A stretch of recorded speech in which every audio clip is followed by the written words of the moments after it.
Bro, is my mic, is there just like no noise filter? What's going on here?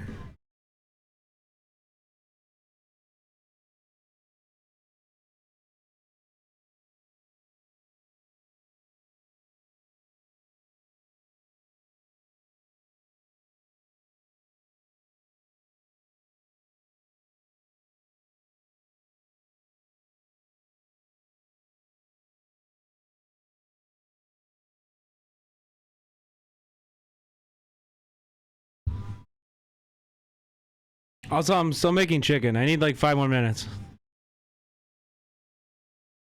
But we're gonna have a big one today, boys.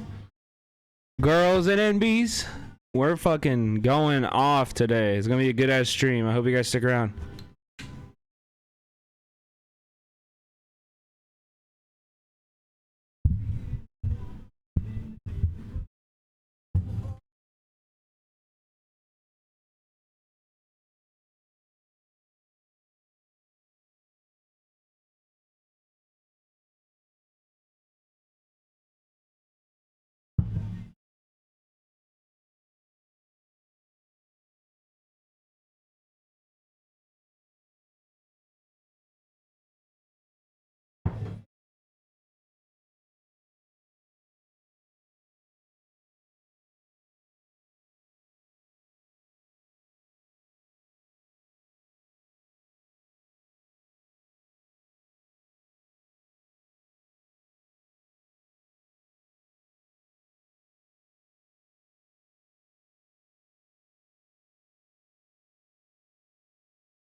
Yeah.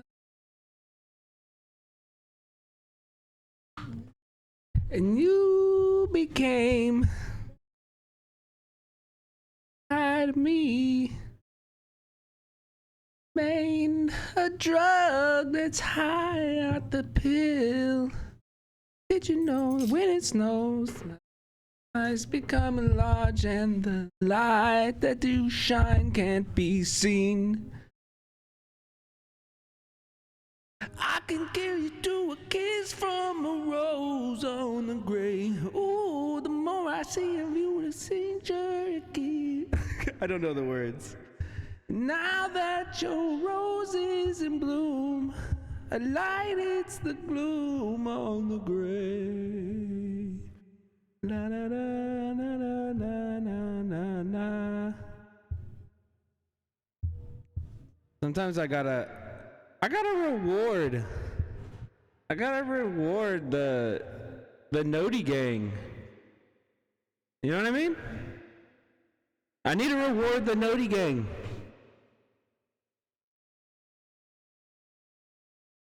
Babe, baby.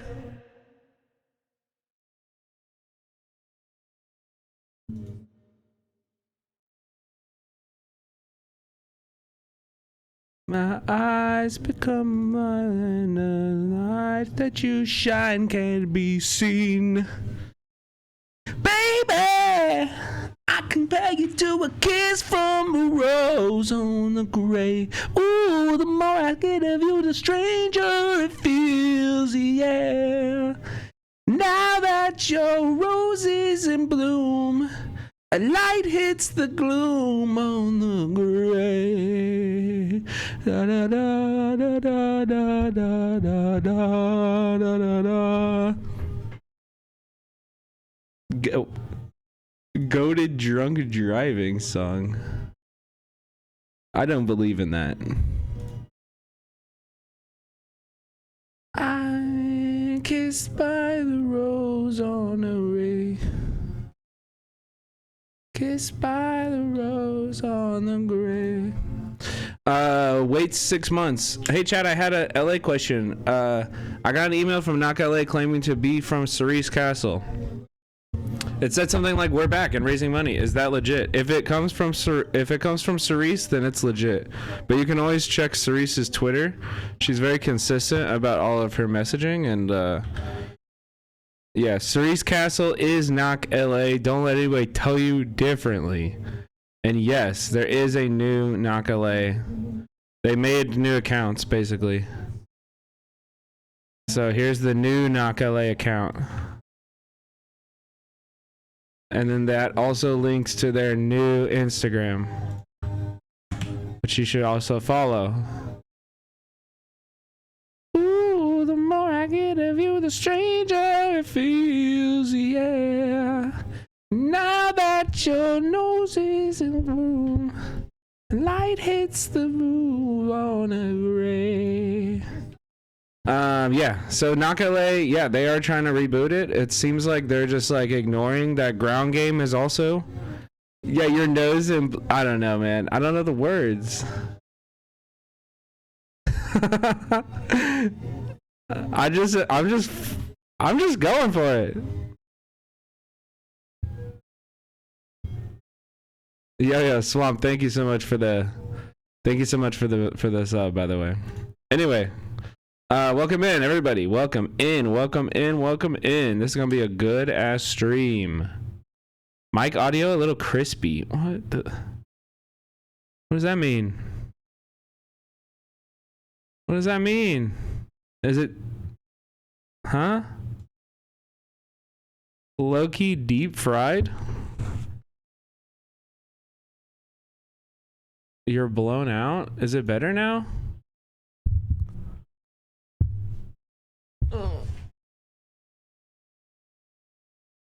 Is it better now? It's clipping because you eating it. Yeah, that's how you have to talk into this. Okay. Is it better? Okay, good. It's better. Okay, anyway. Welcome in. We'll start over. All right, ready? Here.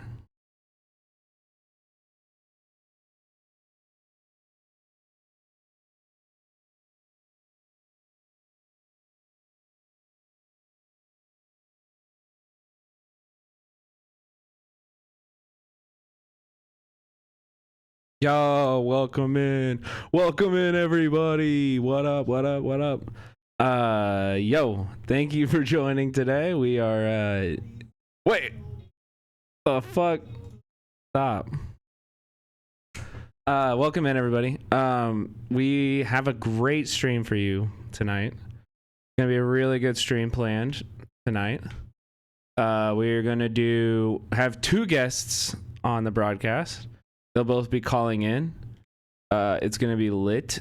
First off, we're gonna start off. We'll have a little community time, you know, chill, hang out, talk to each other. If people have things to bring in, topics they want to talk about. For example, I will answer all of your questions, Felipe. I got you. I have that info you're looking for. But then we'll do some reacts. I have a bunch of videos planned. But then at 8:30 p.m. 8:30 p.m. Yeah, it is real. It is real. Yeah, it's cool. At 8:30 p.m. we'll have Maybe a girl on stream. If you guys don't know, Maybe is a local LA politician, activist, advocate for the unhoused, abolitionist. Maybe a girl is incredible. Somebody I've canvassed for. I voted for Maybe. Yeah, you were in that district? Fuck yeah. Yeah, I voted for Maybe too. And I have no problem voting for Maybe. Yeah, Prodigy got me already, but there's Maybe on Twitter if you want. Maybe is well, we'll talk about it. We'll talk about it all. We'll talk about it all tonight. But as of today, Maybe is in the crosshairs of a lot of the far right and all the most psychotic people on Twitter. So for a very interesting reason, and I can't wait to talk with her about it. So we will be discussing that and so much more. And then after Maybe, we're gonna talk to our Hasanabi community very own Megaphonics, where we're gonna talk about Elon's. Is pederasty the right word? Is predation? You know what I mean? Like whatever word we want to use. You know what I mean? Like I don't know. Let me Google the definition of pederasty. I want to be specific here.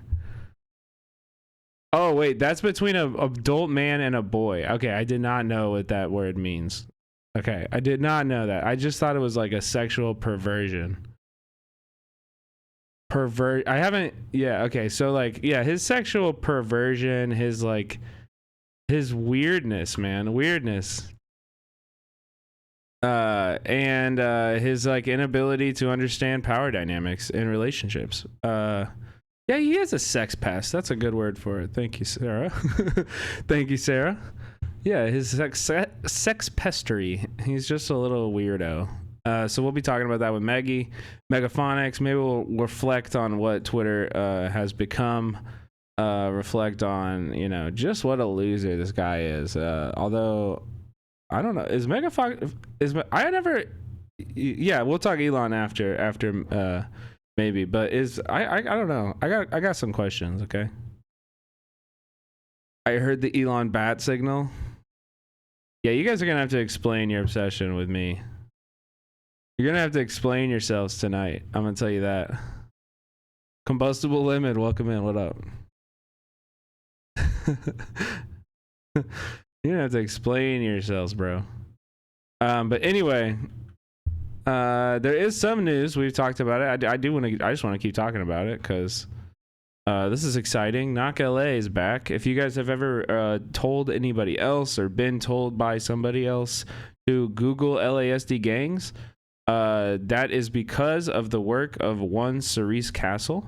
It sounds like, there's a lot of drama previously with a local LA political group called Ground Game LA. They used to run Knock LA, then they kind of like locked everybody out of their like work accounts and stuff like that, and it was just, I don't know, really weird shit. But now, bada bing, bada boom. knockla.org is back up, and we got the whole team together. We got the whole team back without Ground Game. So this is very interesting very interesting, cool. Or very cool development. I'm really excited about this. Our boy, friend of the show, Ben Camacho, is back on there. If you guys remember, if any old heads are in chat, any founders in the chat, basically, we had been on our podcast, which you can also find by going to the Cinemarxism YouTube channel. If you guys have any flights or anything coming up, well, hold on. Let me get you a link to that. I'm a founder. Yeah, but were you here? Yeah, so check it out. This is the channel. Go and subscribe. I post shorts and stuff on there. I post like our in-fight nights and then the podcast that I host with Tofu Ghost.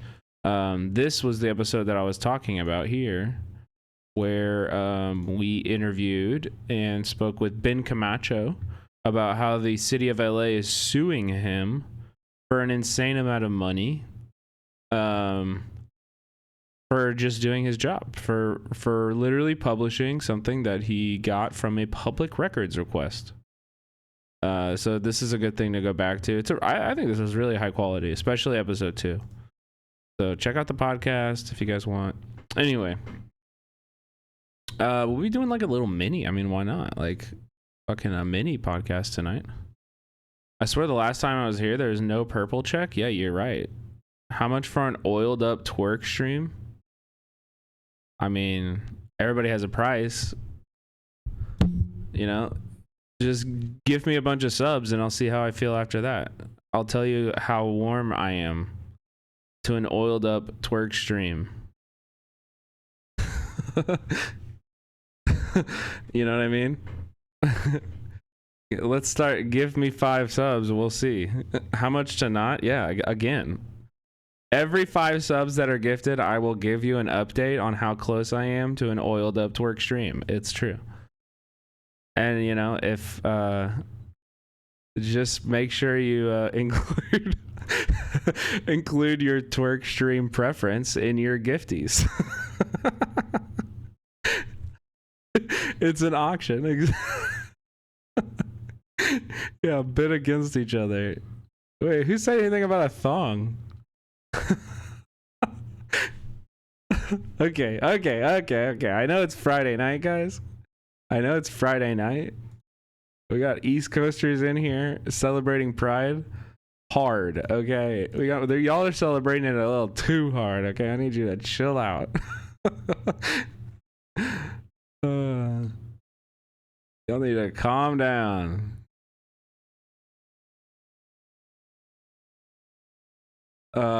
Anyway, let's start it off with some daily dose. How old are you? 31. Where'd you guys come from?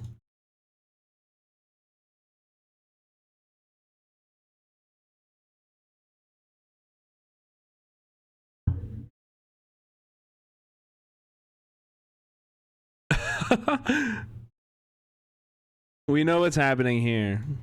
No audio? I got you.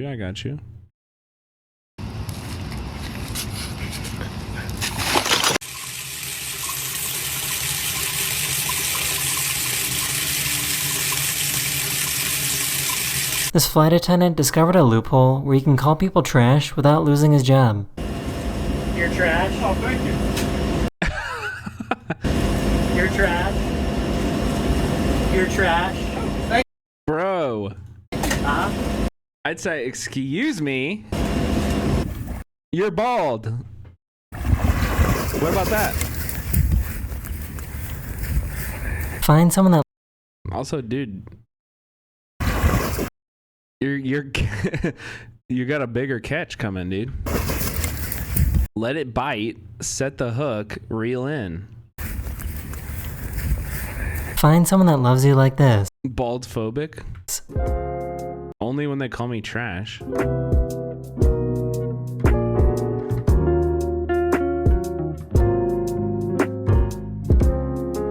You guys My mic is low now? What the fuck, guys?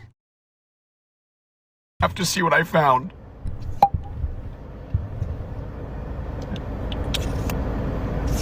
Oh my god, it's a pen! Could you... Oh! Someone...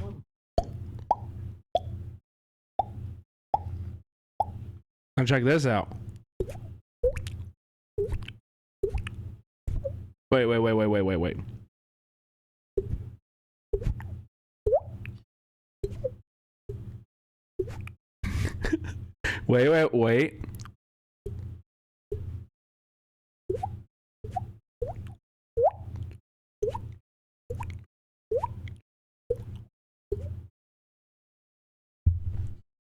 I don't know, man.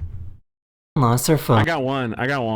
So this guy held it Yeah, this is what you mean by be like water. Exactly. Exactly. up until someone came to claim it.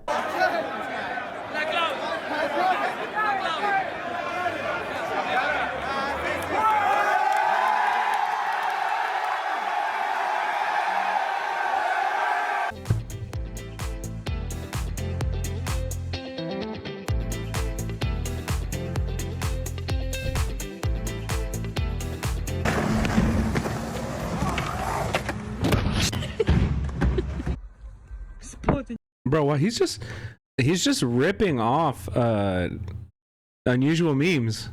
We've already seen all these.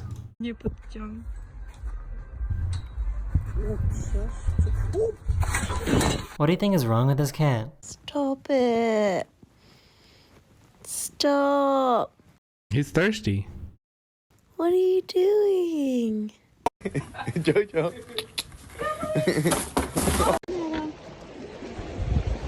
Perv kitty. He's horny. You think that look is like a horny look? What the fuck? This guy went to a sushi place and was only grabbing orange Cool hat, thank you. slices, so they overloaded the sushi belt with oranges.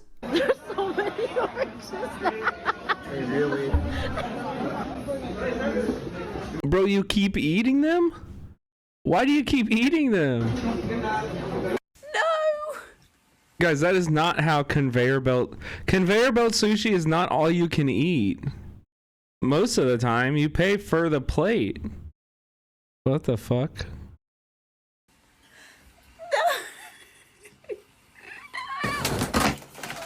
I just found out Ooh, he hit that kitty hit kind of hard. that mosh pits are super friendly and inclusive to everyone. Grandma.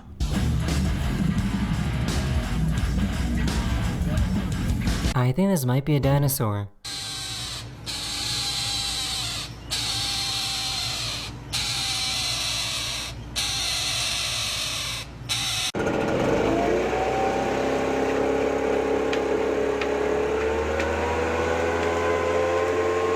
That is the end of this video. I really hope you enjoyed, and I'll see you guys again very, very soon. Later. Yo, what up, Anita? What up, Cheesy Bread? What up, everybody? Salvage, what up? Okay, wait, one more before we get into the real meat of the night.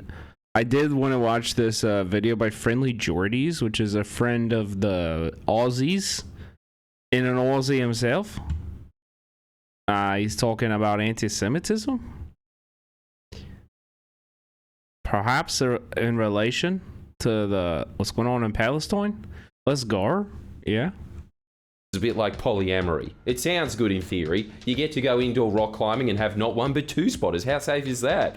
There's enough people to have board game nights without having to call anyone from outside your house. It's all well and good until someone else ends up f***ing your wife. You get the analogy, right? How many times have you heard someone go on and on about how they support free speech, only for them to completely spaz out when you post that they're part of a secret cabal of pedophiles on your Rumble account? My dude, can you stop being fucking ableist? The correct term is intellectually challenged pedophiles. See? You see? You can't say anything deliberately inflammatory anymore, especially with this whole rise of anti-Semitism narrative, which is getting beyond a parody. I haven't really done many videos on the Gaza war because what the f*** can I do here? In fact, let's have a go. I'll try. Right. We're talking about Elon already? Yeah, right. Well, I mean, Fang Olives, don't you know? Don't you know that Elon went to a Holocaust camp, okay? He went to a Holocaust camp and bro, everybody's fucking talking about the mic shit. What is wrong with it? It's either too quiet or it's too loud. Which one? Which one? It's still peaking? Brother. It was peaking. It was peaking and then I turned it down. And then you guys were like, it's quiet.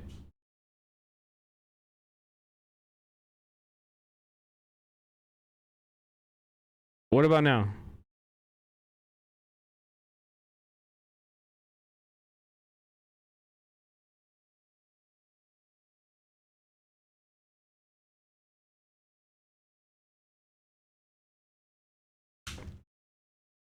It's good. Interface gain down. I did. OBS signal is at 0. It's all the way up.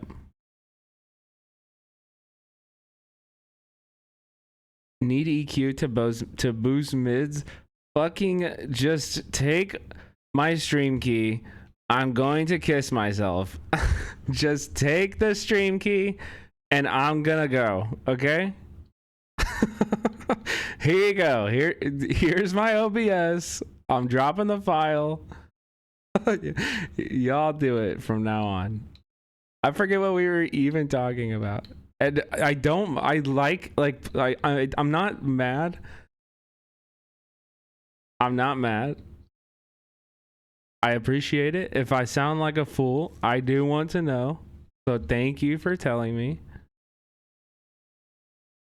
I don't know why. I don't know why my mic is different tonight than it ever has been. Hopefully it's better now. I've been talking a lot and nobody's said shit about it. Is it good? Okay. Right now, Israel, you better stop right now or I'm gonna have to make 2 videos on you. Also, I've been paid large sums of money not to make videos about this by the Israeli lobby. That's right. I've never watched a Friendly Jordy's video, but isn't this the guy that got his fucking house burned down by the Aussie mob?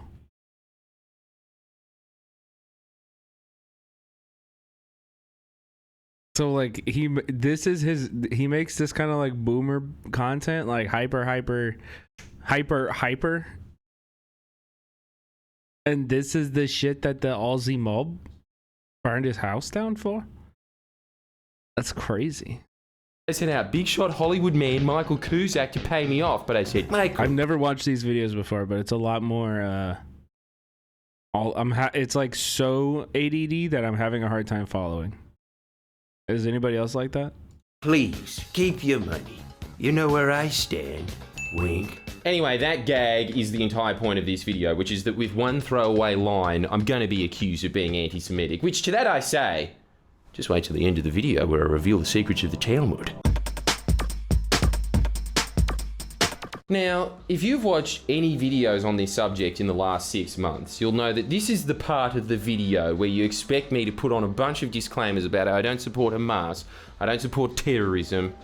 No, I'm sick of the political media class's bizarre ritual where before they get into the substanceless platitudes that they're all keen to recite, they really like this vapid obligatory act of continually calling on each other to condemn Hamas, condemn all the bad things, condemn Lenny Reed. I already have a noise gate on.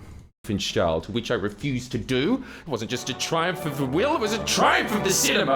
I mean, if this whole Drake-Kendrick beef has taught us anything, separate the art from the artist. Still, size 7 shoes?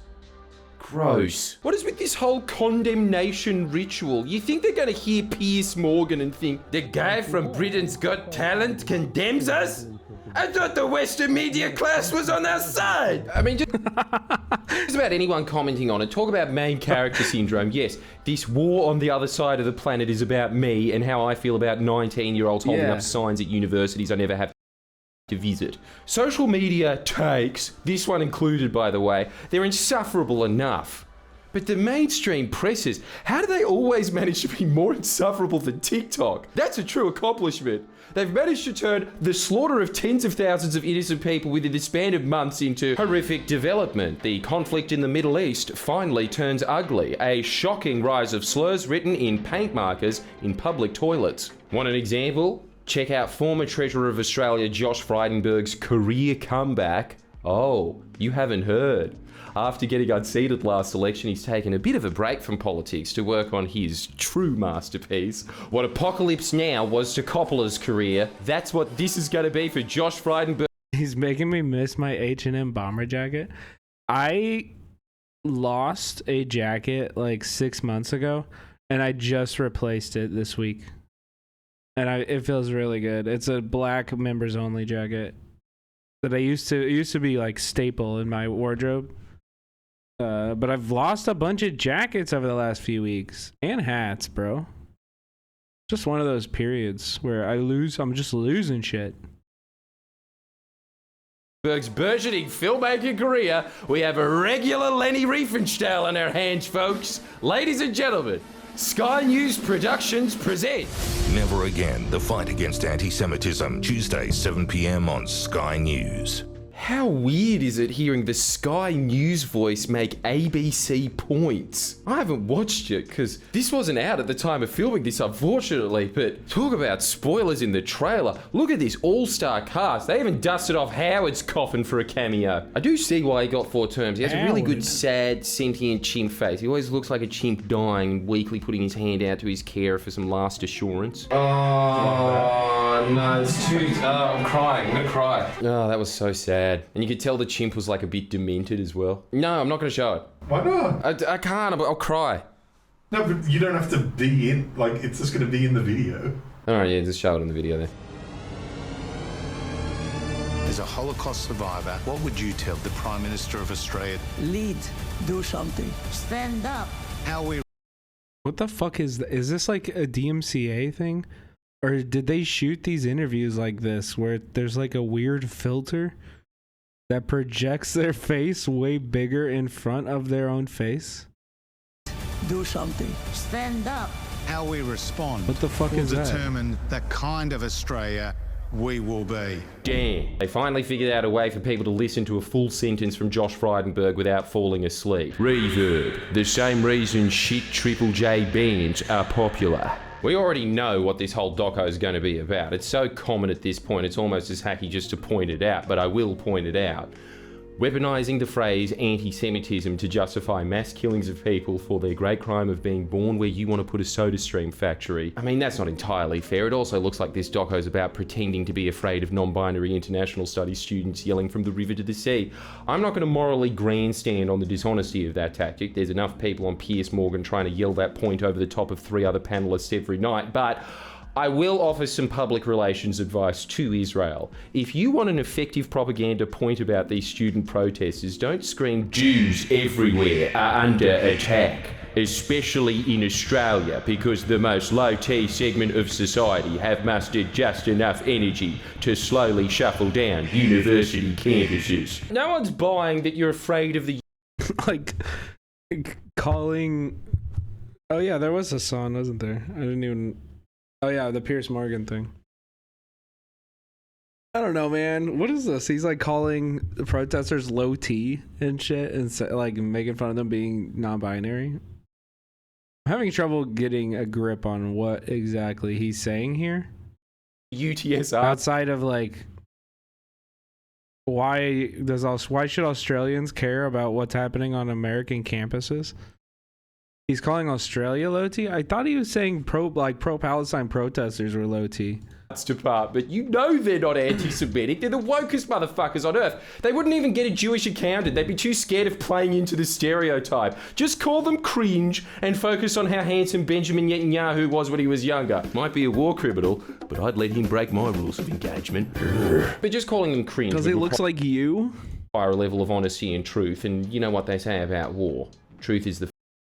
Also, the way he's staring at the camera is giving Patrick Bateman. Am I wrong? First casualty, and that means that Truth was probably the name of some Palestinian farmer in the 1940s. But see, look, honestly, just saying that they're cringe, Frydenberg, I've already made a far more incisive criticism of pro-Palestinian protesters than you. And as difficult as that is... He's just quirky.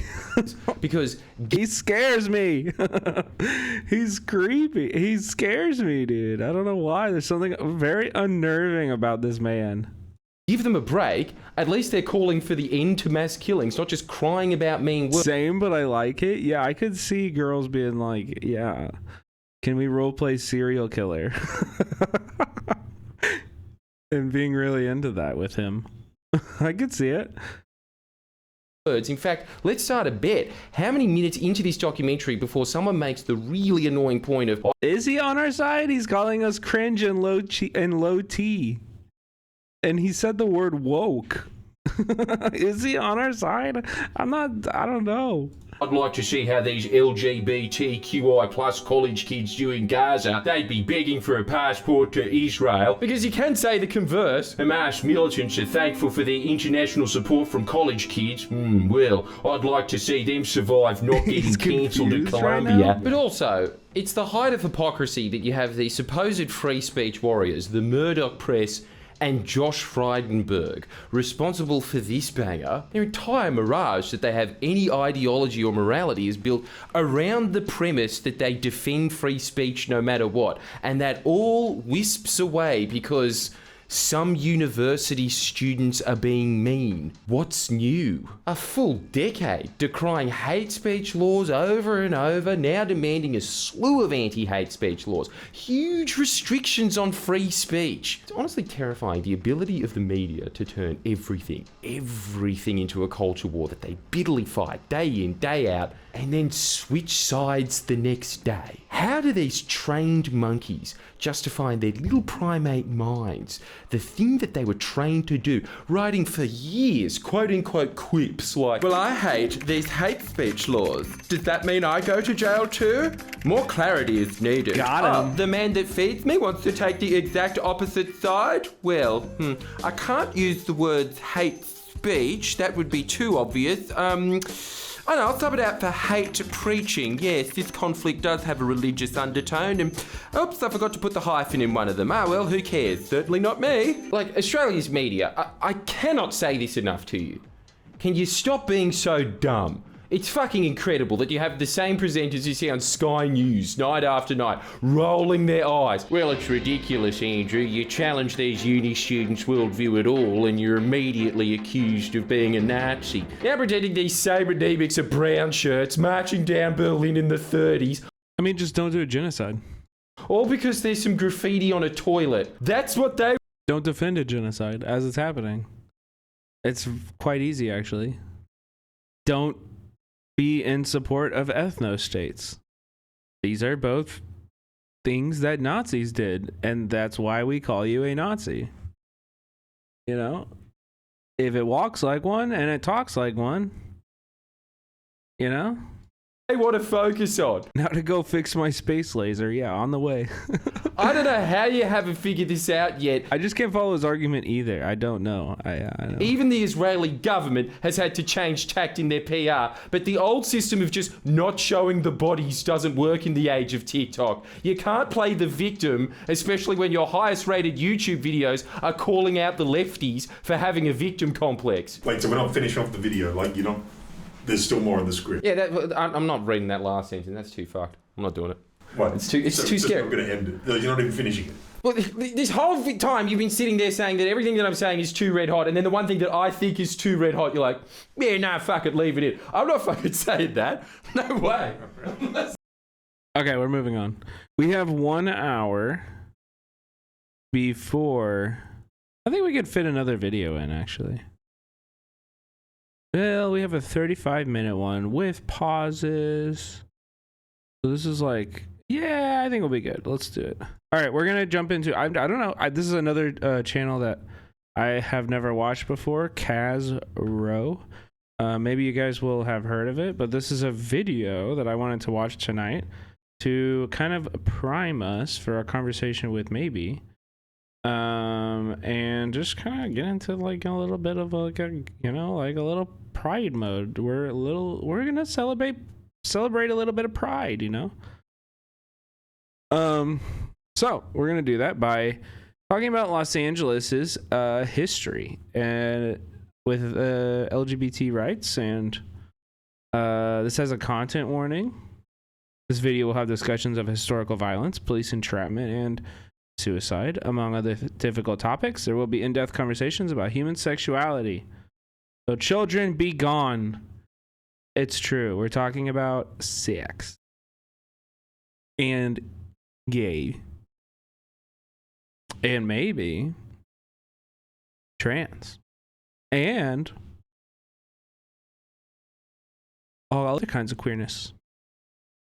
Have you seen Paris is Burning? Of course. Many times.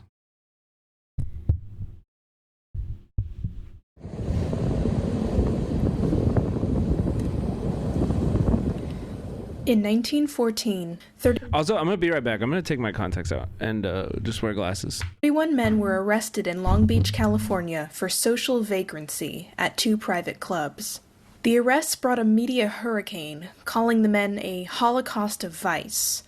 Papers such as the LA Times published lists of the guilty ones, naming the accused by name for the whole county to see, along with the jobs they held. If their jobs were unknown, one paper subbed in the title of Professional Perverted Sexualist. John A. Lamb was one of the men arrested. He was a banker and a prominent officer in his church. He was 40 years old that night as he ran from the police for blocks before finally being taken in and then released on bail. Shortly thereafter, he most likely came to this beach, near the Point Fermin Lighthouse, swallowed cyanide, and passed away. He wrote to his sister beforehand, saying, "I am crazed by reading the paper this morning. I could not endure this publicity, as I had not a chance to deny it," referring to the list of names published by the LA Times. It's such a beautiful place, but as I sit here now, I can't help but wonder how John Lamb must have felt.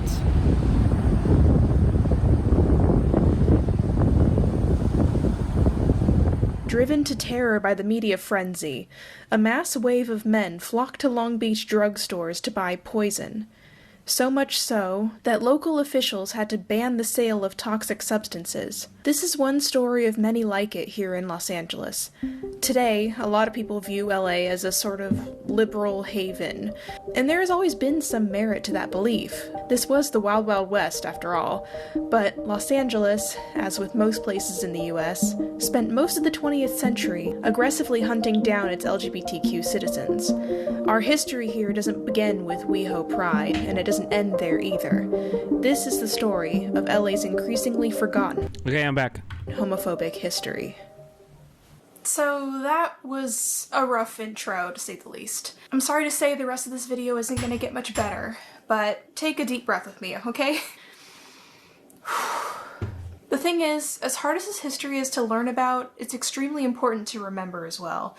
To know where we came from is to fully understand our present. There's a lot of pain here, but the main takeaway I want you to get is the proof of resilience and power. So let's pay our respects by remembering what they went through. If a sailor in pajamas I should see, I know he'd scare the life out of me. And on a great big battleship you'd like to be, working as chambermaids and snug. Alright, let's hammer down some basic understanding of what the gender and sexuality situation was back in ye olden times. Full disclosure, I will be using some heavily gendered and some ciscentric language throughout most of this video in order to address topics as they were dealt with in their respective times. Of course, gay and trans people have always experienced violence in various forms, depending on what society's particular gender structure was at the time, but oddly enough, our more modern incarnations of homophobia and transphobia follow the evolution of 2 other social changes that happened around the late 1800s up till around World War II. The evolution of America's gender structures and the development of the American middle class. In the first 2/3 of the 1800s, it was actually extremely common for men to show open affection for each other, sleep together, generally be romantically and yes, even sexually involved with each other. Return to tradition. Reject modernity. Return to tradition. Go back to hugging and kissing your homies, dude. No, but unironically, this is like a super common like thing if you go abroad. Like I lived in Vietnam for a long time, and people were so like, just like men act different around each other. It's totally normal to like put your arm around your buddy and just like bring him in for a hug.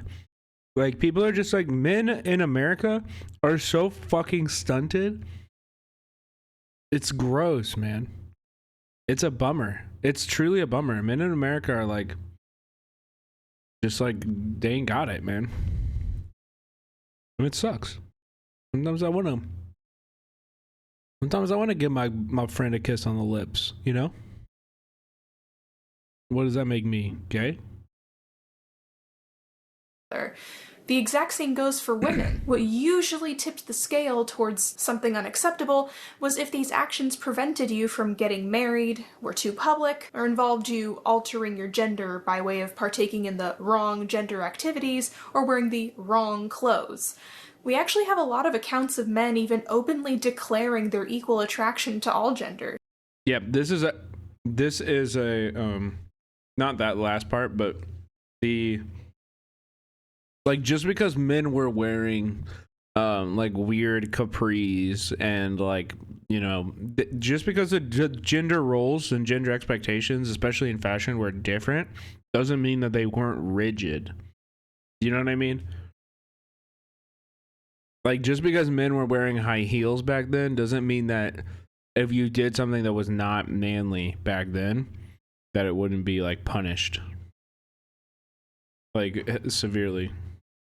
It wasn't until the end of the 19th century when this type of love became something suspect, and a lot of that change happened surrounding the infamous Oscar Wilde trial. Watch my Bram Stoker video to hear more about that. Around the same time that the concept of homosexuality as a fixed identity was being popularized by sexologists, there of course had to be an opposite identity to counter it. You know, the apparently normal one. Heterosexuality.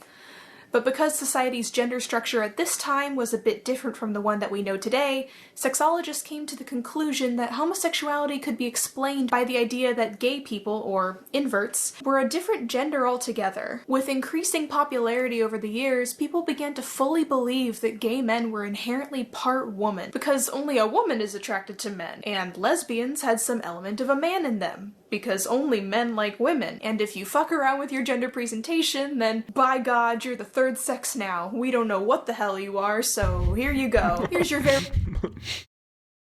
I love those graphics though. By God, you're this is all sick as hell. the third sex now. The wizard guy, the sexy as fuck, like clip art shit. So good. Now, we don't know what the hell you are, so here you go. Here's your very own separate gender category that has a bunch of subcategories inside it. I literally never want to hear a cis person say that trans people are making up too many genders or whatever the fuck ever again. You did this. Cis people did this. One such gender category that encompassed effeminate gay men was that of the fairy. You may have— Dude, my favorite, actually, like, one of the more amusing, ridiculous things on the internet is people being like really upset by just hearing the word cis people. Like, the cis people are like, cis is a slur. I think that's like so funny. I don't know why. It's crazy. Yeah, like Elon. Yeah. Elon's part of that. But I was thinking also of like I had one like TikTok that really popped off. And it was about gender neutral bathrooms in Kansas City airport. And I said, like, this bathroom is not just for, like, you know, non-gender conforming people. It's really great for cis people too. It's just a very, very well designed bathroom. And so many people in my comments were like, don't call me cis. Don't call me cis. And I was like, okay, so like, are you trans then? Like what? Like, they're like, I'm neither. Like, oh, okay. You fucking sissy? Yeah. Don't call me cis. I'm not cis. Oh, so you're NB. Oh, okay. The secret third thing. Yes. Okay. I understand now. have heard this one before in more modern contexts, but at the turn of the century, the fairy was very much an official gender and sexuality related category that many gay men ascribed to. And much like the masculine lesbians of the time, fairies were perceived as a major threat to the social order. As George Chauncey writes in Gay New York, the fairy also provoked a high degree of anxiety and scorn among middle-class men because he embodied the very things that middle-class men most feared about their gender status. His effeminacy represented an extreme extreme form the What up, loss of Ursula? manhood middle-class men most feared in themselves, and his style seemed to undermine their efforts to shore up their manly status. His woman-like manner challenged the supposed immutability of gender differences by demonstrating that anatomical males did not inevitably become men and were not inevitably different from women. The fairy's feminization of his body seemed to ridicule and highlight the artificiality of the efforts of other men to masculinize theirs. Being called a fairy became a serious threat to middle-class men precisely because the boundaries between the she-man and the middle-class man seemed so permeable, despite men's best efforts to develop manly bodies and cultural styles. This anxiety Yeah. in middle-class Still the same. Still the same. men's minds surrounding their manliness came a lot from the honestly very rapid We've just replaced the F word. Okay? You understand? Like, everything about that could be written a year ago, or 10 years ago, or 20 years ago, and the F word would just change. shift in social organization and work. In the late 1800s, many men shifted from working very labor-intensive physical jobs to working in offices. They became, en masse, the employees of other men, subordinated by other men, in order to support their families. As historian Anthony Rotundo wrote, every businessman had to submit to another man. The successful one was the man who submitted to the fewest others. Does this remind anyone else of all those stupid Instagram accounts that claim that they can help you become Yeah, sometimes you just need balls. a real man working only for your It's true. You don't always need a plan, bro. Sometimes you just need balls. No plan, just balls. yourself and making millions of dollars and being a boss? Not only this, but many women began working in these same offices as secretaries and typists. Their presence seemingly feminized the workplace, adding more sting to the wound. At the same time, working-class men, who still had to do those big, manly, laborious jobs, openly questioned middle-class men's masculinity. As a result, middle-class men became utterly obsessed with proving their manliness, and because everything always comes full circle, that obsession was usually realized in the form of idolizing the ideal male form, becoming bewitched by sports, muscle, manly jaw. Bro, are we gonna get to Los Angeles? She is going. She said, let me give you a history of gender. let me start from the beginning. Adam removed his rib and made Eve. She is at 100% cooking. Also, are we sure that they use she her? Johnson outdoorsmanship. The cult of masculinity was officially born, and this was a situation of stark contradictions. The obsession with muscular, manly men was pretty telling in their insecurity, and ultimately caused more animosity toward Do they? It is they? Okay, cool. softer, more feminine men. But at the same time, these obsessions opened subtle avenues for gay men to express their adoration for big, strong, sexy dudes under the guise of just admiring the athleticism in bodybuilding without being thought of as strange. On the other hand, things were a bit more complicated when it comes to women, as usual. Much of a woman's identity was centered around the core values of motherhood, wifehood, and self-sacrificial modesty. In the 1800s, when a feminist movement started up, society was quick to declare that the structure of a good and just world was in grave danger. If all of the women start writing novels and getting an education, then everything's gonna fall apart. Who's no? I mean, literally, and you can go even further than this. This was a massive labor movement. The first feminist wave is a massive labor movement of women both saying that women saying they want to do more than reproduce the labor of men. They want to join the workplace, but they also want to remove themselves from being in, like, having their entire labor be in the house and doing the domestic labor. Yeah, a lot of it was like they want jobs so they can like be free and like less tied to their, like, you know, husbands or fathers or male figure that they're passed between for all of their lives, you know. Now what did that look like actually? What did that progression look like actually? Actually, it looked like, oh, well, white women are allowed to join the workforce, while black women are joining the workforce, but translation, black women moved from doing the domestic labor of their own homes and started doing the domestic labor of white people's homes. And that is not exclusive to black women. Any woman of color, deals with that. So we got, a lot of women of color being nannies, doing, or laundry, or, any number of things so that white women can move into secretarial positions or different other places like that. True that feminist gains would shake up the... And throughout the entire process, this, this like labor dynamic and exploitation is reinforced by the idea that, oh, like, you're working with children, you must love what you do. Oh, well, don't you love my children? You don't love my children, so you want more money, but isn't Johnny just so great? He's so easy and so sweet, and you love him, right? So, you're gonna do it for what I pay you, right? It really cuts to the core of what it is to be a woman, even to not be, to like ask for more money when your job is care and being gentle and loving.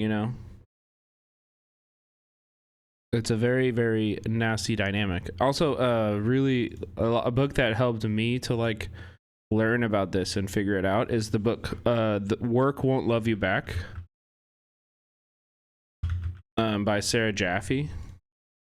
I recommend it as often as I can because it's an incredible book about like passion in the workforce, but also about like gender and love, like, and passion, emotional labor that oftentimes women uniquely experience and deal with. Typical family structure. Many women didn't want to marry. In fact, at one point in the 1800s, as many as 50% of college-graduated women ended up never marrying, and many of that number spent their lives with another woman. It's so funny because so many people complain that if women get too many freedoms, what will entice them to get married? Yeah, what up, Nori? Like, openly admitting that straight marriage was fucking miserable, and why would any woman do it with another option? But this is significant because before this feminist demand for freedoms and political representation, romantic and even sexual love between women, much like men, was not really considered a threat because it couldn't often be realized in any way that would change anything about society. Yep. These sapphic relationships were officially called romantic friendships, and no, that's not just a case of historians being like, they were such good friends. I mean, that's literally what it was called. When lesbians started emerging from the shadows in droves, well, shit, that's the end of romantic friendship. Suddenly, sapphic love is suspect. It has power. It's dangerous. So, of course, the sexologists were so stoked to get in on this, and they wrote that a lesbian was one who rejected a woman's role, and she found that role distasteful because she actually wasn't a woman, and instead, a member of the third sex. I went over this in greater detail in my last video, but again, this persistent idea of lesbians not being women is one of the direct factors into why non-binary lesbians are a thing, so in case you were wondering about that. One of the other reasons is the fact that so much of womanhood itself is tied into attraction to men, or doing things to please men, or things men demand, which, once someone realizes that they're a lesbian, that causes the whole concept of womanhood to feel completely alienating. Oh, my gender is lesbian. The sexologists did a lot of arguing over what specific factors defined a true introvert from a spurious imitation of a lesbian, which in the long run succeeded in doing exactly nothing except alienating bisexual women, and of course the arguments would directly contradict one another. But despite that, their theories were extremely popular. Many men were eager to accept the ideas of homosexuality being a biological condition in the hopes that it would help them challenge homophobic laws, and many women accepted it because they didn't have the power or confidence to challenge the medical community at large, right at the moment that they were just beginning to be seen as full human beings. And even still, ideas regarding gender and sexuality could vary depending on where you lived, and LA was no exception. I mean, here's the thing about gender structures that... 12 minutes into the video, we're talking about the thing in the title. Let's go. is true now and always has been true. It doesn't look the same everywhere, not even from town to town. There is no universal gender structure. When I talk about how gender worked in a certain time period, I'm speaking generally as an overview. The reality is, how society reacted to gender even at the turn of the century when things are really heating up could vary wildly by locale, and the same is obviously true today. A butch lesbian will not get the same reaction living in tiny town Kentucky that they will living in Chicago, meaning that the parameters for what makes you a woman between tiny town Kentucky and Chicago, just an example, are two different scales. And that's the thing about social gender constructs altogether. They rely pretty heavily on the way that people react to, accept, or don't accept what is considered outside the norm, or what the norm even is. In the early to mid-20th century, when women began wearing pants in large numbers, pants slowly were no longer a factor that could unsex you the way that it could in the 1800s. And today, the structure has evolved so that women can wear nothing but men's clothing and still be considered women. That wouldn't have been the case even 70 years ago. So you see, none of this gender stuff is ever a fixed point of reference. And we need to approach different time periods from different parameters. And this means that when LA grew into a true city after the Civil War, a city of outlaws, it was primed to become not only a heaven for society's outsiders who flocked there for sunshine and freedom, but hell as well. Because the other major group of people that moved to LA during the first population boom was conservative Christian white families from rural towns. Surely this mix of extremes won't cause any problems. I feel like I just dropped a lot of info on you, so let's recap. Late 1800s. No, you didn't. No. Anxiety surrounding the Oscar Wilde trial among This is incredibly dense, but I like it a lot. I'm cooking with it. It's good. Other factors caused society to rethink its own parameters of gender and sexuality. Turn of the century sexologists drive this conversation and pathologize biological explanations for gayness. The rise of the American middle class results in a lot of gender anxiety. Up through World War II, the requirements for what makes you a normal man shrink up, and men create increasingly more extreme parameters for manhood. The gay-straight dichotomy is born, leading to both the bisexual identity being realized and erased at the same time. Sorry, guys. So ever since then, we've been working within this... True. Bye, folks. Like me. I'm out here by visibility, okay? It's true. We are erased. And come get me. I'm caught. I think all... hot people are hot. It's true. If you're sexy, I think you're sexy. I don't know what to say. Don't kill me. Please. Please. Attractive people are attractive. What do I do? What do I do? Structure that evolved generally between the 1890s through World War II. The mid-century saw a lot of the beginnings of organized LGBT activism and resistance because those structures had settled in and people finally began to see themselves as a community united by identity. That's just something that previous generations of LGBT people didn't have in the same form.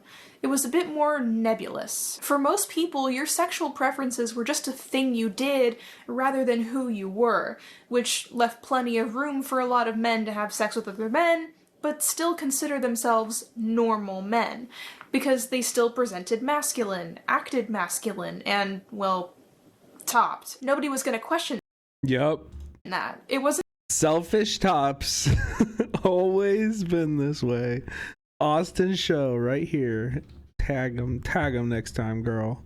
Until having sex with men, period, became tied to your actual masculinity, that anxiety surrounding it rose and gave rise to increasingly strict requirements for heterosexuality, therefore pushing literally everything else out into the realm of degeneracy. Hence why we're in a situation today where shit has devolved so bad that many cishet men believe it's gay to wash their asses or cry or use certain soap scents or wear certain colors or literally expressing love.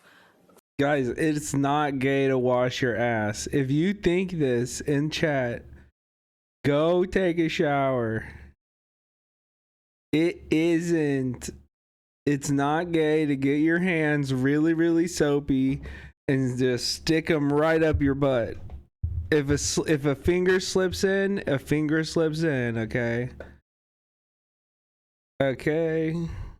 You don't need to get all emotional about it. That's gay.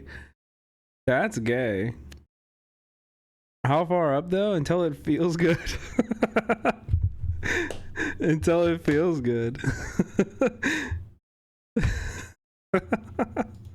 For women, fellas. Is it gay to love women? Now, let's return to good old... Also, that literally is not gay. That literally is not gay. You can do butt stuff with women. It's not gay. Los Angeles. They can be anywhere. They can be judges, lawyers. We ought to know we've arrested all of them, because 1 out of 3 of you will turn queer. And you will be caught. Don't think you won't be caught. And the rest Jesus of your life will be a living hell. In 1968, activist Frank Kameny wrote, "If there is any large city in the country whose homosexual community has done more than its share of crying, with good cause, and less than its share of remedial acting, it is Los Angeles." Up through the late mid-century, major cities in the US like San Francisco, New York, and Philly were all developing a robust, united gay community, and they often had some amount of institutional access and press coverage to make public what was happening to them, which is something that LA rarely had. Police and community animosity towards gay people in LA was not only violent and overwhelming, but it was also seldom reported on, creating an atmosphere of silent terror. Yo, Paul Wall. It's partly for this reason that Paul Wall, thank you so much for the gifty. _wall gift. We bonking out here. Thank you so much for the gifty sub. Appreciate you. Also, shout out Paul Wall for going to a protest. Hey, we saw Paul Wall at a protest recently. Very poggers thing to do. If you guys go out to protest in LA, you ever see me around, come say hi. It really makes my day when I see you guys out in the world, you know? events of resistance in LA that came before Stonewall never reached the same level of legend and acclaim. One of these events happened around the same time that Reagan was sworn in as governor in 1967, because of course it did. New Year's of 1967 to 1968, plainclothes officers stormed into the Black Cat Bar and beat and arrested the patrons. The raid galvanized the community and inspired mass protests of police brutality on February 11th outside the bar, as well as 6 other locations, in partnership with the Black, Mexican, and sex worker communities. It was an Yeah, Camera and Hay are back. And we have Bonk on Better TTV, so... unprecedented response. Another incident happened on March 9th, 1969, when the police beat a gay man to death in the parking lot outside of the Dover Hotel in front of a number of people. A jury later ruled it an excusable homicide, resulting in a 120-person rally and march to the police station. So why haven't we heard of either of these instances? Because the only reaction it garnered was silence. That was the eternal punishment that the gay community of LA had always faced. Stifling silence, allowing plainclothes officers to subject the community to entrapment and beatings over and over again. This was not unique to LA, obviously. New York had an equally infamous history of police entrapment, especially I actually like that she didn't go too far into like the Black Hat stuff, because I hope to talk about that tonight with Maebe. When it came to men's bathhouses. But there is a lot more to that story that I think is very, very interesting. Police departments would deliberately hire attractive men that they knew from intel were usually the type that gay men would like, and would send them into bars, bathhouses, and the streets to lure gay men into a compromising situation where they could do something technically incriminating, which in these cases was anything from sexual advances to just acting a little too effeminate. Often, the officers would take these men to locations where other officers would be hiding behind a door or a wall with a peephole, watching for the moment that they've got their proof, and at which point the squad bursts into the room and makes the arrest. Sometimes the officers wouldn't even get that sneaky, like the incident that happened to Dale Jennings in 1952. Huge warning, this bit talks about sexual assault. If you would like to skip it, go to this time here. As he walked home from what is now MacArthur Park, after stopping there to use the public men's room, a stranger approached him and began following him home.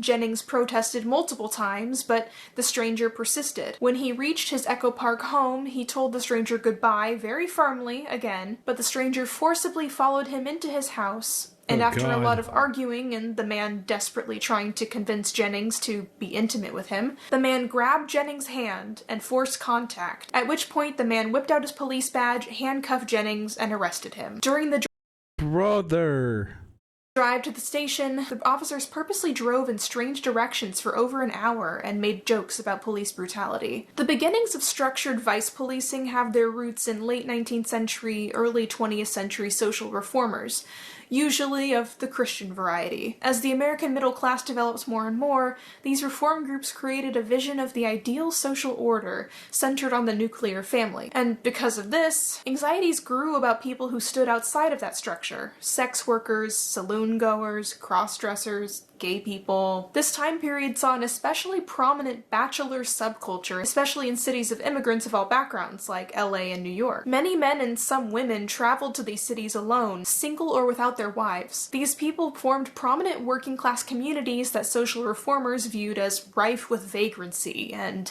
in need of policing. It should come as no surprise for you to learn that these same reformers were also obsessed with racial segregation, something that was poignantly less common in the working class environments. Some of these reform organizations, such as the ever-powerful Civic in the 30s, ended up acquiring quasi-policing powers and using their business connections to shutter businesses that served sex workers and gay people.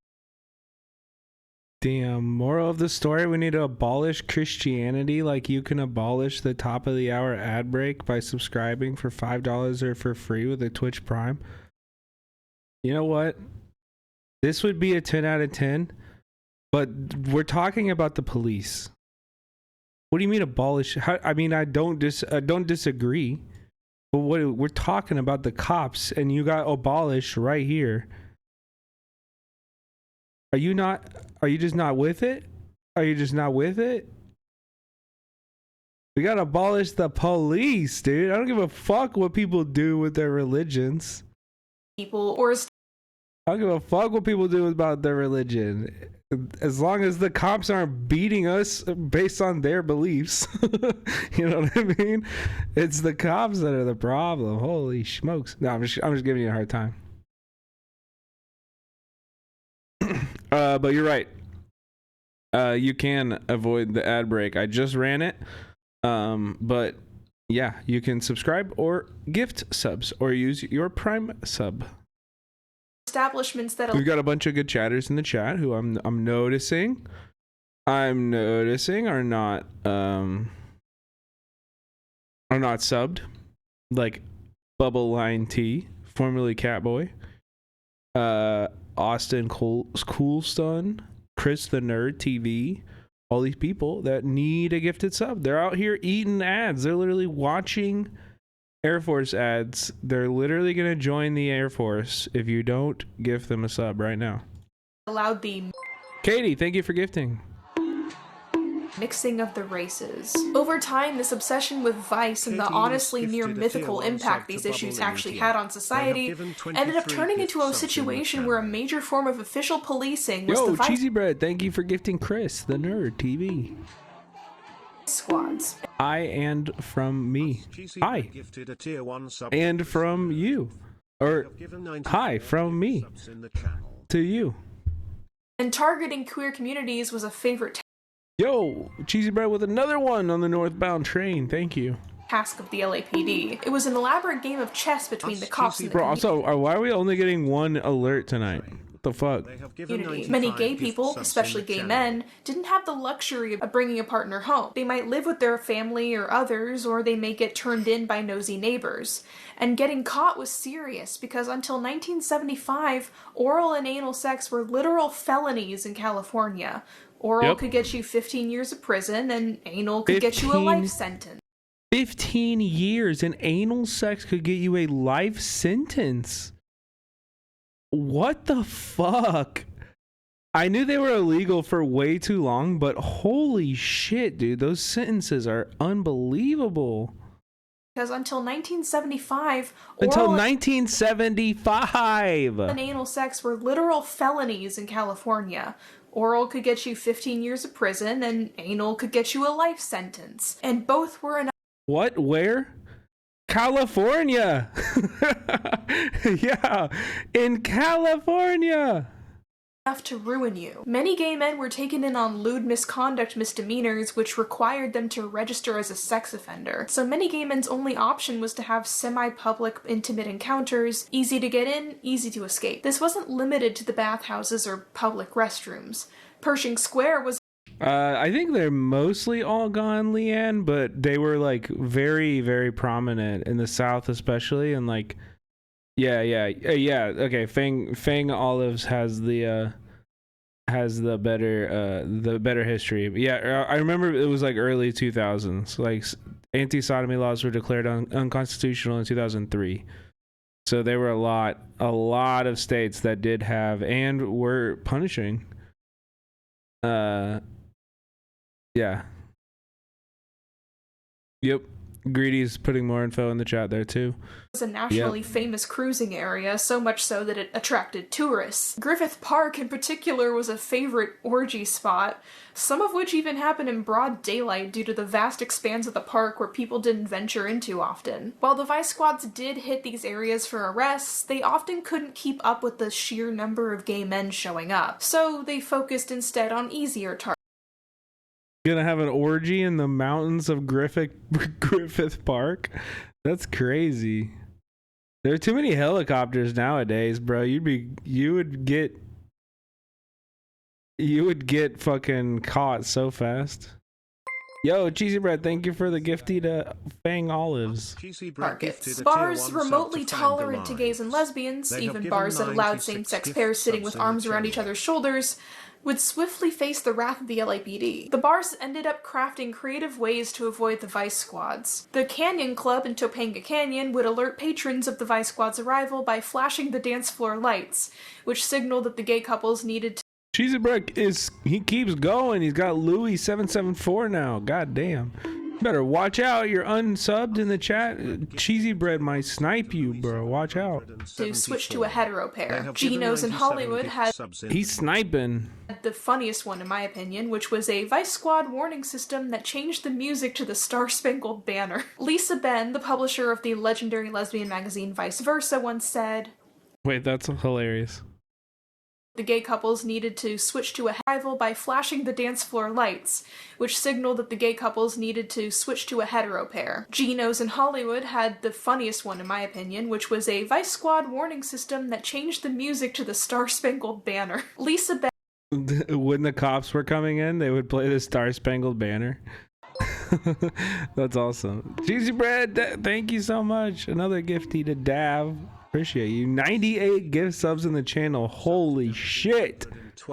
Holy shit, bro. Appreciate you and your support, man. Ben, the publisher of the legendary lesbian magazine Vice Versa, once said, "When I went to gay bars, I always drank something non-alcoholic, because I thought, if they raid the place, I don't want to be so stupid drunk that I don't know what I'm doing. So I would order a 7-Up or something." Bars and clubs that catered exclusively to lesbians were few and far between, and therefore were at lower risk of raids until after World War II. And due to the fact that there, of course, weren't exactly women on the LAPD Vice Yeah, Cheesy been supporting for a while, man. squads, lesbians weren't at risk of sexual entrapment the same way that gay men were. But lesbians, especially in the post-war years, were seen as a direct threat to the idyllic American nuclear family image that propagandistically was pushed in the late 40s to 50s. They were at risk of sexual violence, battery, and prison time if they walked around wearing the wrong clothes, or got caught in acts of love. Oftentimes, officers He's brought a gift into T-. Oh, the 200 biddies. Thank you, Schwelmer Hefe. 2011. They have given 9 Schwelmer Hefe, thank you so much.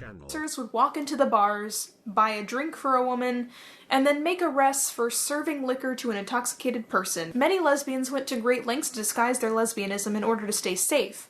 But one of the most common reasons lesbians got arrested was for masquerading or wearing masculine clothes, weaponizing a law that had been in place since the 1800s. I talk about this law a lot more in my last video as well. Before World War II, butch women could often find some sympathy and support in their LA communities, but the post-war change of environment shifted the view towards a poignant hatred of women who shirked femininity.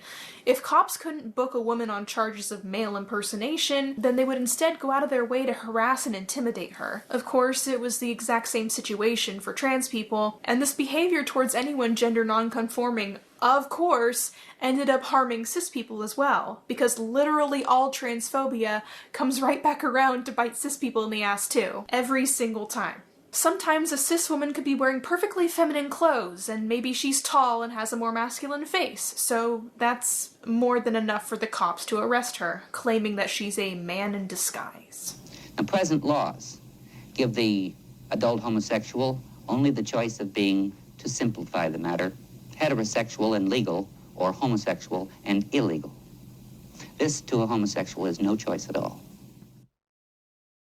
When I say that the mid-century was a bona fide shit show, I really mean it. Visibility grew for the gay community in the post-war years because many men who fought in the service ended up discovering their gayness, and many women who went into the workforce during the war realized that they're lesbians. And obviously, there were plenty of bisexuals in all avenues. And many of these servicemen especially ended up settling in LA after the war, having either been stationed or discharged there. So LA experienced a pretty rapid growth in its queer community at the same time as the population boom at large. People wanted to stay here because it had the mirage of being more progressive than the small hometowns they came from. Gay-lesbian solidarity often came in clutch in many situations. A gay man and a lesbian woman could attend bars, parties, and other social events together. A lavender coupling, if you will. Yo, what up, Luna?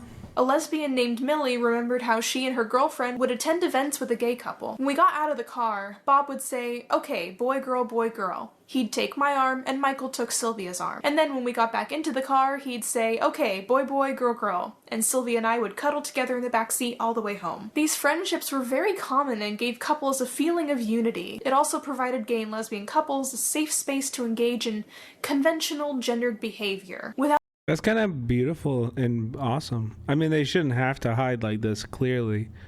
But it's cool that there was like that solidarity between, you know, queer couples like that across gender. Without the expectation of heterosexual romance or connotations. As Gay LA explains, a gay man might have felt that he was misleading a straight woman if he opened the car door or lit a cigarette for her, or played at being chivalrous in any other way. But with a lesbian, he could engage in such traditional masculine behaviors with pleasure and impunity. The women felt they could allow themselves to be feminine with gay men, and the men could be knightly or butch with the lesbians because such role-playing in each other's presence led to no awkward expectations. There was a mutual understanding between them that conventional gender behavior was divorced from conventional sexual desire. Hollywood itself is particularly famous for this type of coupling. Lavender marriages were an extremely common way for the studios to cover up a star's queerness. Cary Grant, Katharine Hepburn, Tyrone Power, Rock Hudson, Alla Nazimova, and many others all entered into heterosexual marriages, often pressured by the studios or the public. Many of them, obviously, divorced and remarried many times, and somehow that never tipped fans off. The big studios, starting with Universal, created moral clauses that allowed them to discontinue an actor's salary if they lost the respect of the public. So the pressure was on for stars to keep fans happy by any means necessary. One of the earliest Hollywood beard couples was Rudolph Valentino and Jean Acker in 1919, though it didn't last long. Acker locked Valentino out of the hotel room on their wedding night and they quickly filed for a divorce. Valentino married costume designer Natasha Rambova as soon as the gay rumors about him began to swirl once again. But not everyone went down this road, and most famously MGM actor William Haynes was in a relationship with a man. MGM put up with it for a few years before finally telling Haynes to get married to a woman or they'll fire him. And in the end, Haynes chose love over the bright lights of stardom. He and his partner ended up running an extremely successful interior design business together. But Haynes is a one-in-a-million case, and during the course of the post-war era, Hollywood was plunged into a reign of terror as McCarthyism and the red and lavender scares gripped the country. I won't get too into this topic today, but the hatred and fear of communists and radicals led to the infamous Hollywood blacklist. The environment was one of deep paranoia, and in some cases, the call was coming from inside the house. The post-war years also saw the development of various queer activist groups, reaching a boiling point during the... Even fucking Hoover, dude. Hoover was a drag queen too. And it was his shame that led to the mass prosecution and, like, you know, the use of homosexuality as blackmail and so many different things. I say it, I've said it before, but I'll say it again. Like, shame has to be one of the most powerful human emotions. And I think, like, in general, a lot of the people who are really hateful towards, like, queer people are hateful as a root, you know, like as an evident, or as an extension of their shame, you know, like, and they really, like, resent people who don't have that shame, you know. Shame is fear. Yeah, totally. But people who are able to defeat that shame, they resent you for it because they feel it so strongly. You know what I mean? It was shame and fear, really bad emotions. The rise of the new feminist movement in the 60s and 70s. These groups were incredibly important, but many also fell victim to the similar thinking that their turn-of-the-century predecessors did. Emma Heaney writes, pro-women advocates naturalized women's experience and didn't allow for the diversity of this experience, forwarding the racist, class-blind, and cis-sexist idea that woman is an internally homogenous category. The movement, mostly in the feminist sector, but oftentimes in the lesbian activism world at large too, was very hyper-focused on a singular, very white idea of universal womanhood that somehow ignored the very different and very much real lived experiences of women of color, trans women, and poor women. Just as frustratingly, many gay male activists persisted in tearing apart their own as well, refusing to associate with and distancing themselves from effeminate gay men, the same way that their forefathers had rejected fairies in hopes of gaining a morsel of respect from society. Craig Lofton explains, many male homosexuals after World War II, consciously and unconsciously, used gender conformity as a front for their sexual nonconformity. They did this in order to cope with the anxieties inherent in the fact that public exposure as a homosexual could ruin their lives. Their gender conformity required rejecting feminine gender mannerisms, a marker of sexual identity in prior decades, and embracing masculinity in some manner. It's hilarious, honestly, how things like this loop in circles for eternity. Things began with gender presentation mattering much more to society than sexuality, and somehow it managed to loop all the way back there within the gay movement itself in the form of anxious self-regulation, pushing out the most vulnerable members of the group to gain but a crumb of respectability. I see the same thing happening again in more recent years with people disowning cringy non-binary people from the community. Because it makes us look bad. This failure in intersectionality and to properly unify without internalizing the language of the oppressors in the mid-century This video is so good. Led to internal strain and weakness that was easily exploitable by parties seeking to tear the community apart. The FBI, in particular, was eager to exploit these weaknesses within civil rights and activist groups. In particular, during the civil rights movement of the 60s, the FBI COINTELPRO activities kept close watch on all of the major leaders and accused them of being gay. They wanted to weaponize homophobia in largely heterosexual marginalized groups to sow distrust, and creating these files required agents to comb through people's mail, trash, and personal belongings. The LA FBI division distributed fake flyers that promoted civil rights concepts while simultaneously decrying the Black Panther Party and saying that lesbianism is a bourgeois mental illness. The gay community was used as a scapegoat in times of crime as well. After the famous Black Dahlia murder of Elizabeth Short in 1947, papers across LA declared that the crime had been done by a sex pervert, aka the phrase of the era to describe gay people. The fear-mongering bounced back and forth between the papers and the gossip columns like a pinball machine. The immediate post-war era was defined by a poignant sex crime panic, and many places passed laws openly declaring homosexuals to be like resenting others for their personal feelings and projecting, or like resenting others for not doing more and upholding an environment that allows for shame. I mean, I think the second part is more like to me, what I'm thinking is that like they feel shame for the way that they feel. Cause like, let me be real with you guys. Like, nobody is entirely straight. That may be a hot take, okay?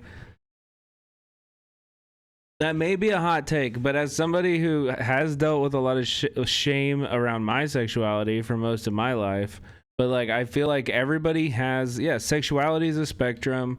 even like gender being a spectrum kind of like eliminates that whole, I don't know, whatever. But like, you know, so they're gonna feel shame about themselves, and like they are not gonna change that part of themselves. It's just gonna be something that they try to push down and reject and feel shame about and are really scared about. Like, this is a real scary thing. And even if they are straight, whatever, like she explained at the beginning, the way that like homosexuality is used and the way that like gender is enforced is so rigid for even those who are straight and cis, that, you know, like, you can be straight and cis in your life and still be called F slurs. You understand? Like, you can still be called an F slur. Like, they will still say this stuff about you. It's like they use that to enact shame on any kind of stepping out of the line. You understand? Like, it's used to be to cause shame on all different kinds of queer behaviors, not even just, you know, explicit like sexuality concerns and shit like that. You know, so everybody, the rigidness of the gender dynamic, the rigidness of a heteronormative world causes most people to feel shame. You know, you understand? And so when they feel that shame, they see other people who don't feel that shame, who instead are actually proud of who they are and like push to exist in those middle dynamics, then it you know, it makes them feel weird. Sexual psychopaths by default, allowing the state also, to we gotta send gay finish people this. to No pausing asylums for the with rest no of the video. evidence of any real crime done. It got to the point in LA where almost any crime would inevitably be blamed on a sex degenerate by papers, and the media grouped all gay people in with murderers and pedophiles. And just like what happened to John Lamb and the other men arrested in Long Beach in 1914, all of these papers would publish the names and jobs of any person arrested for being gay. Kevin Allen Leonard writes, in 1950, the Los Angeles Sentinel encouraged its readers to contribute to its effort to contain perversion. In its October Also, EHI, I read your message and I'm sorry that happened. That fucking sucks. 5th, 1950, Good to see you back though. I've been missing you. Hope you're doing okay.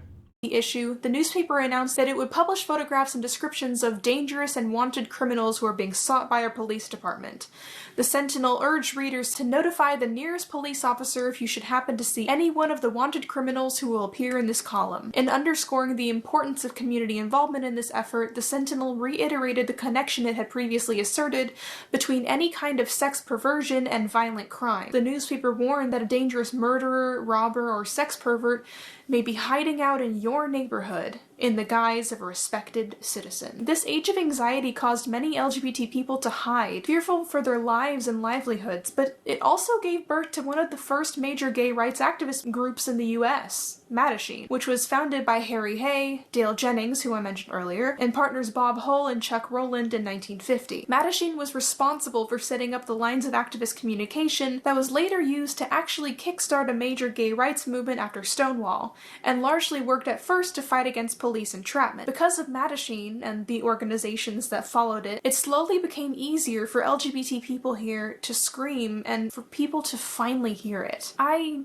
don't want to wrap up this video on a somber note. The video's been rough enough as it is. You may be wondering why I've stopped just before the AIDS crisis, and that's because I think that topic deserves the care of its own video rather than being forced into this one. I wanted to make this video because it feels like many people today have this subconscious idea that LGBT people were born at Stonewall and that LA has always been a safer place for society's outsiders. None of that is true. The first half of the 20th century was filled with so much more pain and so much more visibility than people realize. The 1920s itself was a decade that saw unprecedented gender revolution and gay acceptance, even the pansy craze, before the reactionary conservatism of the 30s took everyone a step back. History is a long, long road of sharp twists and slow turns patterns that make it easy to forget the scenery on the side. It's important for us not to forget that scenery because it was planted there by people that got us where we are today. And today, it's us planting those seeds that future generations can appreciate. And we can only hope that they'll look out the window. I love that framing so much. I love that framing so much. Because like I do feel like too often there's a lib tendency, right? There's a lib tendency to reference people like Harvey Milk and you know, like you know, Marsha P. Johnson and like people who were leaders in the like LGBT rights movements, right? And to say like, yeah, they got us here and like everything, but like it didn't stop. It didn't stop. We're not there yet. You know what I mean? Just because we have a parade, we're not there yet. We got a lot more work to do before trans folks are like truly safe in our society. You know, and we are planting the seeds now. We have to be fighting that fight now. It is not a passive thing. It's something we have to go out and fight and make sure that people feel safe and make sure that the people who are making them unsafe don't feel safe, you know? I mean, don't, you know what I mean? Like, you know what I mean, right? Window and remember us. I think the idea of being remembered by history. I'm just saying, trans people are my fucking friends. And transphobes, you can catch these hands, bro. And that's on every one of us. Is something on a lot of people's minds right now. Remembering forgotten LGBT figures is the thing that got me interested in pursuing history anyway, and I hope that despite the pain, this video helped you come to a somewhat clearer understanding of where the LGBT community came from, and what people really went through in this city that tries so hard to pretend that it was always paradise. So on that note, wash thy hands, wear thy mask, and stay safe out there. Great video. Okay, we are gonna get ready in like 2 minutes. In 2 minutes, we're gonna have Maebe on. But I gotta go pee first. So we're gonna continue this conversation, but I'm gonna play you guys this video. This is a very new video. You might notice I could not find this video on CBS News or anything. But where did I find it? The Daily Caller Shorts. An LA neighborhood. This is part of what we'll be talking about tonight. Part of what we'll be talking about tonight. So I gotta go pee. It might autoplay the next video, but don't freak out. It's gonna be fine. But I just gotta pee and shit. And then when I get back, we'll talk about Maebe and talk to Maebe.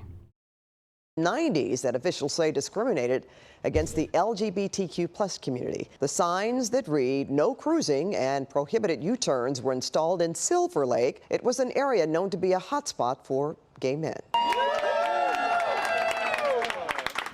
LA City Council members Hugo Soto Martinez and Nithya Raman were on hand today to help remove the signs. They say the no cruising and no U-turn signs were put up in the 1990s to prevent people in the gay community from meeting up with other gay people. Cruising, of course, meant something very different. It meant an opportunity for the LGBT community to try to find human connection and intimacy. These are kind of a relic of an era of the 90s when gay men would meet up here after hours. I was also surprised that these these U-turn signs were still up. And at first, you know, they seem a little, oh, okay, it's just a no U-turn sign. But when you learn the history of it and you realize that these were used to profile gay people, it's so important that we have these removed. Something you might not know is that there's a whole ecosystem of websites dedicated to the most oppressed group in our society, conservatives. And while you may love these websites, well, that's not right. And while you may love these websites, there's something wrong with them. You just can't speak your mind anymore. The big tech monopoly is clamping down on our free speech. The video did not come back fast enough. Okay, I'll be right back. I'm gonna play this. I'm still not These done are the best dog videos from the past 10 years.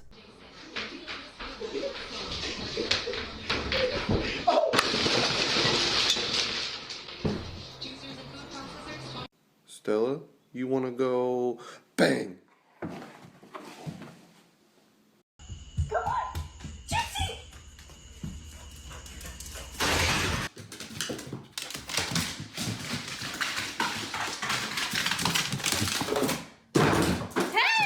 This dramatic husky needed to get a shot.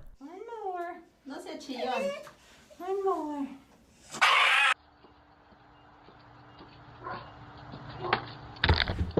Okay. All right. So give me 1 second to figure this all out. While I'm gone, let me put a Maebe's Twitter on here. I need to turn my camera off for just a second. But everybody go follow Maebe while I'm doing this.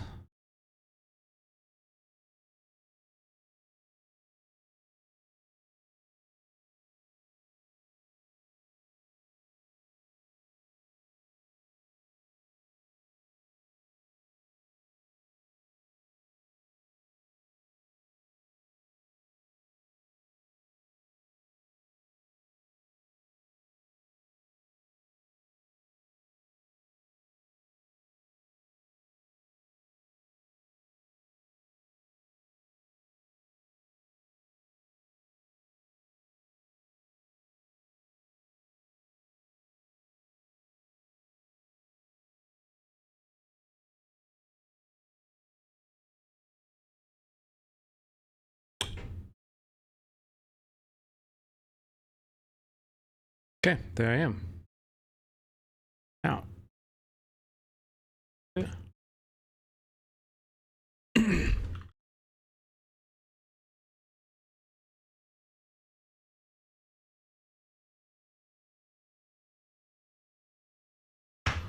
Okay, so yeah, so you guys saw that. Oh, Maebe's here. Hello, Maebe. Oh. Hello. Hey, hello. How is it going for you? Great. How are you? I'm So doing I'm a well. couple Okay, good. I was late. just checking, making sure the audience can hear you. I think everything is like working great right now. So you can hear me, right? I can hear you. Can you hear me? Yeah, you sound great. Okay, cool. So Maebe, welcome in. Thank you so much. I don't think we've ever like had like a meaningful one-to-one. I know I've definitely like met you at different canvassing efforts and you know, fundraisers for political events and whatever, so have you. But why don't you just give a brief introduction to who you are and what you do in LA? Yeah, of course. Hey, everybody. My name is Maebe. My pronouns are she, her, they, them. And I serve on the Silver Lake Neighborhood Council. I've been an elected member for a little over 5 years now. And I also previously ran for Congress. I ran in 2020, 2022, and 2024. I did not win, but we put in the effort. And I'm excited to be here, excited to chat with you, and happy to talk about whatever we want to talk about. Yeah. Well, I think let's just first talk about you had a big W this week, something that you had been fighting for specifically with regards to the traffic signage in Silver Lake. I would love to. I don't even know if how much I want to really preface it with. I want to hear it just like from the beginning, like what, you know, when did you start this fight? What have been the challenges as you've been going through it, and then where are we at now?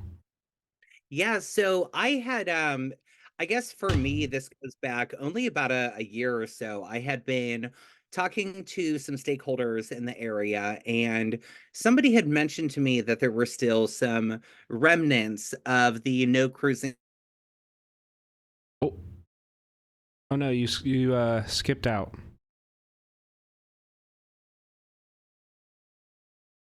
Now, I know that was not the original intent of the ordinance. The original intent was to discriminate against the Latino community, those who were low riding.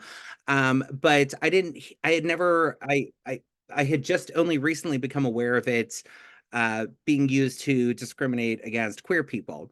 So I heard that there were some of these signs that were left over, and as a member of the neighborhood council, I brought it through our Reimagining Public Safety Committee, which I co-chair, and we drafted a letter that we approved in committee. We sent it on to the neighborhood council. We had a discussion in the neighborhood council, and the idea was if it's passed by the neighborhood council, let's send it on to all of LA City Council, specifically CD4 and CD13, which both have a stake in Silver Lake, as well as the mayor and as well as the Department of Transportation.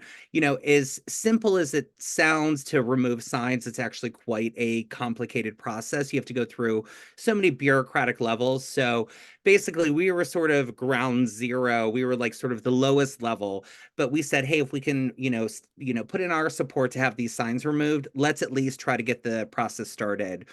And I was so pleased to discover that this was something that was already being discussed amongst CD4 and CD13. And there's a lot of history to why we wanted these signs to come down. If you want to start talking about that now, I can, but I feel like that is a whole conversation in and of itself, because what I have witnessed and gone through this week has been a little bit wild. I've had so many people come after the videos that I've posted saying, basically your typical homophobes and transphobes saying, oh, great. Oh, now no U-turn signs are homophobic. What does the alphabet mafia want now? Yeah. And so, basically they're sort of framing it as we're asking for more and more and more and more, when basically what we're asking for is to to sort of level out the wrongs of the past. Let's sort of balance this out. Let's try to make amends for some of the missteps of the city. And so it's Yeah. been a really interesting week for me. Yeah, I can imagine. Something that we had been we just watched a video on here is like learning. It was very interesting learning about the like LA's history with queer politics in general, and it seems correct me if I'm wrong, but it seems like the history leans a little bit more on its south aspects of like than the California aspects, where it's like it's a routine, a long history of like police using the police to brutalize and to police people's like personal behavior and personal decisions. And these, like you were saying, like the right is totally framing this as like, oh, like, what's next? And like, what is, how could this possibly be homophobic? But in reality, this is how a lot of, this has happened, is creating like really, from of course, very explicit like anti-sodomy laws that existed in LA until like the 70s, to no U-turn laws, where they're going kind of in a roundabout way, but still like explicitly policing the queer population of LA, and using fines and using the police as a way to interact with them. Yeah, there's not really a question in there, but I'm sure you can expand a lot on it. Yeah, I mean, especially here in Silver Lake, Silver Lake is I love Silver Lake. I'm always going to be a champion for Silver Lake. I think it's a wonderful community to live in. But given, as with any other neighborhood, it's just the nature of urban planning that things never really stay the same. Things are constantly changing, and it oftentimes has to be a fight to try to keep things the way that they are. I mean, with that, we can easily go into a conversation about gentrification and how gentrification has changed our neighborhoods, every neighborhood. I've seen it a lot here in Silver Lake. I mean, I can even admit I'm probably, as somebody who was not born and raised here, I am somebody who moved to Silver Lake. And so it's really easy to point fingers as to why gentrification happens. But I think the important thing is sort of recognizing your role in it and trying not to exacerbate the situation, but try to, keep things as they are for the locals as much as possible. And for better or for worse, you know what I'm saying? And so, when it comes to policing, the police unfortunately have a bad reputation here in Silver Lake, as they do in the rest of Los Angeles. Silver Lake being sort of a queer beacon. The queer history in Silver Lake goes back to at least the 1950s. I mean, at the time there were a number of queer bars on Sunset Boulevard, and they were not necessarily advertised as queer bars in the same way that they are today. But that's where a lot of queer people went to try to develop community with other queer people. And that's why a police presence developed surrounding the queer community here. A lot of people know about what happened at the Black Cats, the Black Cat demonstrations, which took place in early 1967. You look at photos from those demonstrations, and what is written on the signs that people are holding while they're protesting are essentially the same kinds of phrases and slogans that we're seeing today. Stop police brutality, accept everybody, but mostly stop police brutality. And so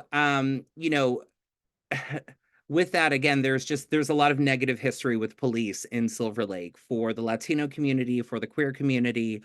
And so learning about this story about the no cruising signs did not come as a surprise to me. It actually sort of made everything kind of come together as to why we are, sort of anti-police here in such a way that they just have not treated us in the way that we want to be treating our neighbors. Yeah, totally. And so, I would love to talk more about the signs themselves and like kind of like what was the culture around that area of like can you explain, like, for people who may not know, like what is like cruising? What was the reason for them putting it in to begin with? Yeah, so when it comes to cruising, a lot of people have a different idea of what cruising means. So uh, this story, I did my research, and in 1988, the LA Times put out an article detailing about how cruising had been outlawed by the city of Los Angeles. And this was something that was a bit of a trend statewide at the time, beginning in the 70s into the 80s. And this was a response again to the Latino community engaging in low riding, street riding. And the unfortunate thing was not only were they using this law to discriminate against the Latino community, but again, they started to use it to discriminate against the LGBTQIA plus community. So this goes into effect in 1988 here in Los Angeles. Fast forward almost 10 years to 1997. And that's when the no cruising signs specifically were installed here in Silver Lake. And the street in particular that I'm talking about, this is Griffith Park Boulevard. It's right above Hyperion. And Griffith Park Boulevard, in general, it's a generally quiet, residential, pleasant side street. It does get busy during rush hour, so when people are going to work, when people are coming home from work, the rest of the day, it's just sort of come and go traffic. But the street itself is a pretty wide street. And so the reason I bring this up is because that it deals specifically with the no U-turn signs. So the no cruising signs themselves were removed around 2011. In 2011, the Silver Lake Neighborhood Council, which I'm now a member of, I've been on the council since 2019. At the time in 2011, they voted to try to get these no cruising signs removed because even at that time, they were recognized as being used to discriminate and to profile queer people in the neighborhood, specifically gay men. And at the time, you've got to think about it contextually. It's easy to think about, well, that doesn't make sense today in 2024, but you go back, to 1997, and still queer people were not as widely accepted as they are today. Even though this was a very queer positive neighborhood, a lot of people were coming into the neighborhood because they knew that it was a safe haven of sorts. But even such, folks were sometimes afraid to go into gay bars because they were afraid of being photographed. They were afraid of being outed just by going to a queer establishment. So knowing that there were queer establishments in the area, some of the side streets in Silver Lake were used to cruise. And cruise, again, it has a couple of different meanings depending on the context. So when we talk about low riding, no cruising means uh, you know, not passing by the same spot within a few hours. So, going back and forth, low riding. But these laws, this law was used to discriminate against gay people because they knew that gay people were cruising in the area. Now, cruising for gay people, it's a euphemism for seeking out gay sex. And again, you have to think about it contextually. human beings, we are sexual beings. We are always seeking out intimacy, human contact, and of course, it's going to happen within the queer community. And what I don't like about it is it sort of portrays queer people as being hypersexual.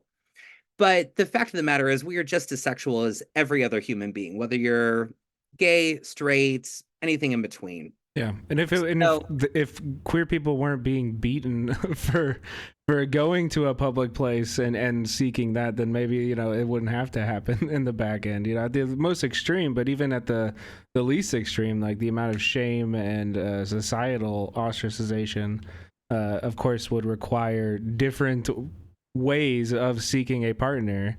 Before Grindr existed, basically, right? Exactly. That's the thing is, it wasn't necessary. You couldn't go to a gay space without it being very intentional, without people seeing you go into a gay space. Whereas today, with the invention of the internet and social media, we've got Grindr, we've got Scruff, we've got Sniffies. Not saying that I use those, but there are different ways now for queer people to meet each other, whether that is for sex or whether it's just for development of community. But at the time, there were very limited options. And so the fact that the city installed these no cruising signs on Griffith Park Boulevard, which was very near where the gay district was, there were a number of gay bars right in that area. And these were specifically installed to profile against queer people.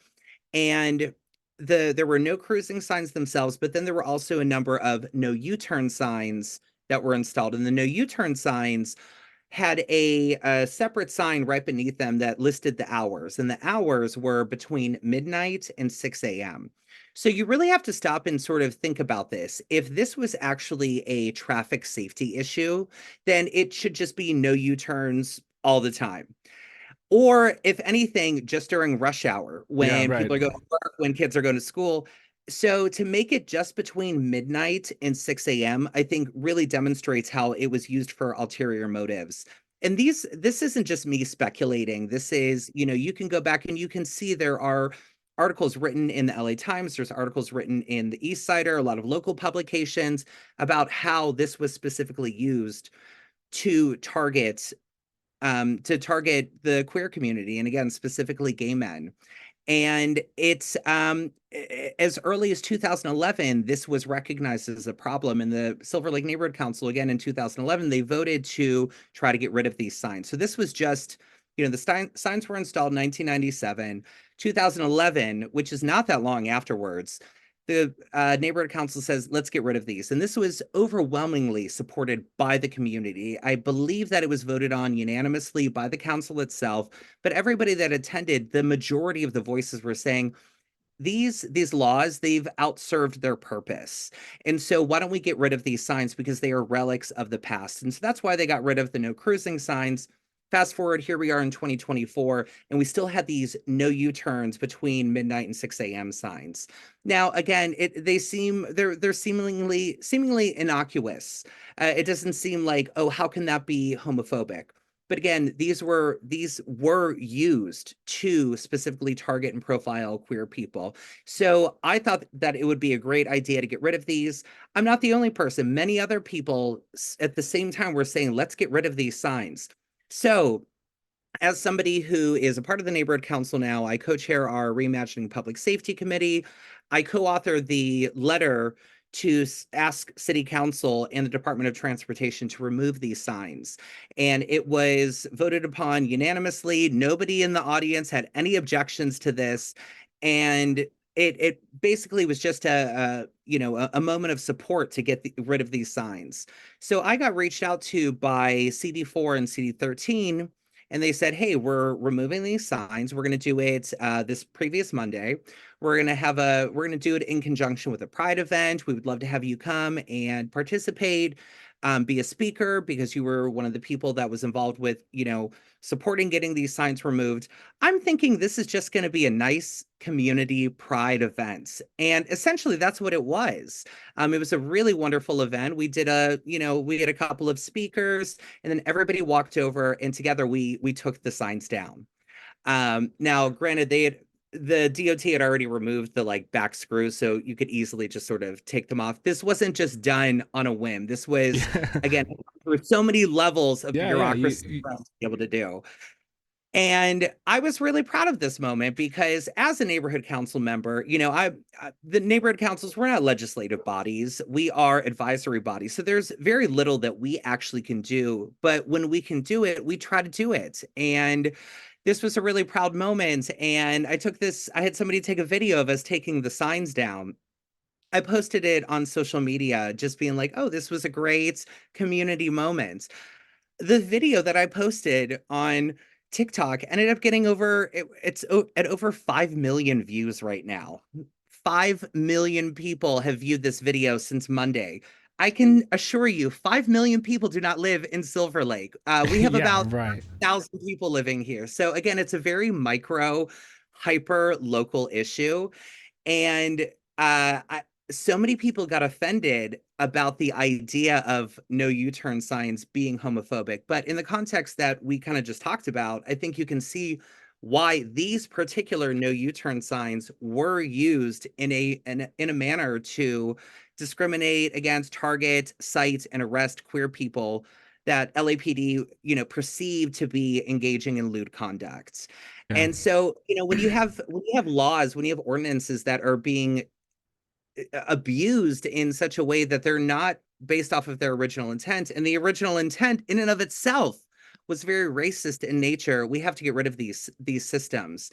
We actually had a couple of speakers at that event. We had some Indigenous speakers open the event, and they talked about how even things as basic as street signage can be very, very colonial and patriarchal in nature.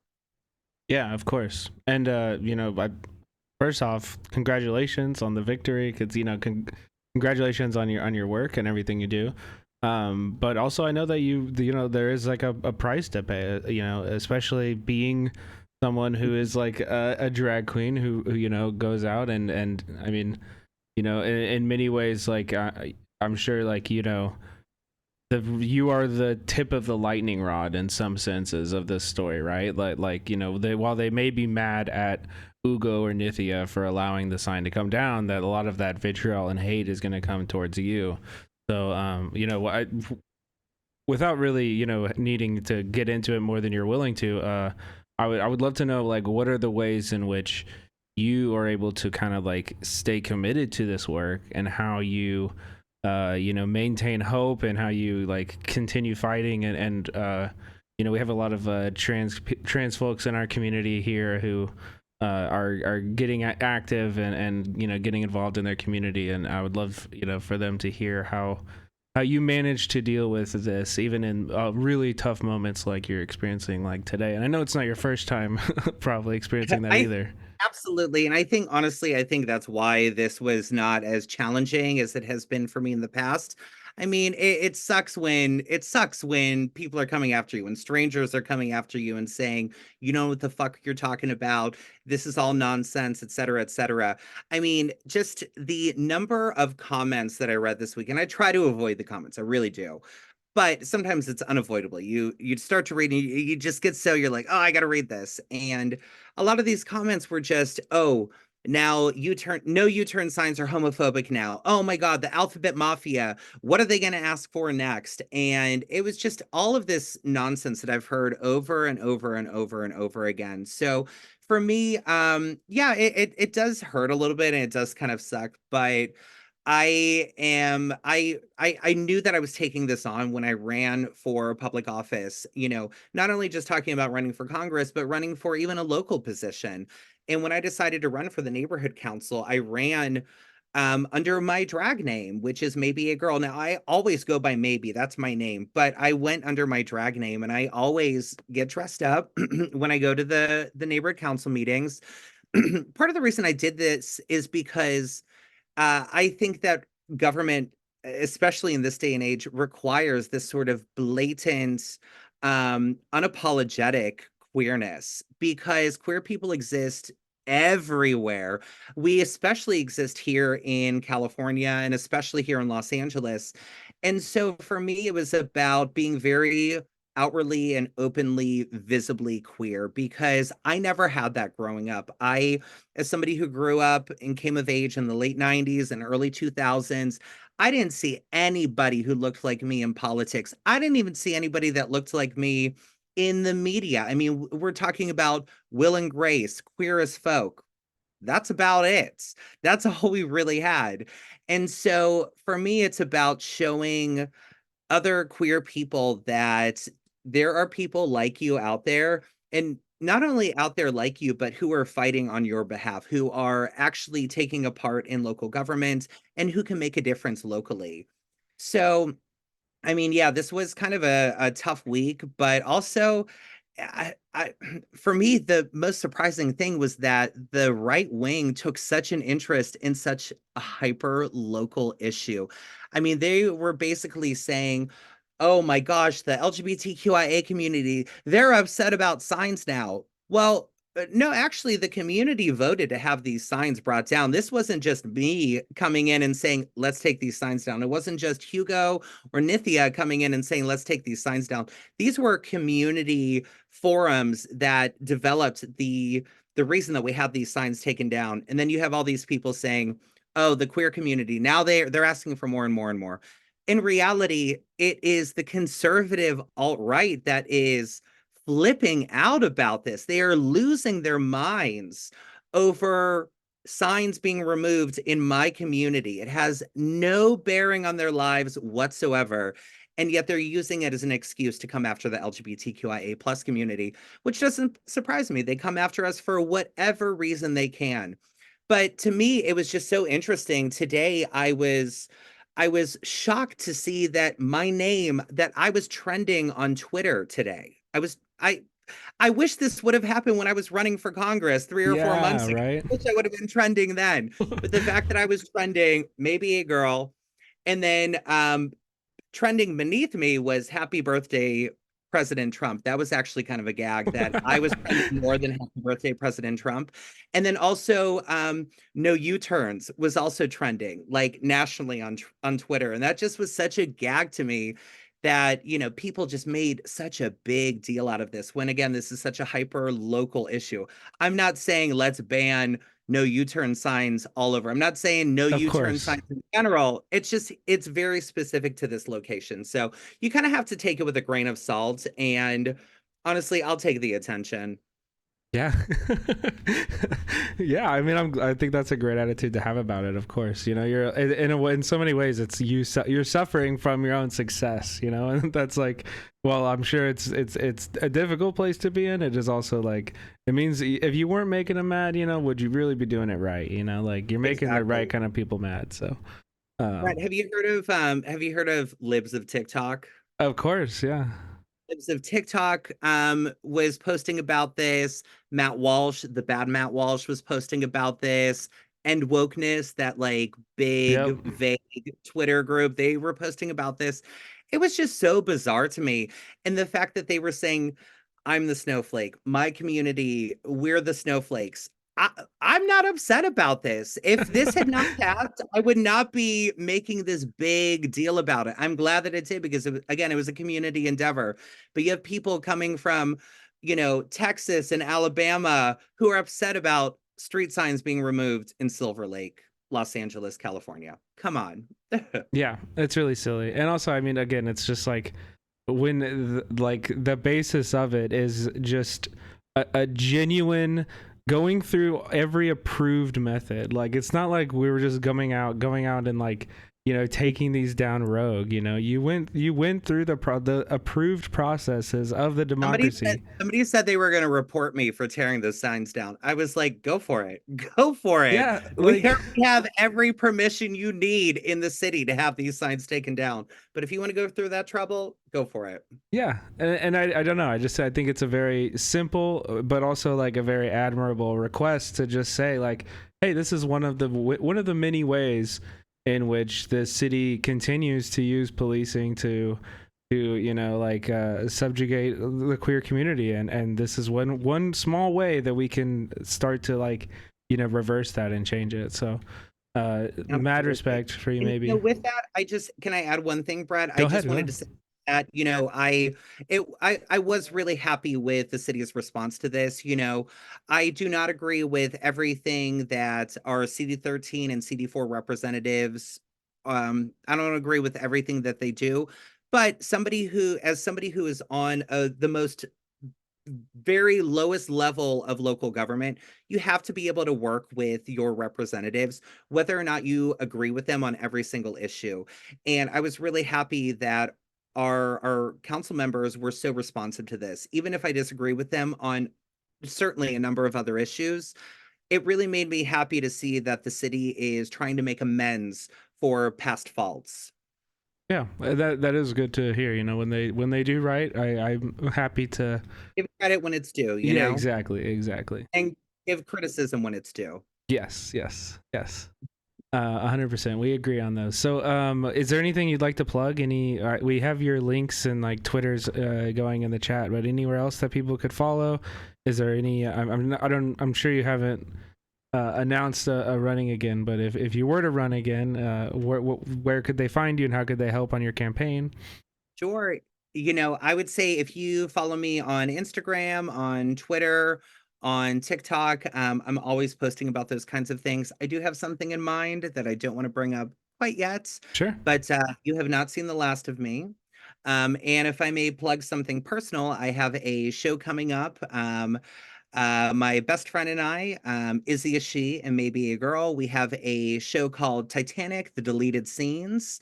It is a live action drag show movie experience. It's going to be at the Look Dine-In Theaters on Monday, June 24th at 7:30 p.m.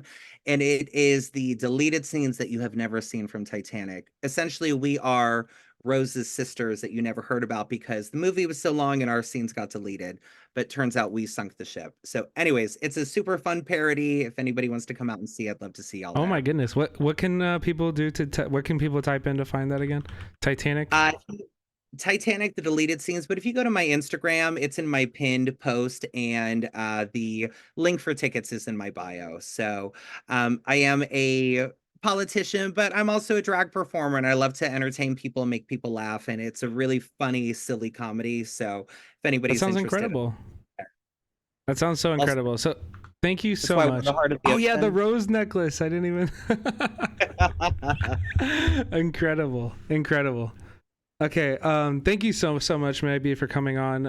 I hope you said you read comments. You had a lot of support in the chat here. So if you want to like go back and read through this, people are you might need some of the love and the joy that people are sharing, hearing your story here. So I appreciate that.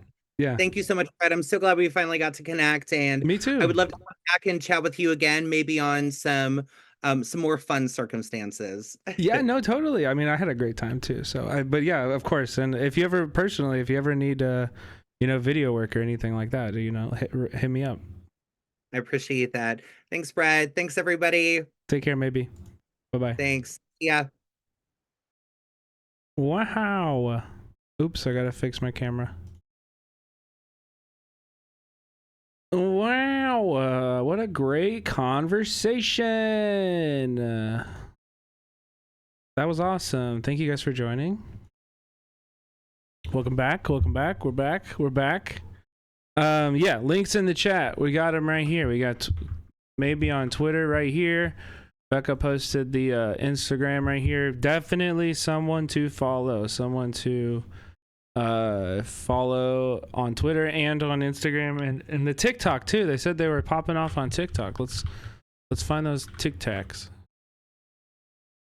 Oh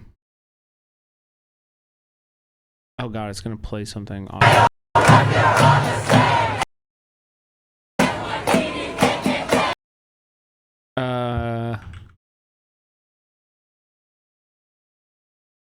Here they are. Okay, there's the TikTok. So definitely go follow on TikTok. Follow everywhere. We support Maebe here for sure. Voted for Maebe. I've canvassed for Maebe. They have. We didn't even really get to talk about it outside of their work, very specifically on these signs. But the you know, their policy is flawless, in my opinion. I voted for her once. Hell yeah, me too. I think multiple times I have. Yeah. So okay, next up we have conversations about Elon. And by the way, we might continue. We might, you know, who knows? Maybe Ben Shapiro will make a video about that or something, or Ben Shapiro will, you know, who knows what'll happen, or Matt Walsh, or, you know, one of these places. But for now, let's check out. I did want to watch this video. We hardly got into it together too.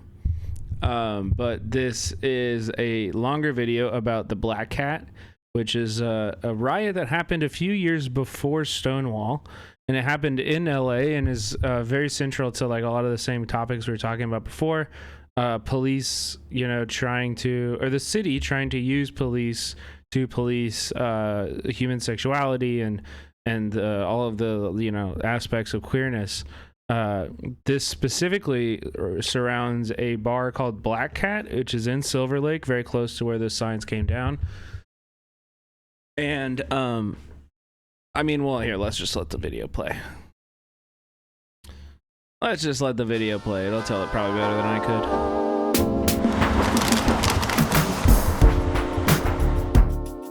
And by the way, has anybody been to Black Cat recently? Like, has anybody ever been to the bar now? Because, like, they do a pretty good job of hiding it all. If I'm gonna be real, like, there's like a plaque, maybe. There's a plaque somewhere on this, but like, it's not that radical of a space anymore.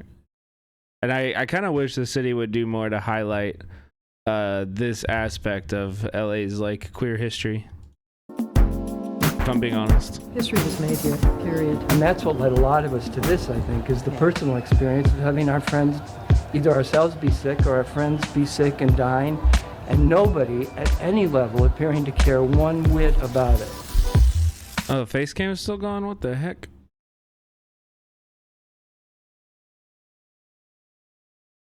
Wait, why? It works in full cam, right? Well, why doesn't it work here? Oh, it's just small. It's just so small. What up, Moldavite?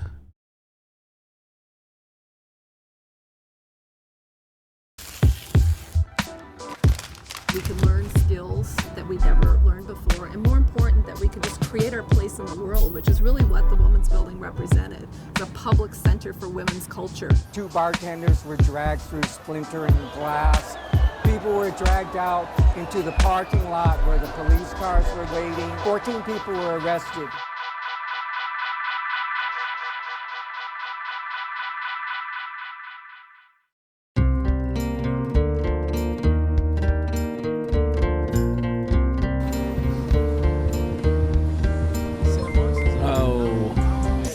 Yo, thank you, boat person. Appreciate that. Great content as always. Always learning something new. Really educational. Prayer. Yeah, and look, notice the alert. See, look, Hassan, I'm not always saying DSA LA council people are shit. Okay, look, we're giving shout outs when they do the right thing. We give shout outs when we do the right thing. That's what we just did. Okay. Now, am I going to have Ugo on this stream to talk about it? No, of course not. But come on now. Baby steps, okay? And Maebe's right there with me. Maebe's right there with me. I'll have Maebe on 100 times before I have Nithya or Ugo on this stream.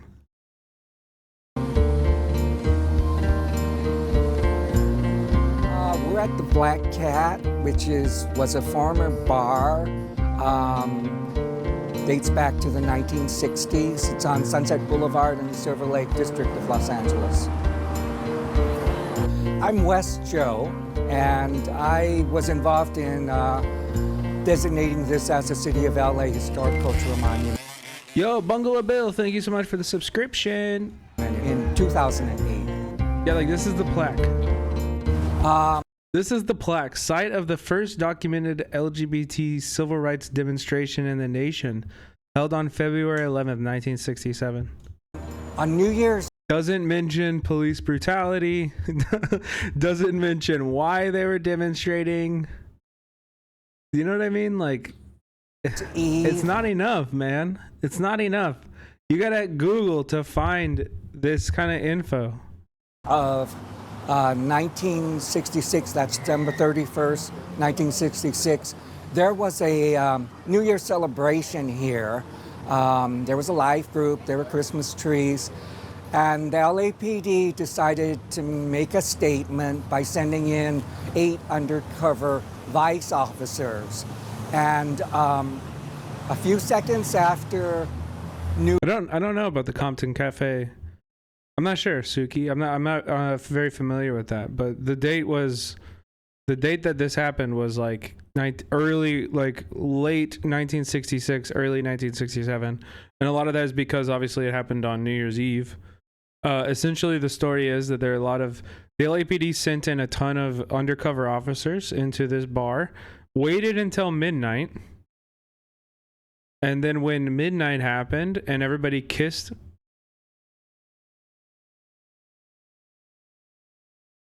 people that they loved, they started fucking beating the shit out of everybody. New Year's, For kissing each other. 1967, they started arresting the men inside for exchanging same-sex kisses. The Tavern Guild actually got a piece in the LA Daily Journal back in 1967. So we have a picture of the front of the building in 1967. And this is basically what it looked like, glass and the same sign that's up here now. So if you can imagine a New Year's Eve celebration, still with the Christmas decorations, right after midnight, you know, everyone's kissing, and suddenly the cops start grabbing people to arrest them. The bar structure, the bar where you order your drinks, that is the same bar structure that was here in 1967. I think the accounts that I read say this is where the 2 bartenders were dragged through splintering glass. People were dragged out into the parking lot where the police cars were waiting, and 14 people were arrested here.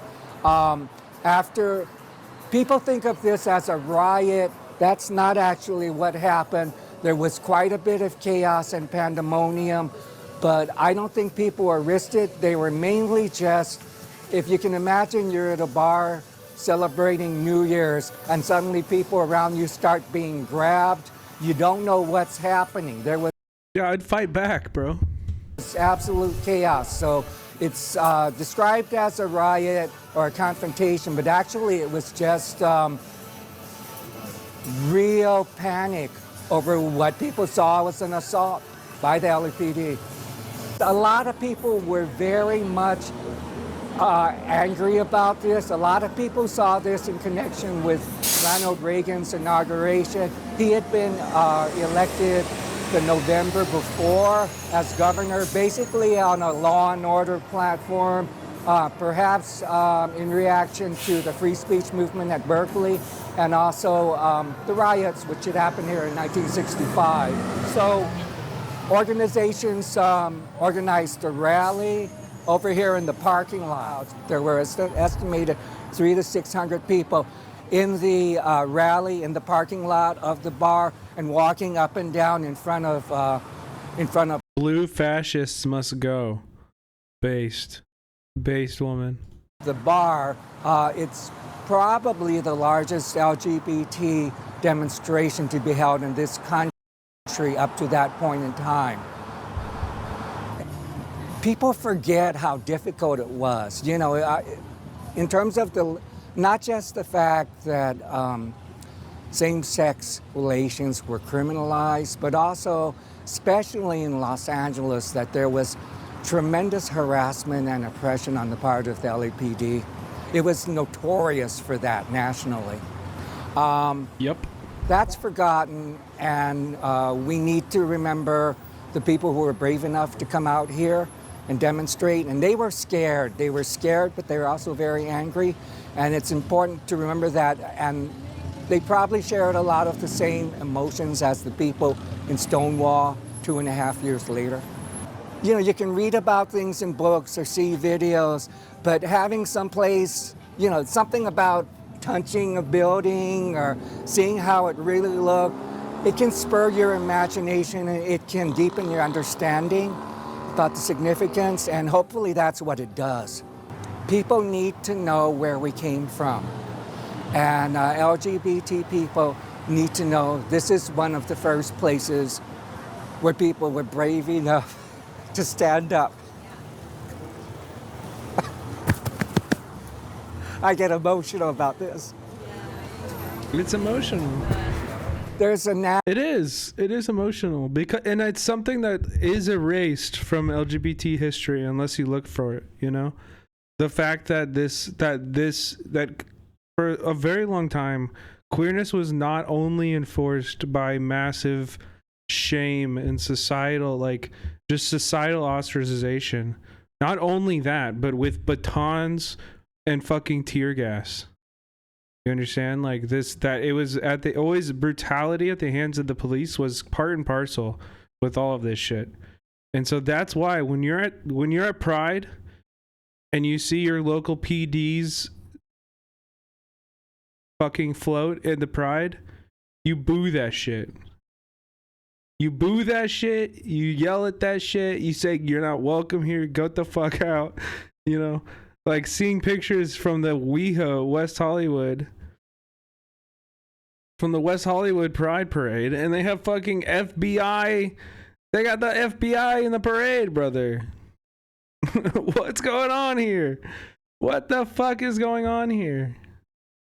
Like, No cops at Pride. Pride was a riot.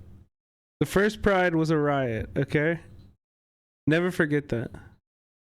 Natural. And it's not so different nowadays anyway.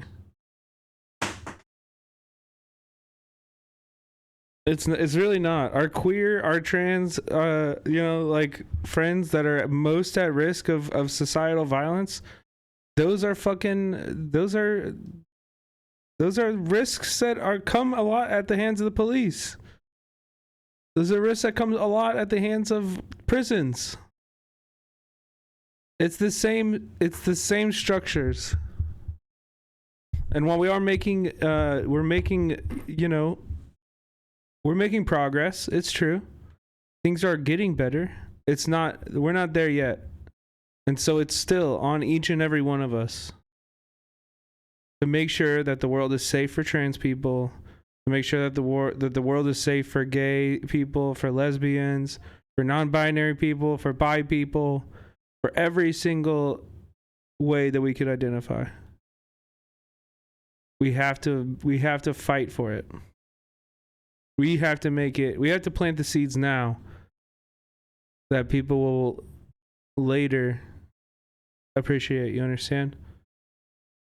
Human disposition to focus in on the star-studded places, the Stonewall Inn, which certainly deserves its designation as a national monument. Hopefully people will realize that the LGBT movement came about all across the country. It had humble origins, just like all of the other civil rights movements of the 1960s. It was not in fancy, big places. It started out, this was a working class bar at that time, and that's where it started. That's the origin of people's rights today. It came from places like this. In February 1967, the Black Cat grew from a beloved working-class gay bar into a symbol of the early LGBTQ civil rights movement. And one of the earliest such documented events in the United States, as many as 600 people gathered peacefully at the bar in defiance of police brutality and harassment.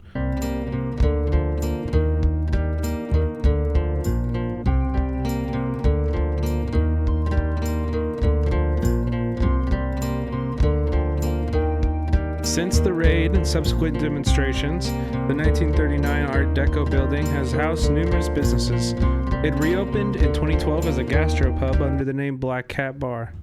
In 2008, the building became the first historic cultural monument to be designated by the City of Los Angeles for its contributions to LGBTQ history.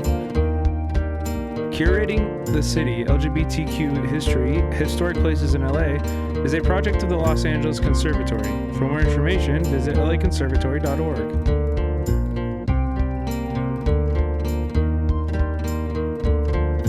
Very cool. Cool project.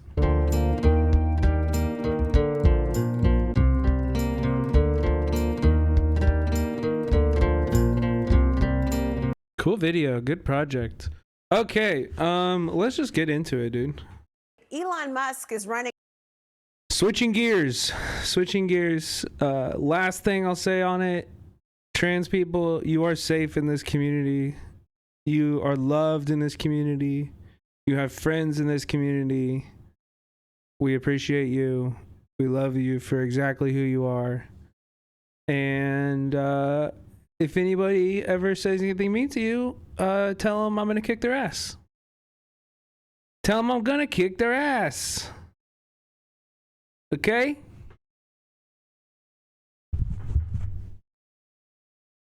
That's it. That's it. All right, we're moving on. Megaphonics reached out to me. I had zero intention of covering this story. I had zero intention of covering any of this story or ever talking about Elon Musk. But Megaphonics reached out to me on Discord and he said, let me talk about Elon. And I said, you know what? That sounds kind of funny. I said, yeah, that sounds kind of funny. Let's do it, dude.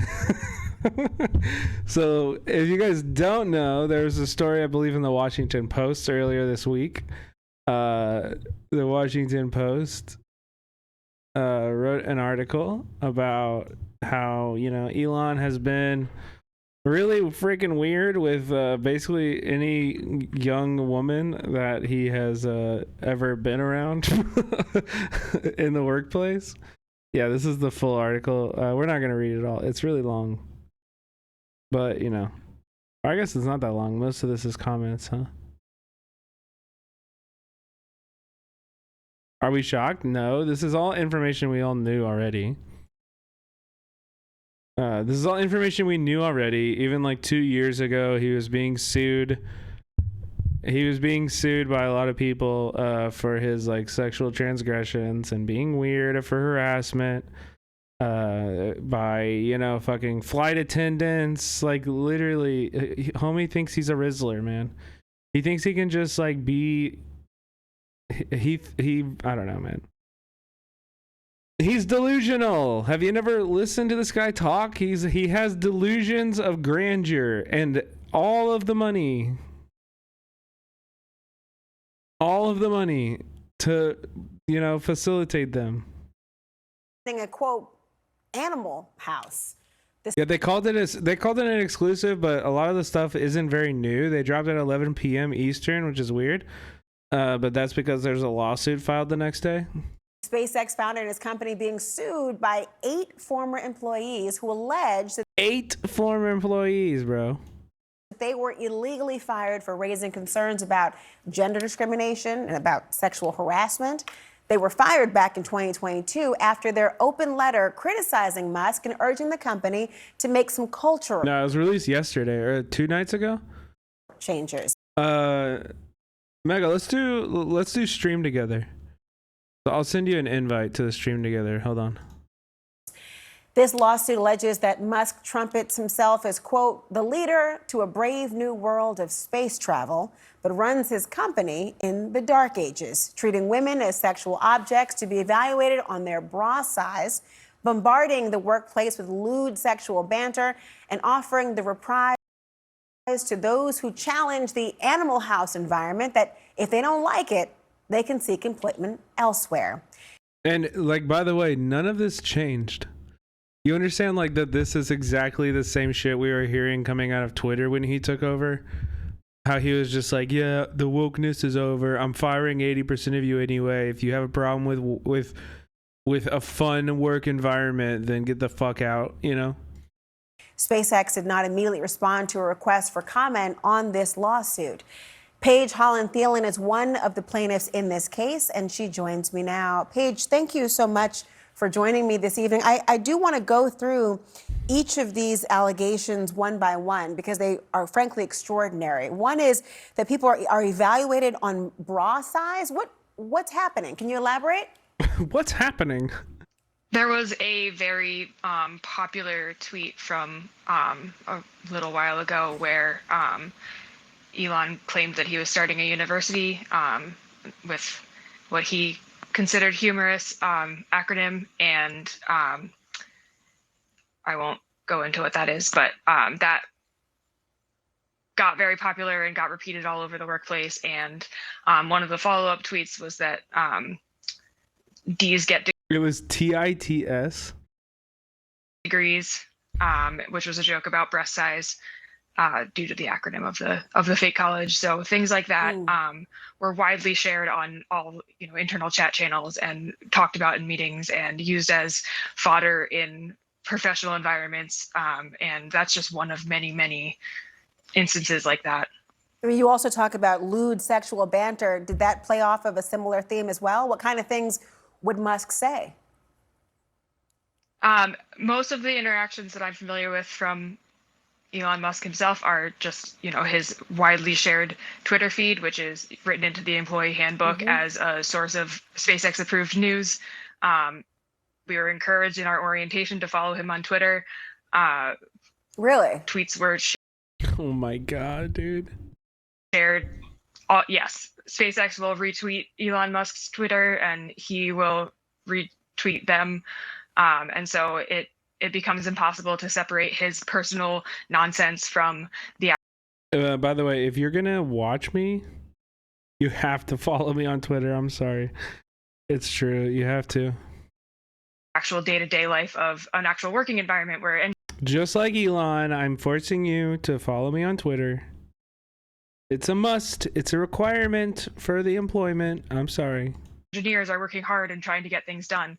So anything that is on his Twitter is considered official news. So anything that he says may as well be written on official SpaceX letterhead and distributed as a company update. Official news or official policy? Because I wonder what the impact of that was working at the organization to know this was being shared or talked about. Were people repulsed by it, or did it become part of the culture? It is very much part of the culture, but people like me were pretty repulsed by it. Yeah, both. What do you mean? It's hard not to feel targeted in a scenario where you might be the only woman or the only minority in a room, and people are laughing about sex jokes and potty humor. Dude, I have worked in environments like this, and it's so fucking annoying, man. It's so stupid. Like, it's not funny. You're like literally going for the weakest, like lowest hanging branch of comedy, and it's so annoying and dumb. But B, obviously it makes other people uncomfortable, and not just women, by the way. Like, this kind of conversation makes me uncomfortable too. Like, it makes me uncomfortable. Okay, so I'll call it out, and men, you should call it out more. But when it's your boss like this, like, what do you fucking do? You write a scathing Glassdoor review after you quit. That's your only option. In a place where it really doesn't belong. SpaceX, they don't normally respond to queries from news organizations, but back in 2022, the SpaceX COO said that she would enforce SpaceX's zero-tolerance standards against employee harassment. But then the New York Times reported that she said the employees had been fired for making other staff feel, quote, uncomfortable. How do you respond to that? I can't discount anyone else's lived experience any more than anybody else should be able to discount mine. I guess it's a bummer that somebody felt uncomfortable that I asked them to sign a letter, but the letter was a very small step to trying to improve the lives of a lot of people. And I think just the sheer volume of support and signatures that we got on the letter is really strong proof that this wasn't an isolated small angry mob of people, we had a lot of support, and a lot of people really shared this sentiment, and a lot of people still experience this every day at SpaceX, and we're trying to support each other. And it's really unfortunate that the spin and the twist was that we made people feel uncomfortable, because I just that was the reality of my everyday life, was how uncomfortable I would feel in situations that were much, much more damaging than that one. The irony of that narrative. Paige, Holland, Thielen, thank you so much for joining. I know these are very significant allegations. We'll continue to follow and what their response may be as well. Thank you. Oh, God. Yeah, he's such a weirdo. Okay, let me invite Megaphonics on.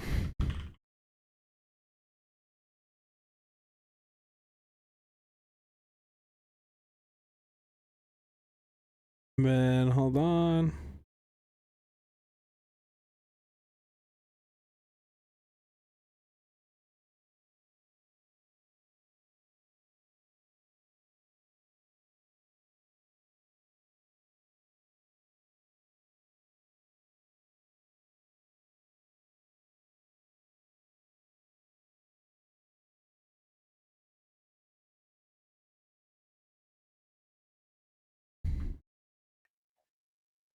Mega, you there? Yeah, can you hear me? Oh, yeah, I can hear you. 1 second. Let me try to get these It's my first time cameras doing up. guest stars. So.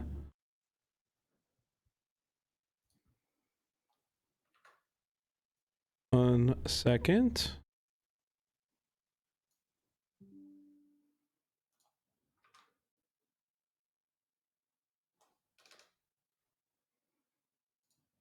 Hey, there I am. Okay. And 1 second.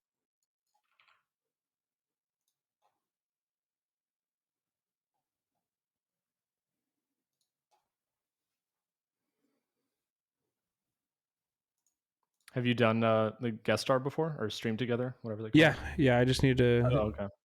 get yours up. I don't know why yours isn't going.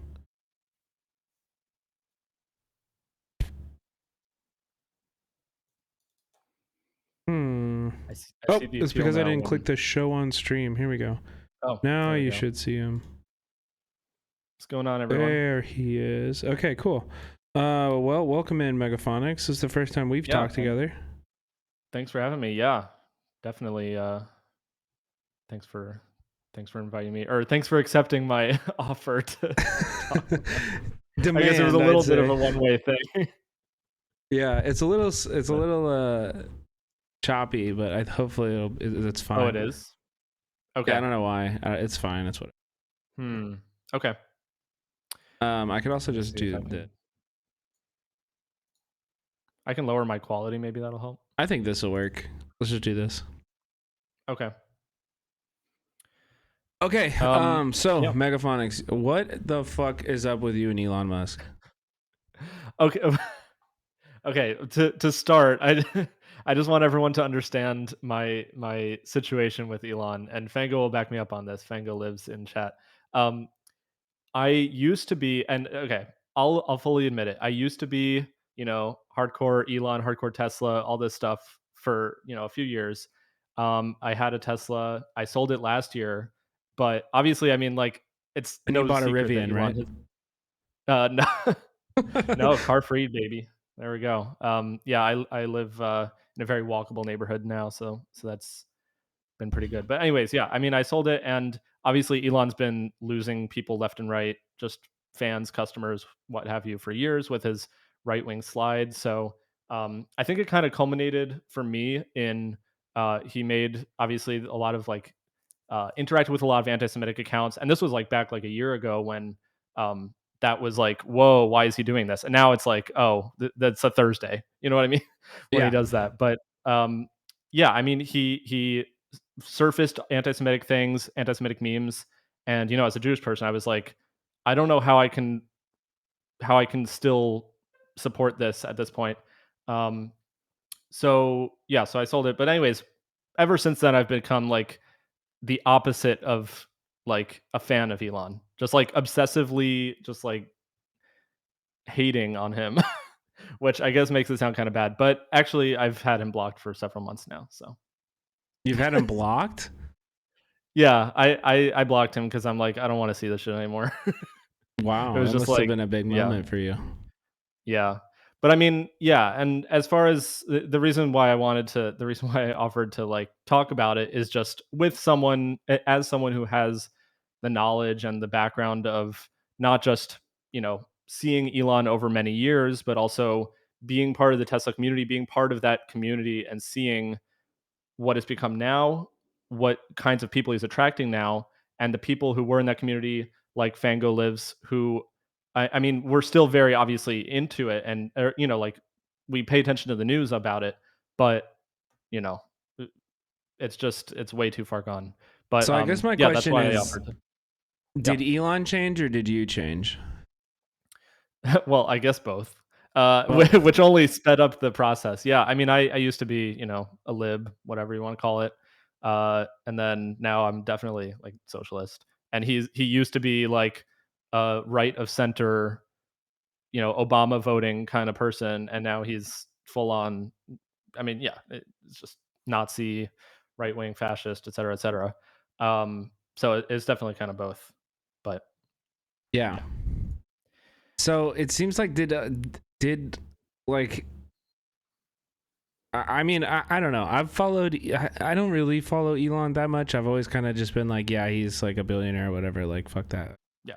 But did like was there like a moment that you could like pinpoint as like this is whenever he really went off on the deep end, or like outside, like is it really so simple as like he's just a victim of divorce court, or No, there was definitely a point. I mean, I wouldn't say there was like one specific point, but it's been a slide. Obviously, like the anti-Semitic surfacing stuff, the like weird dog whistle stuff. He would like tweet things and then be like, "Why is everyone getting mad at me?" And the reason that people were getting mad at him is obvious, and it's just, and he, then he bought Twitter and everything just went crazy. But I mean, he was I guess like the reason that I forced to wanted buy to, Twitter? well, yeah. I mean, his problem is that he operates in a realm that's like, um, uh, doesn't want consequences, doesn't want any sort of like actual things like happening. But then it's like, oh, turns out you can't just tweet that you're taking Tesla private at 420. Turns out that's like a huge securities fraud, securities Yeah. crime. Turns out you can't just like say that you want to buy Twitter and then JK, it was just a meme, and then it's like, no, it turns out that's like a legally binding contract that you signed. Like, what the fuck are you like? Just thinks that you can just be a billionaire and you nothing will happen to you because you're worth billions. So that's I mean, kind of where that stems realistically from. though, when you have that much money, like you don't feel a difference between like 70 billion and 1 billion. But like, I mean, like Well, realistically, even him tanking Twitter into the ground, like the most that he's really going to feel that is in him not getting the attention he wants from Twitter, like yeah, I think, and this sort of goes to a conversation that another topic about Elon that I wanted to bring up, not just the Wall Street Journal and the lawsuit and all that stuff, but recently this week was the annual stockholder meeting for Tesla, and part of being a public company is that you have shareholders and you have proposals and voting and whatnot, and a board of directors and all this stuff that he doesn't have with his private company. So Twitter is just anything goes. He does what he wants, even though it's backed by private funds, but basically it's his toy. SpaceX, same thing, even though they have government contracts, so maybe it's a little bit more like ironclad, but same thing, it's privately held, so it's whatever. Tesla, it's really the example of his um, cult of personality coming to fruition, because you have not just him calling the shots, but they put these things up for votes, and one of the things is the $56 billion pay package that shareholders had approved in 2018, but then it was struck down by a judge. And they just revoted on it. But leading up to it and the whole conversation around it was him basically begging for $56 billion. And all these people earning what, $56,000 a year, saying, we need to do this. We need to give him his money. He deserves it. He deserves it. So, you know, I, if you ask him, it really is, you know, even if you have $200 billion, you're going to cry over $56 billion. Meanwhile, you know, one of the points I was going to make is like, wouldn't it have been nice to, you know, take that and distribute it to the 140,000 employees that work at Tesla that actually build the cars, that actually sell the cars, that actually create the profit? But, you know, that's just Yeah, me being I've a actually socialist. met and spoken with some people in LA that work at Tesla, and they're like UI design and stuff. And they basically say that their job is mostly pretty good, but every like few months, Elon will just like come into the offices, and then like shit hits the fan, and like everybody hates their life. Multiple people quit during these periods. That he just like he's like essentially like the worst person that you could imagine on as a boss, you know. Yeah. And I mean I was just watching earlier today the kind of like the stockholder meeting, and it's just crazy because some of the stockholder proposals. So there's Tesla proposals, which are like the, you know, the pay package, 56 billion, all this stuff, and then there's stockholder proposals, which anyone can bring if you hold shares in Tesla. And some of them are, you know, quote unquote activist proposals. So one of them, for example, is uh, a proposal regarding annual reporting on anti-harassment and discrimination efforts. I mean, literally just like the bare minimum. And Tesla recommended against it, and it didn't pass. And so it's just like and the people that proposed it were like, you know, 98% of Fortune 500 companies have this kind of reporting procedure, and Tesla doesn't. And it's just, I mean, I feel like that speaks perfectly to the fact that, you know, Tesla doesn't take harassment seriously. They don't take things like, you know, hiring diversity and hiring fairness seriously. And it culminates in this situation where you have this guy at the top, and anything he says goes. And we've seen where that goes. So Yeah, and I mean all these other companies, they don't have it like for the benefit of the women working there, or you know, it's literally strictly to limit their own liability to lawsuits. Which, if you're a shareholder, like, you know, paying out millions of dollars in lawsuits, or you know, even bigger than that, like that's gonna affect your dividends or your bottom line, and like the stock price.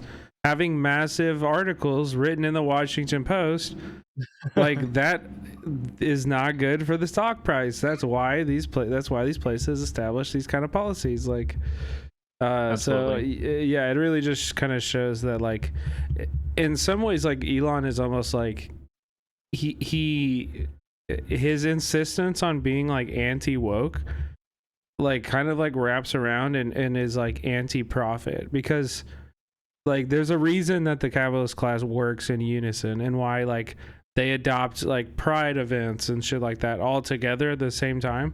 And it is strictly because of a very like specific thing of like, this is you know, this is the profitable choice to make, you know. Yeah, I think it's also ironic to bring that up, because one of the things that people dunk on every year during Pride is the fact that Tesla repeatedly tweets, or at least historically has tweeted and done big things about, you know, Tesla supports you know, LGBT rights, and they have like they always trot out like a rainbow wrapped Tesla and all this stuff, and they bring it to whatever local Bay Area parade and whatever. And I don't remember, I think it was last year they stopped doing that. But you know, No, there basically coincides with, I saw there's what's a wrapped Tesla truck at the at the Oh, there West was? Hollywood Pride, but I guess I don't know if it was like there by the company or just some like, you know, angel investor that owns that ugly ass thing. Well, the basically the point is that, you know, they prided, I don't know if that's the right word. They took pride in their record on this, and then as almost a direct one-to-one correlation with Elon basically listening to libs of TikTok, things of that nature, they stopped caring about that. And I think that not only, like you say, like it's good PR, it's good whatever, that, preventing lawsuits, things of that nature, for the companies from a profit perspective.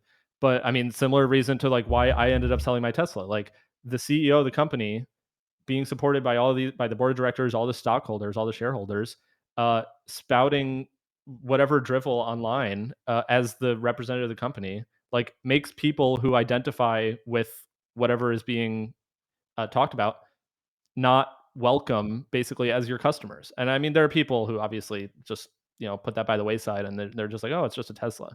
But you know, I don't know, that's sort of my the thing that I've noticed the most about Elon and his companies and Tesla is just this increasing convergence with Elon. It's not just Elon is the CEO of Tesla; it's Elon is Tesla. Tesla is Elon. SpaceX is Elon, etc.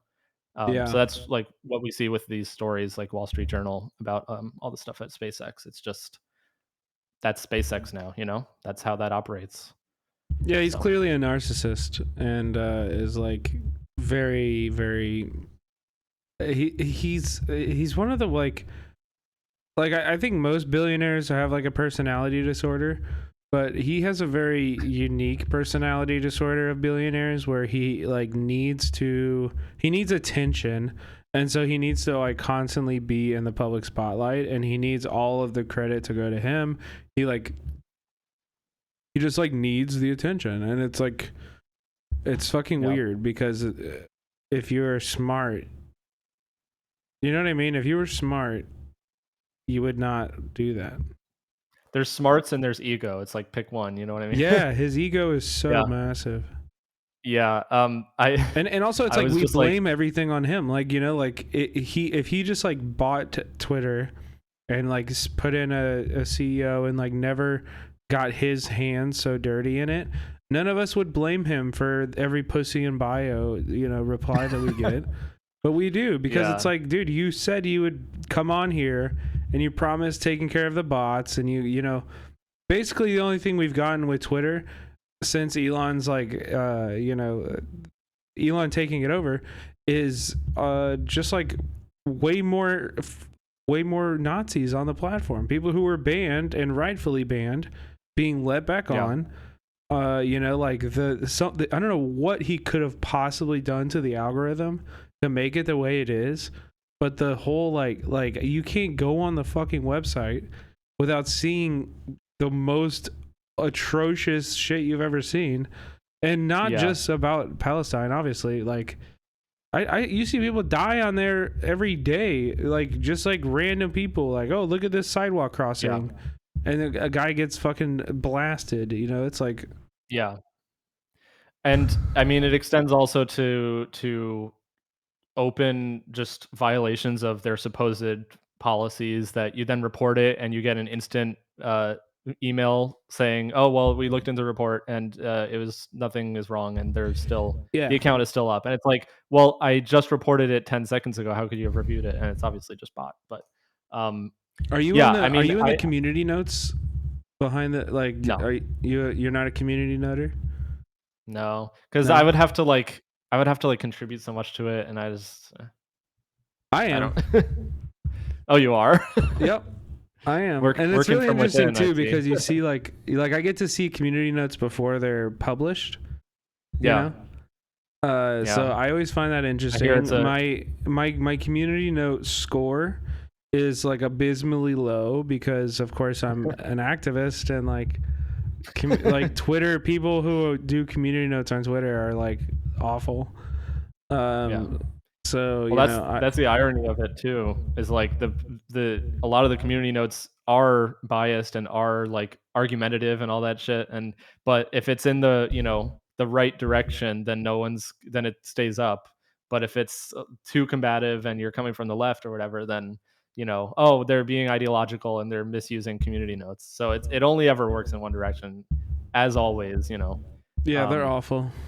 Yeah, but I've been saying for ages. I mean, every time this comes up, like for example in Hassan's chat, when we talk about anti-Semitism and things of that nature, I've always said like Twitch and Twitch chat and leftist spaces that are moderated are like the safest place for people like myself. Whereas you go on Twitter and it's like free speech, but what that really means is Nazis run amok. I mean, I report people with the most abhorrent usernames all the time, and again, they don't get actioned on, things of that nature. Yep. So it's just, I mean, it's pretty ridiculous what's happened to it.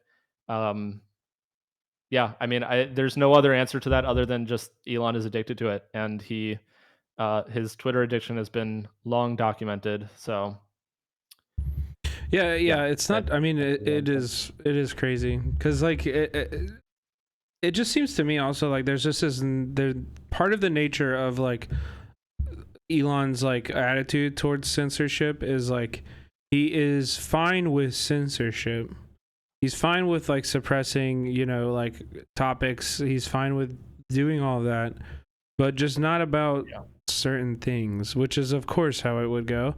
But like, yeah, you can find like the most abhorrent threads, like with the most blatant anti-Semitic tropes, like horrible, like literally using like 1940s caricatures and political cartoons and shit like that. And it's just like, man. Yeah. Fango's bring up a good point also, which is another thing I wanted to bring back to the Tesla shareholder meeting, is that there was another proposal, and this sort of goes to like the free speech thing, regarding adoption of freedom of association and collective bargaining policy. And, you know, obviously Tesla board recommended against it. It got voted down by the shareholders because they do everything that Elon wants, basically. And I mean, yeah, that's just another like hypocritical move, you know, free speech, except for when it comes to, you know, collective bargaining, unionization, etc.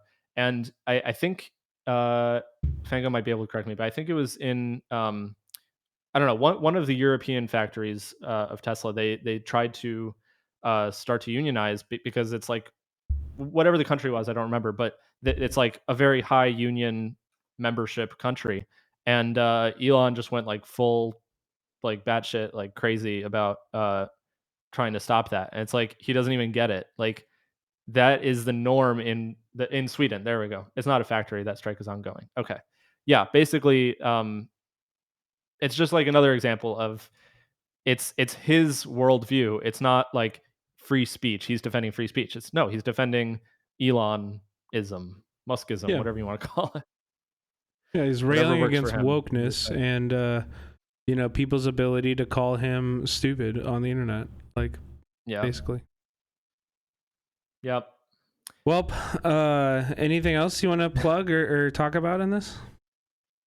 No, I was mostly I did want to mention like that Tesla stockholder thing, because that was the other big news this week, is just that he, you know, got his $56 billion payday. And I just feel so strongly that like, even if you're a moderate or whatever, and you're not like, you know, billionaires don't deserve anything like I am, and you want all 56 billion of that diverted to the workers, like fine, compromise. 28 billion to him and 28 billion to all the workers. And I ran the numbers, and like if you gave it equally to every one of the 140,000 employees, $200,000 each. 140,000 people get $200,000 each overnight. I mean, you know, stocks and whatever, it would be in stocks, but I just think that it's insane that there are so many people, Tesla shareholders, that don't see the inherent, that basically went with the notion that Elon and Tesla were trying to portray, which is, you know, Elon created such massive shareholder value over the past 6 years. Elon led Tesla to a great, you know, success. Elon is why Tesla is what it is today. And it's like, well, I don't think that if Elon was by himself in his garage that he could design, build, and sell, you know, 1 million vehicles a year, right? So why does he get the 56 billion and everyone else gets nothing? So that's just like my little socialist tirade on that aspect. I mean, it also feels like Tesla's like stock is like way overinflated, that like, you know, there's no way that it could have the value that that it has in any meaningful way, you know, like. Yeah. there was some moment where he said like at the shareholder meeting like, yeah, I can realistically see us hitting 30 trillion market cap in the next like however many years, and it's like his whole thing is like that it's predicated on I mean, this is getting in the weeds, but it's predicated on the full self-driving technology being like, you know, oh, every single Tesla will be able to drive itself with no one in the driver's seat all day 24/7 and plug itself into charge and all this nonsense. I mean, that's like never going to happen. I've sat in cars without drivers regularly here in San Francisco, and Tesla is not doing that. And then yeah, Fango says like the Optimus robot. So this is like their other thing. It's like they're just trying to copy Boston Dynamics and be like, oh, we're putting robots in the factories, humanoid robots. And he literally said on stage, he was like, yeah, I can foresee a future where there is at least one robot per person on the planet. So 7 billion robots, maybe two per person. And it's just like, dude, what the like? I swear he just like did some stuff backstage and then came out and like started talking about some random shit. So yeah, those are always horseshit. I don't know. It feels weird. I mean, I went to at TwitchCon last year. I don't. Did you go to TwitchCon last year? Not last year. I went 2022. So, but at TwitchCon in Vegas, they had the loop was like, you know, the Elon loop like surrounds the conference center. So it's like, it was actually like the best way to get around, and not because it's a good way to get around, but just because like there isn't another option. You know what I mean? Yeah. And it's so it was so silly. It's so silly. I mean, that goes also. I mean, this is a whole other rabbit hole I won't get into. But his whole thing with basically nerfing public transit from the jump. So he basically there was going to be high speed rail in California, and he was like, wait, I'm working on this Hyperloop thing. And then he like he started the Hyperloop like project company, whatever. And then basically like gave it up. He was like, nah, it's just like a science project. I think Virgin Galactic owns it now, or not Virgin Galactic, but like Virgin, the company, Richard Branson. Anyway, so he was like, no, Hyperloop will be way better than high speed rail. So then people were like, okay, let's wait. And it turns out it's a dud. And it's like, meanwhile, that was like 10 years ago. Like, imagine where we would be if we had 10 years of high speed rail construction. I mean, yeah, and Fango says like it's about Elon wanting to skip the 405, like literally, and his whole thing about like wanting to build tunnels underneath for traffic instead of just it's just like, yeah, he's literally go on a train, man. Like take one train ride. Yeah. I mean, that was the whole thing, is that you still wait in a public area and then you get into a car that somebody is driving, and it's like, okay, so how many people need to be employed here driving this car? Yeah. And like, it's literally you just need one person to take every single person on a train, you know? It's like, yeah, it's a less efficient train. Yeah, way less efficient. Or buses, you know, way less. Yeah. All right, well, Megaphonics, you have a new EP out now. Oh my god, yeah. Okay, I legit like forgot that I can do self promo. Yeah, I do have a new EP. It's out on Spotify and like Apple Music and all that stuff. Go listen, go stream it. Also, Megaphonics is a streamer himself, so shout out in the chat. Go follow Megaphonics. Listen to Megaphonics' music, hang out in Megaphonics' chat, you know. Appreciate it. Yeah. I think a lot of people, I've run into this many times where people come in and their first message in chat is like, is this the Elon guy? And then they stick around and they're like, wait, you're normal? Like all they know is just me being like totally off the rails in Hassan's chat. Hey, I've been like, off, oh my god. I've been an off the rails Hassan chatter before, but for different topics too. Yeah, and I never once called myself normal, so yeah.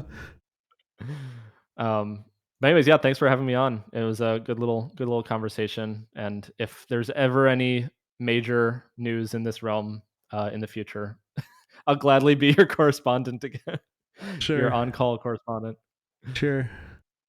So. Okay, well, take care. All right. Take care, Megaphonics. I'm looking forward to seeing what you do and wishing you the best. Thank you. Also, yeah, congrats on reaching partner. I forgot to congratulate you. Yeah. That's awesome. Yeah, been appreciate sick that. To watch like the climb. So, all right. See you in chat. Peace out. See ya. Okay, that was Megaphonics. That was Megaphonics. Good convo, I think.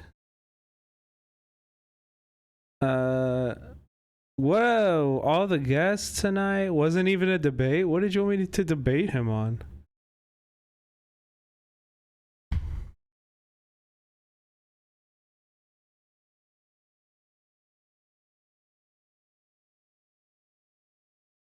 What did you want me to debate him on?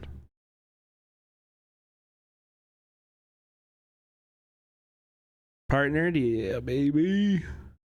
Yeah, we're partnered. So, anyway, we're gonna watch this fun video.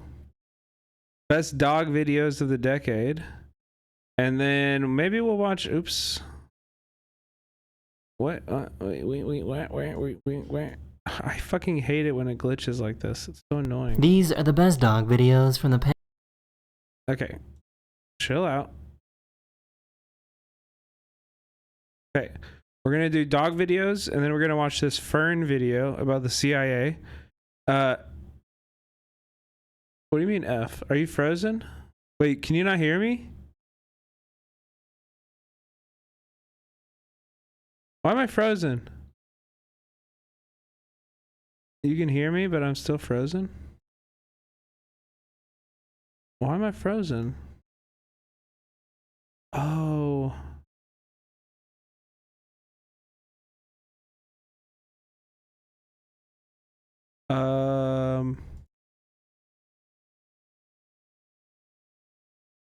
I'm back. I'm back. Okay, we're back. I'm back. Are you doing a Germa? No. No. Okay, we're gonna watch this video, best dog videos from the past decade. And then we're gonna watch CIA, how the CIA base works. Yo, thank you for the sub, KJ Dowdle. Candidates are all, they love cops and whatever. Appreciate you. Appreciate you. We're gonna watch this. We're gonna watch one more video, and then we're gonna play Wolfenstein, baby. We're gonna kill some Nazis. I'm trying to beat that game before I go out of town next week. Past 10 years.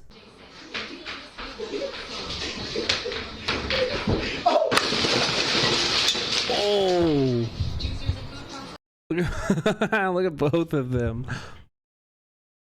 Hand over the mouth. Stella, you want to go bang? Sorry to interject, but this literally just dropped.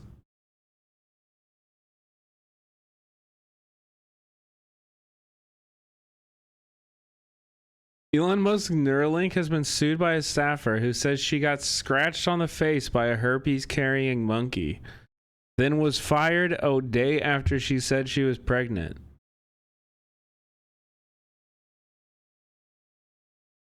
The top comment, Mr. Team Crypto. Has anyone stopped to think about what she did to anger the monkey? Have you stopped to think about this? That's awesome. That's fucking awesome. All right, I'll be right back. Come on, Jesse!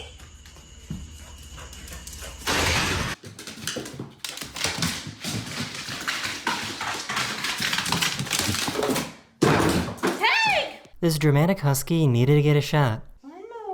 No se chillón. One more.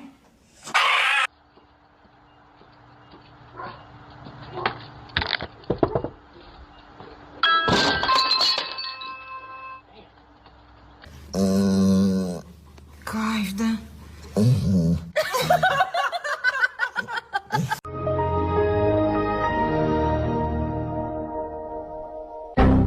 Bark at your dog. Roof!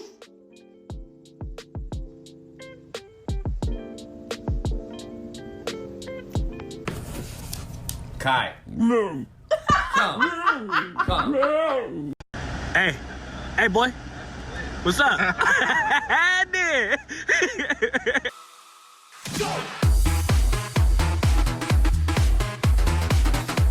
Quincy, we are going on a road trip. Woo! Yes, absolutely. there was a trend where people would give their dogs 2 pieces of kibble to see how they would react.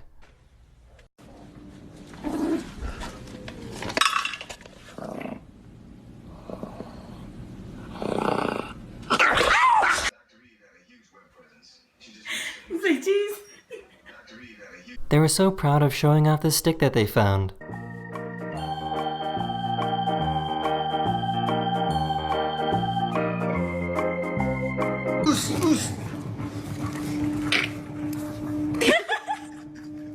And that makes me question getting married. Can you think of me? Why is it another birdie? Why are they sitting there? You saying hi to the birdie? Yo, what up, Landom Lizard? Lazy Lizards Lounge. Welcome in. Welcome in. Wait, why isn't it? It's not even showing you in here. Oh, there it is. Don't worry, the bird wasn't hurt. Excuse me, what is your opinion on the current Damn, that state pause was pretty good. Don't worry, the bird wasn't hurt. But you didn't know until I unpaused. Pandemic. Thank you. Bro. That dog is an anti-masker.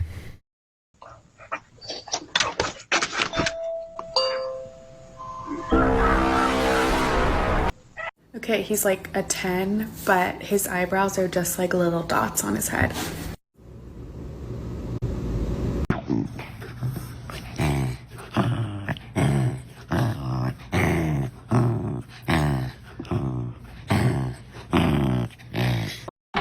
That's you cute. are. Yeah, shut up, honestly. You're gonna, you know what? Next summer you're gonna be wearing your Do you have a dog? Yeah, I have a dog and a cat. I'll find you a picture. We rescued my dog in Vietnam. When I lived in Vietnam. Kind of miss working with dogs. You should rescue a dog. Rescue a pupper. He's the light of my life. Look at my boy. Look at my boy. He's a little boy.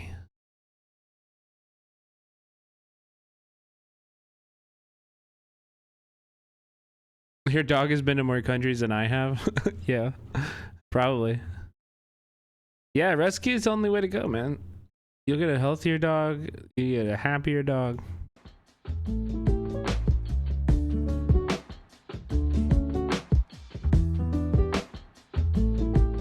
They got him a new bowl that would force him to eat slower. What a handsome little guy he is. Very handsome. How do I relax? Well, I come home and I pet my dog.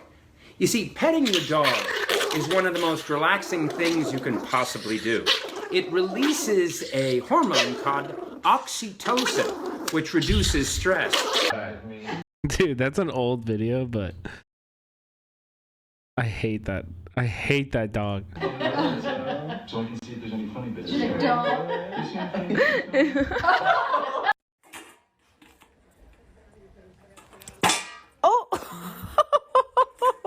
I think this dog might be guilty. Quem mandou comer isso aqui? Hein? Aqui, ó, comeu o chão da tua mãe. Hein, Luna? Olha pra cá. Olha pra mim. Olha pra mim. Olha pra mim. What is in your mouth?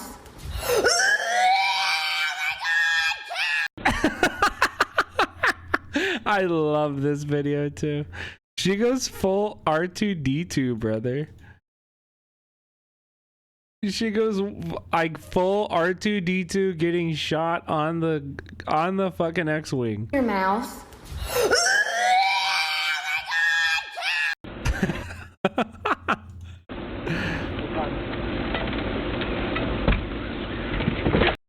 Also, dude, can I just say something? If you, and I don't mean this personally, but if you have one of these leashes, just go fuck yourself. Like, actually just buy a different leash. just buy a different leash, man. These leashes are bad for you. They're bad for your dog. They're bad for everyone around you. They are bad for everyone around you. They shouldn't ever be made. I hate these leashes so much.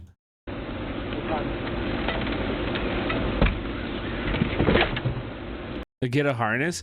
Some dogs, I don't know. Some dogs are good with harnesses. Some dogs aren't. Sometimes the harness, like, I don't know. I'm gonna get into my dog talk, okay? But dogs should not. A lot of people don't walk their dogs right. Like, your dog should not be pulling at the end of your leash. But yes, okay, my puppies choke without a harness. Yeah, they should learn that lesson. I don't know what to say. Your dog should not be running at the end of his leash and like pulling and like constantly putting pressure like on their, yeah, like you should train your dog to walk calmly next to you. Yeah, you should train them to walk next to you. Exactly. The dog should not be pulling on the leash at all. And sometimes harnesses can reinforce that behavior. Like, harnesses can actually make that worse because they're not getting that negative experience of being choked. You know what I mean? Dogs die as puppies by snapping their necks? What the fuck? You can safely train them with a harness done right? Yeah, you're right. You can train them, especially if it's a puppy early, you know?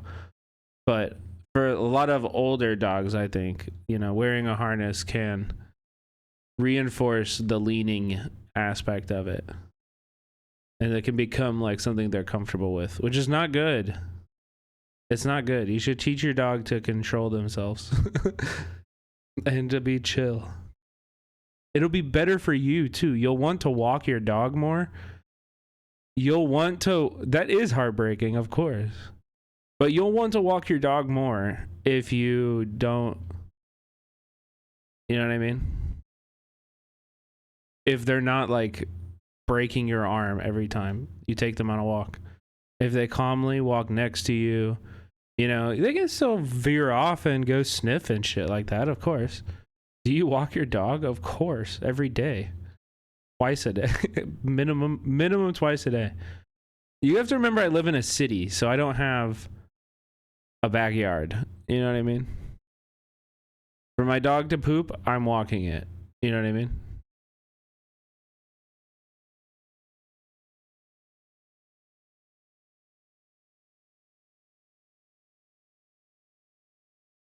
Yeah, that's true too. Synth essence.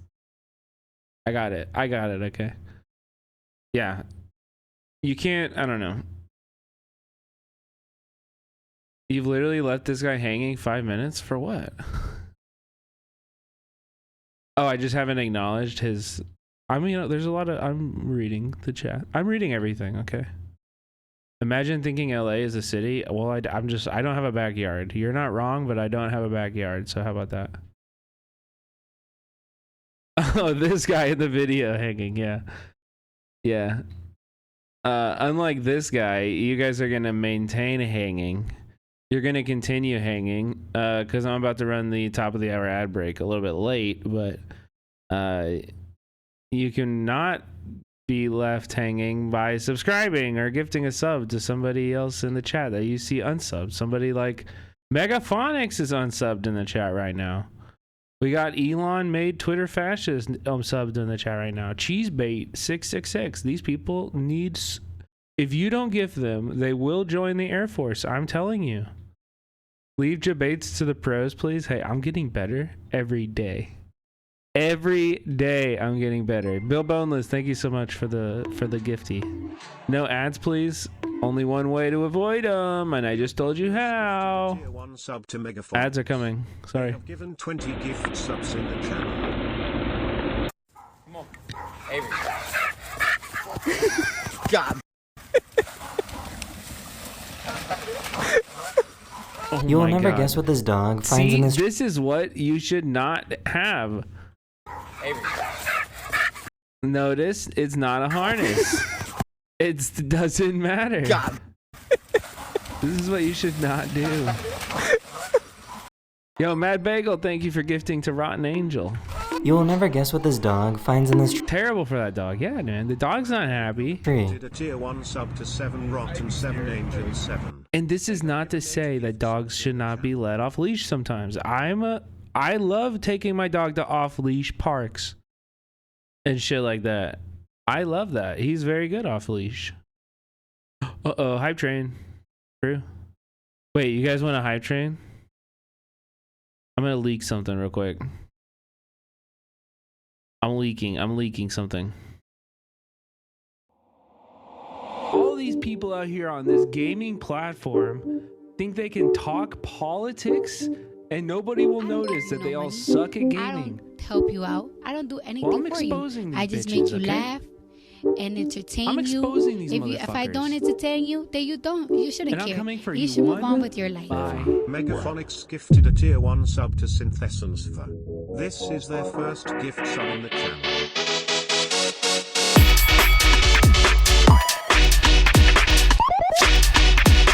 Yo, Acid thank you for my subscribers. Acid Burns, thank you so much.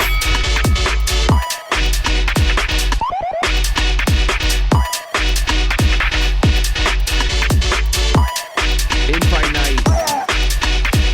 Die happy music in the chat. Making original music for the channel. Yo, Suki with 2,000 bits, bro. Holy shit, thank you. That's awesome, man. Thank you so much. Bill Boneless with the Elon made Twitter fashions gift. Let's go. And we get the same alert twice. I'm skipping it.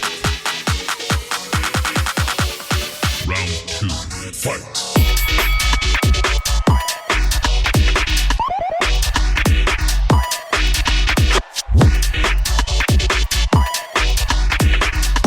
This is great, right? It's so sick.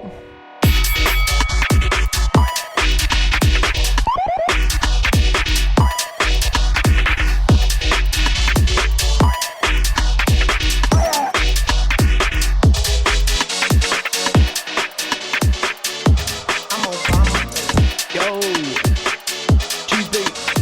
Maebe Bagel, thank you for gifting cheese bait.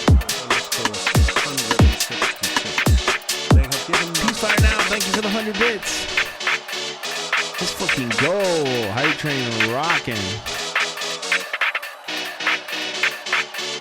Wait, Die Happy, is your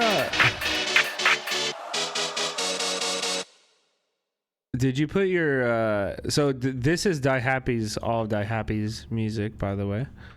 Definitely go check it out on SoundCloud. This shit's fire. But did you put your remix for the No Shoe song on there? It's not out yet? I know you sent it to me or some. You sent it somewhere, right?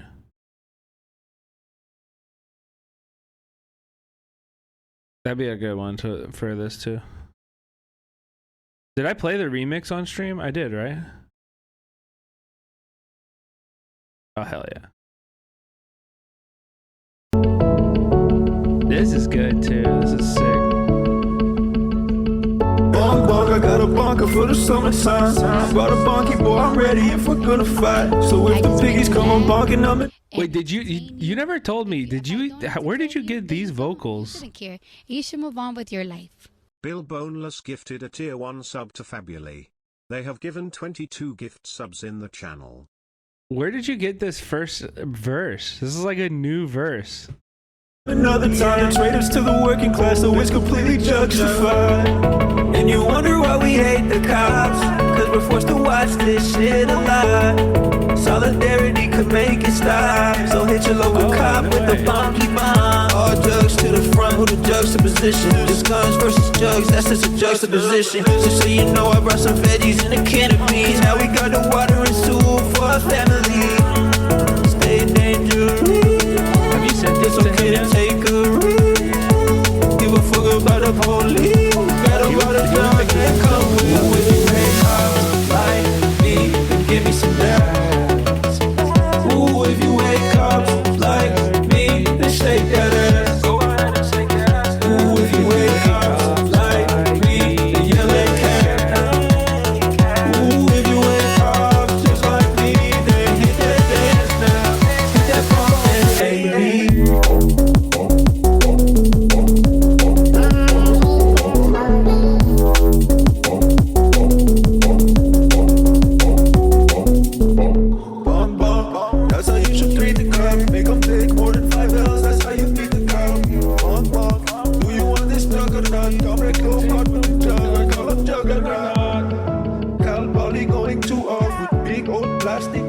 like a boot job. They wanna know what I think when I was first. How that popped into my head is this is bunker. Bong bong bong bong, what the students say. From Columbia Uni all the way to LA. Let us unify and rise in the coolest way. Motherfuck 12, free Palestine to the grave. Not a single culture, a lot of love. What you got with a Rico in the water jug. It's not a clip. Yo. It's a life lesson. If you're resourceful and you think it'd be the right way. The hype train. Keep it going. Ooh, if you wake up. Where we at? Level 5? Holy smokes. Ooh, if you wake up like me, the LA cap. Ooh, if you wake up just like me, so hit that bong dance, baby. Yo, we're doing the bong dance with the alerts. Let's fucking go. Gifted a tier 1 sub to Okama, thank you so much for the gifty. 99.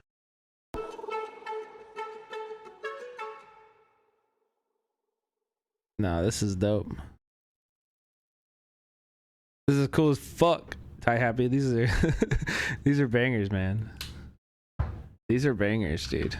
And then we gotta do the normal one. We gotta do the normal one.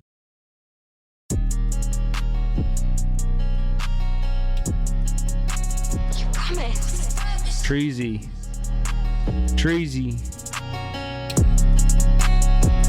The GOAT. Sometimes I feel like Carl. Dog video is coming. We're still hype training, bro. Spilled it on my fabric. If you have that knowledge, then you 3 minutes. Praxis. Red book. Chat earn this. You can never catch me lacking. Sometimes I feel like Karl Marx, but that would be dogmatic. Sipping all this drink, I just spilled it on my fabric. If you have that knowledge. Wait, I have something to show you guys.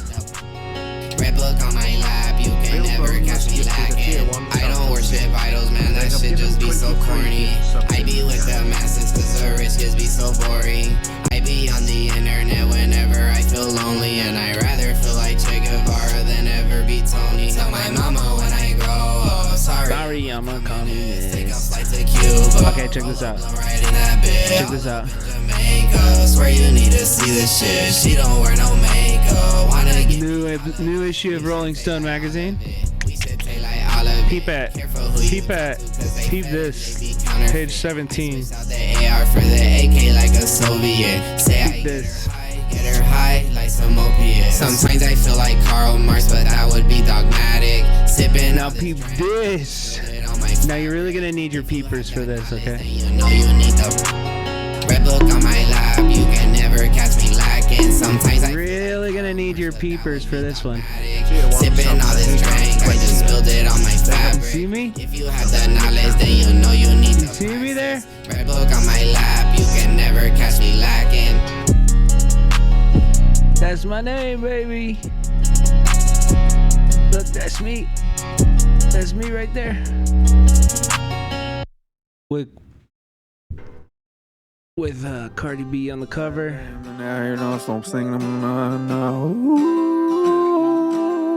Cardi B on the cover. Dude, also this issue, I didn't realize.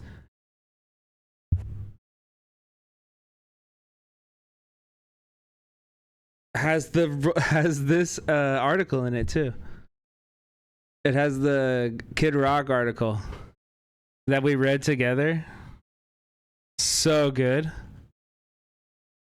Such a good article.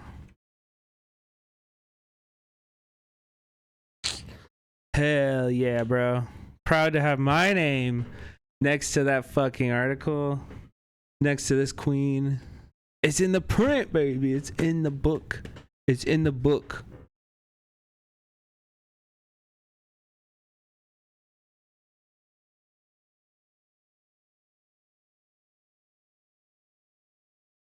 Are you gonna switch up on us now that you're famous? Bro, I've been famous.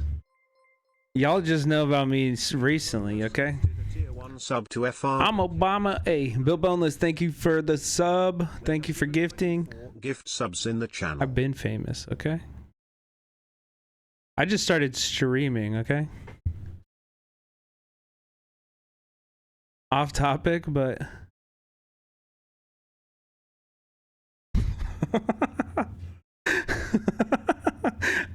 Jimmy Carter no longer awake every day, grandson says. Isn't this just being dead? Are you starting him in BIOS every other day? What the fuck? Why don't we just let people die, dude? That's so fucked up.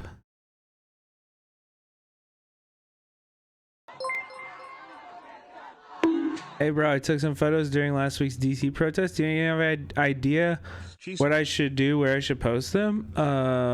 They have given 100. What do you mean? Are you trying to get them licensed or something? Or are you trying to license them?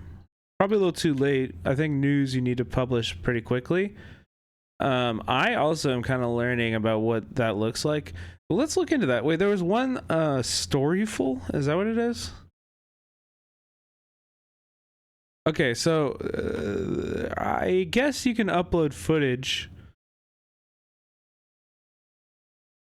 to this website. Yeah, wait, if you guys get it set up, yeah, if you guys get it set up, I'd be super down, dude. Let's play some old ass games. But I know I already have Slippy. I guess you guys can't see it, but Slippy. This is Dolphin, and it's like a fan-made netcode mod. You can play Melee better. You can play Melee way better online than you can Ultimate. Like Ultimate's netcode is significantly worse than Melee's at this point, and it has been for a few years. It's fun. I love Melee. I don't know. I've heard about this. I need to look into it more. I'm not really sure. But I have friends who probably use that. Who I think use that, but I don't know. Let's look at more dog videos. Thank you guys for the hype train, by the way. We had a lot of biddies, I hope you guys got good emotes or whatever. Look at the one I got. It's a cat balloon or something.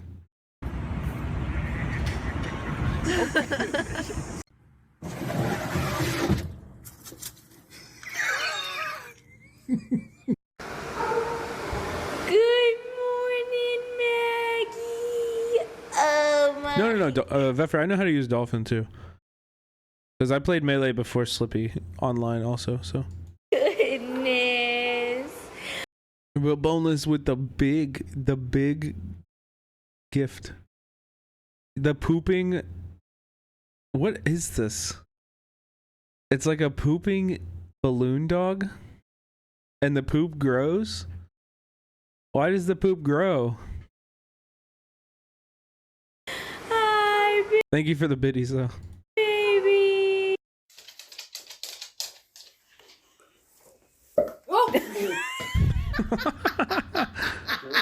This dog was waking up from anesthesia and started glitching.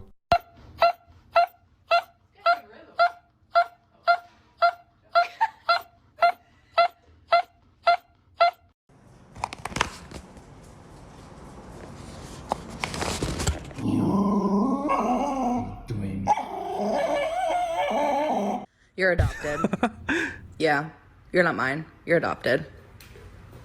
Yeah. Yo, Trumu, thank you for the bits. What the heck? I think there's something wrong with this dog. Oh my god.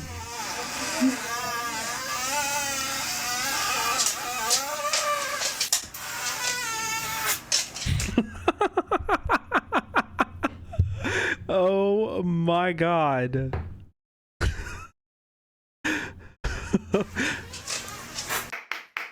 He's still doing it. Sean showed this video. I said, "Oh, I thought farting on dogs was funny. Now not so funny. Now the roles are reversed, huh?" No, that's still very funny. That's still very funny. And yes, that does stink. Also, was anybody in chat the day that I was like, "Guys, I have to release the glands on my dog"? Remember, people sent me videos on how to do it on Discord, and we tried.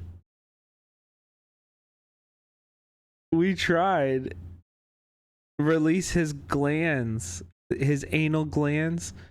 They have to have their glands released, and usually your vet will do it, but we could tell he needed them, and it's a part of being a dog owner. And so we tried to do it, and I don't think we did it. Yes, his anal glands. This is my last straw. Yes, the term is, yes, Bill Boneless is correct. Expressing the glands, that's right. Yeah, some dogs have to do it a lot. Yep. And most of the time you take them to like the vet, or a lot of times groomers will do it. Caroline watched a video of how it's done live on stream once.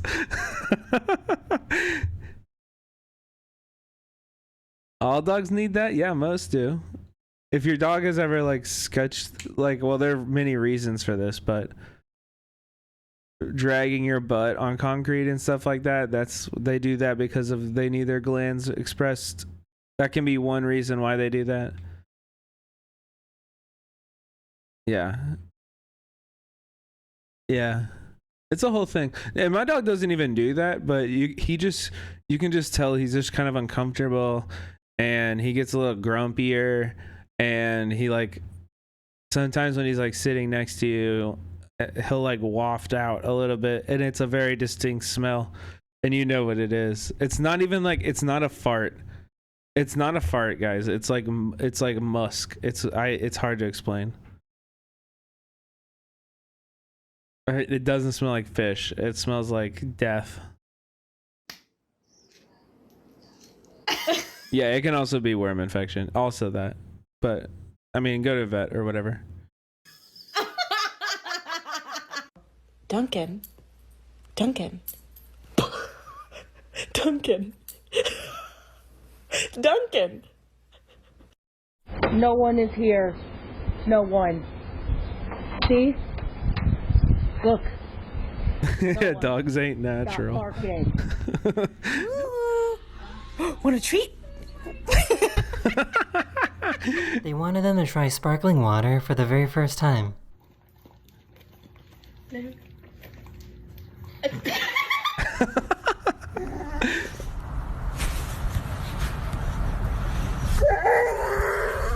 This guy was in what the fuck?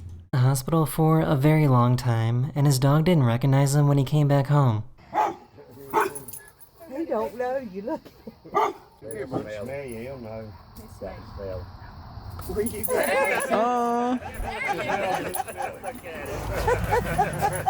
Oh, he had to smell him. Like, where you been, Daddy? Where you been? Ready? Oh, that's so cute. Yeah.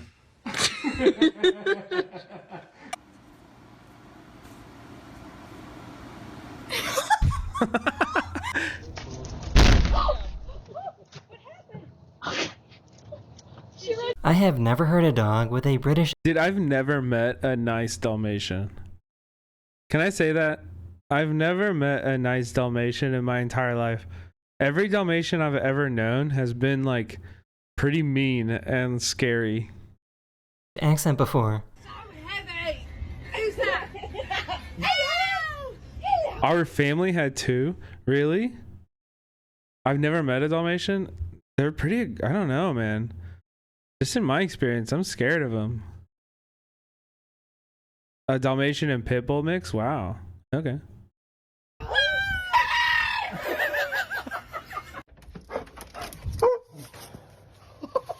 Oh my gosh.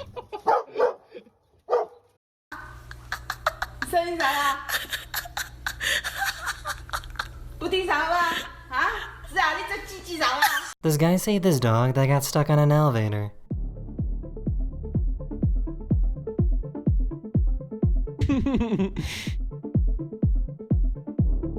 Yeah, that would scare the shit out of me.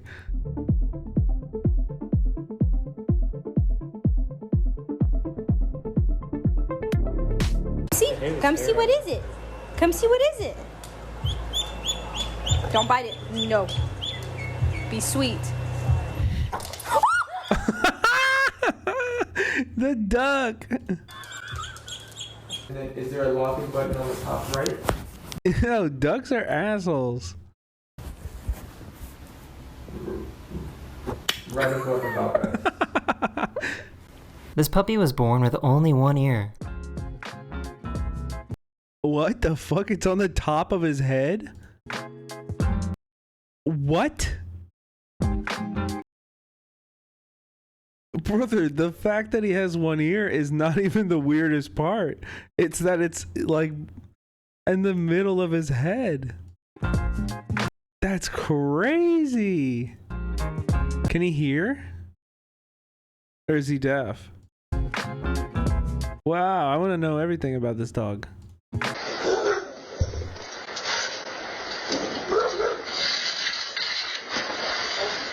He was upset that his pig brother wasn't waking up.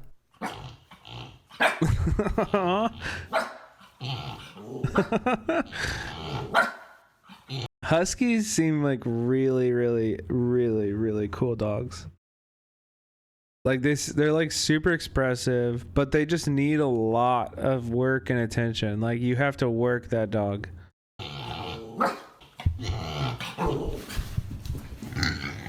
She gets so mad when he has to go to work. I'll see you later, Peppy. I hate this. I'm skipping. I'm literally skipping. What are you doing, buddy?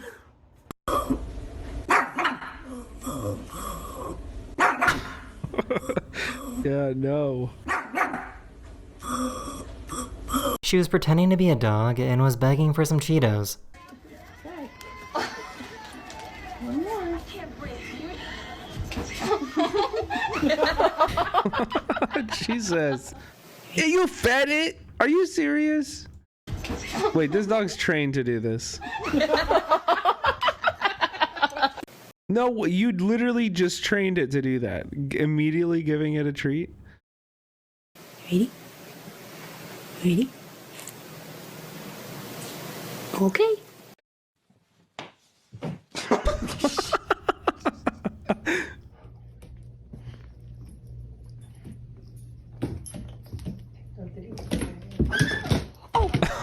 This poor dog.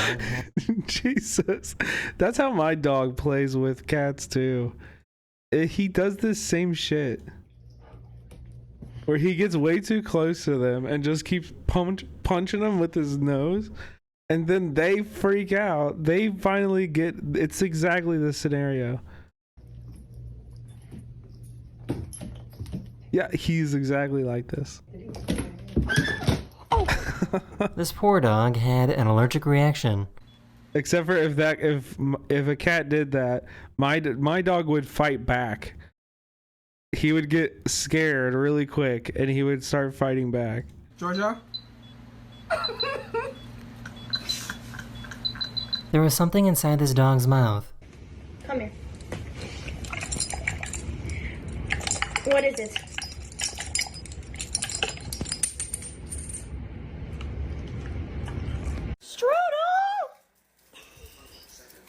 Do you respect cats for their wrestling ability? I like cats a lot, yeah. I love cats.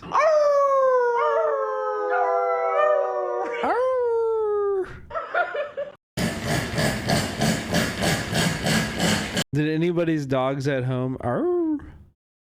Did anybody's dogs? Wait, also, hold on. I want to do this before we game. And you don't have to do this, okay? Obviously, you don't have to do this, but I want every single person in the room. No, we will not judge, only judge a little bit. We'll just judge a little bit, but it'll be in good faith and it'll be really fun. But I'm stealing this from another streamer, but everybody in the room right now, pick up your phone and record where you're watching me. Just do a quick like 10-15 second video, but it has to do it right now so that it's me on the screen so that people know that you're doing it right now and we're gonna watch it. Just do a quick pan around your room. You can show as much or as little as you want. And then drop them in the Just Chatting channel on the Discord, and we'll look at them after this video's over. Fuck that. Okay, you don't have to do it. You don't have to do it. I just think it'd be fun. You're on my phone, though. We'll get another phone. Trying to dox you, showing your living room. Come on.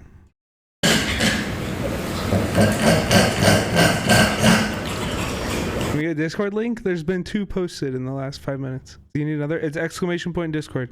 Or wait, is that one working or no? It should be working.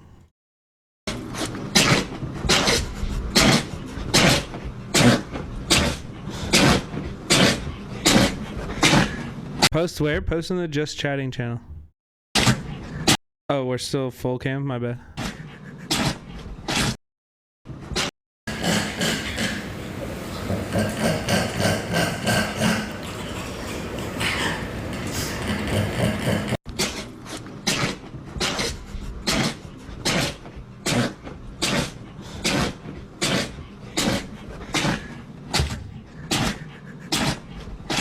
That dog's sneezing. Dogs don't Yeah, right. On the sheets, right. exactly have the best night vision.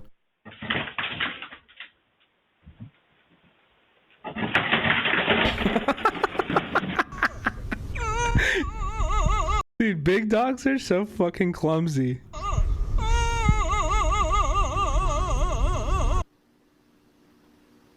Come back in the house.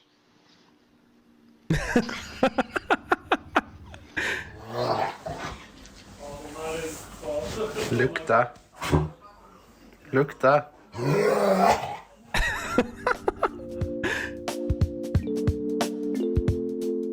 The branch manager.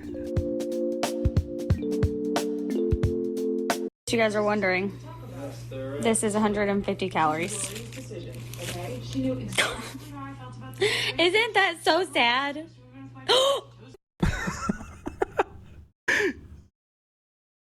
The dog nodded. It's gonna sink. Aw.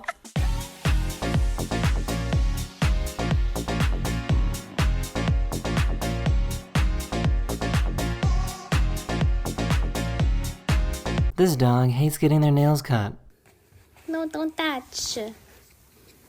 Oh my god, this dog is so cute. This dog is so cute. I love those dogs.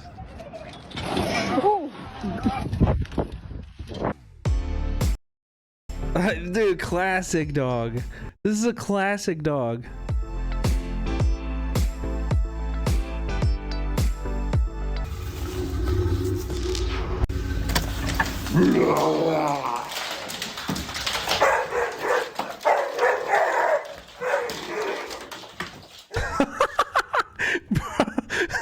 Brother, don't scare your dog so bad. Pluto,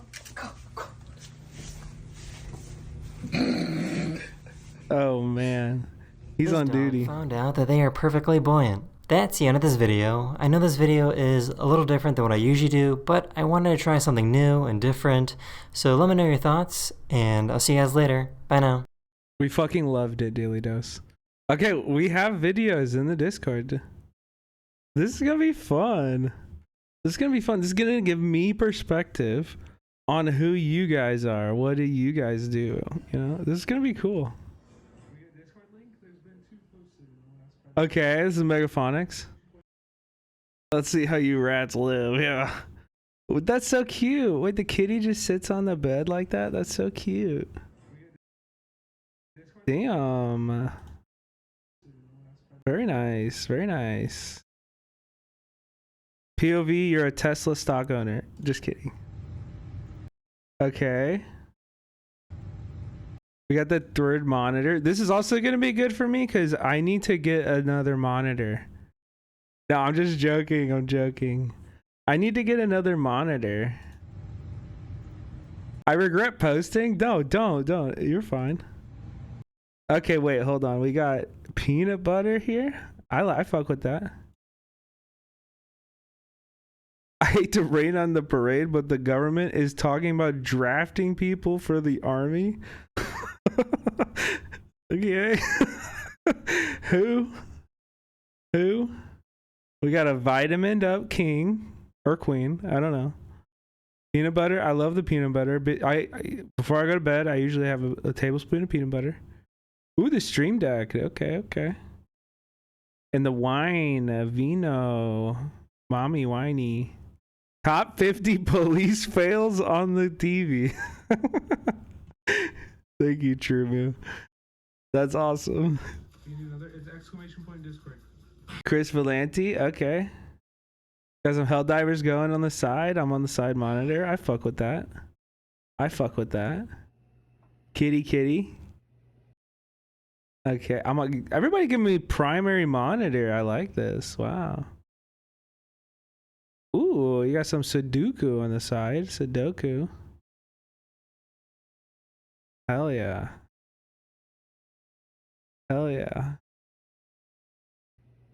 This is fun. That dog's sneezing. Wait, we got middle of cooking. In the middle of cooking. What are we cooking? Trader Joe's meatless meatballs. Okay, vegan flex. Okay, vegan gang.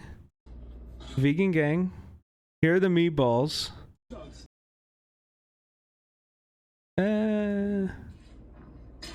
Okay, I like the cast iron vibes. Nice. Very cool. We got a picture here from Leanne. I'm on the laptop. The laptop. That's cool. This is a cool picture though.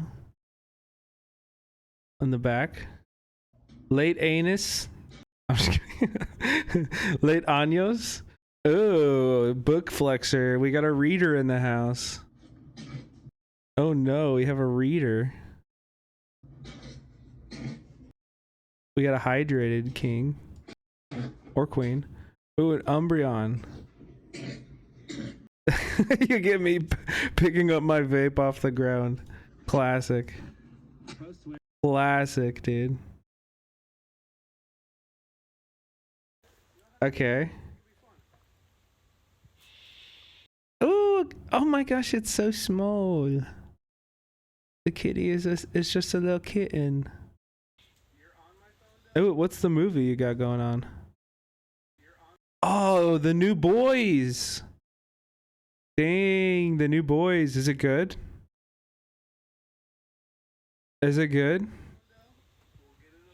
Oh my goodness. It's so cute. I just finished the first episode. Oh yeah.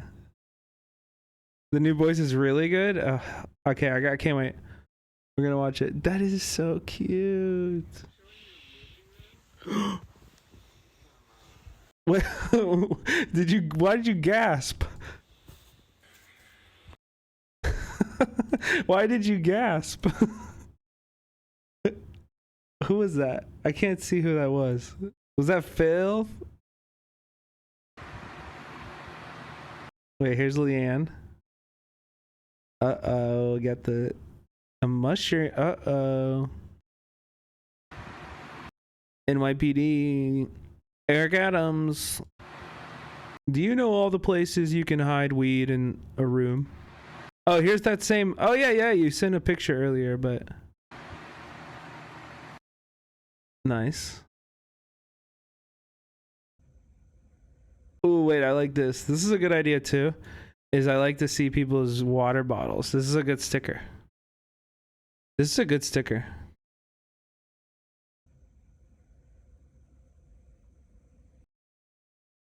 Wait, you're watching? Are you live?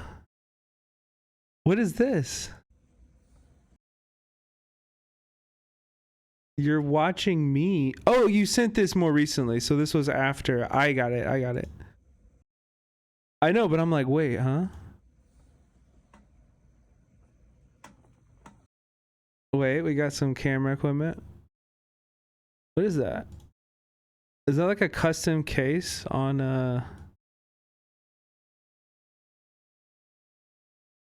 I don't know. I don't know. And then he flexed the Ronin. Hell yeah.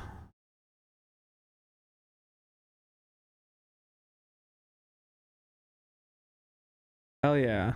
Whoa, doing some cool drawings on the side. Wait, that's awesome.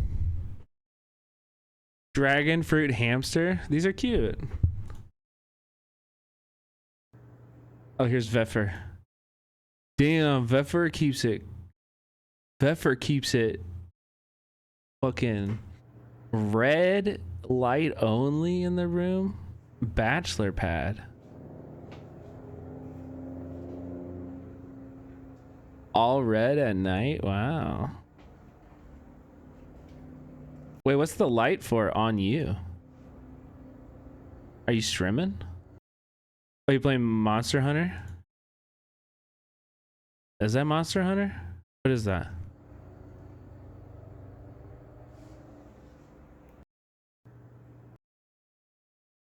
Dang. I usually keep it off. Well, why don't you keep it on while you're streaming, Veffer? No, I'm just kidding. Yeah, but you got that set up. Do you want to stream? You should stream. In the middle of cooking, what are we cooking? Trader Joe's meatless meatballs. Okay, vegan. Dang, this is a big space. At least it feels big. You got like music equipment in the back. Again with the red space. Yeah, I don't know. I don't think I could do this. Again with the red lighting. We got the disco lights. Hell yeah.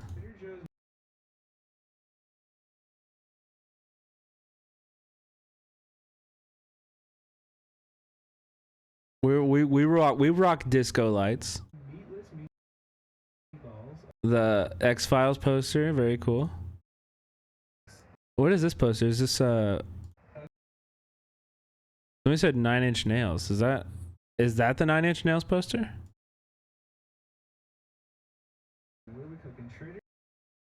And what is this thing?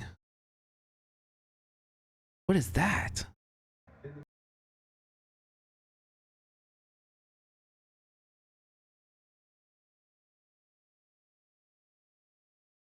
A rack for what kind of equipment? Oh, there's the 9 Inch Nails poster also. For synths? Whoa. This is crazy. Trader Joe's meatless meatballs. Okay, vegan flex. And what the hell's going on over there? Wait, what is this stuff? What is all that stuff?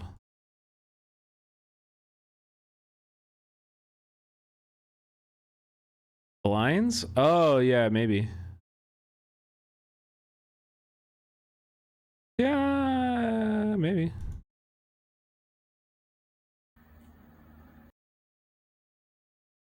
Oh, that was cheesy bread? Oh, hell yeah. That's a diffuser? It's a sound diffuser. Oh, so it's like a... Oh, cool. Wait, cheesy bread, well, post your music, dude. I had no idea you made music. That's sick.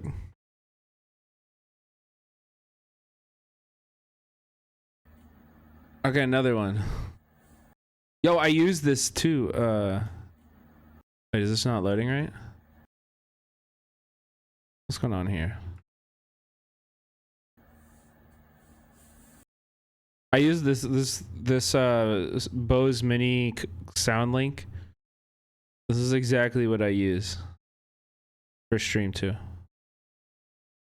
Ah, fuck. I forgot to fucking snooze the ad. So it's running now. Sorry. I forgot to snooze the ad. It's running right now.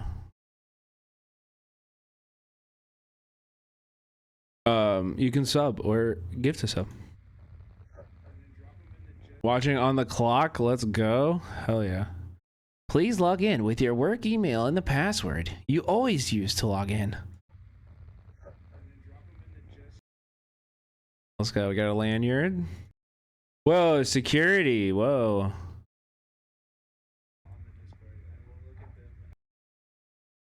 You just got like hella security cameras. That's cool. Yeah, what a great Twitch job. Feeling weird about this, but trying. Well, thank you, Suki. Wait, this one's not playing either.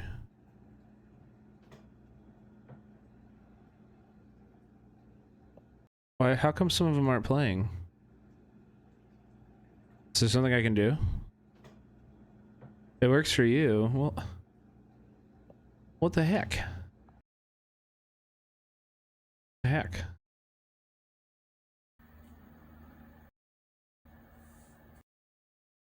Here, let me restart Discord.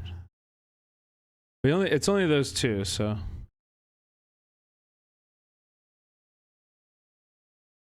Yeah.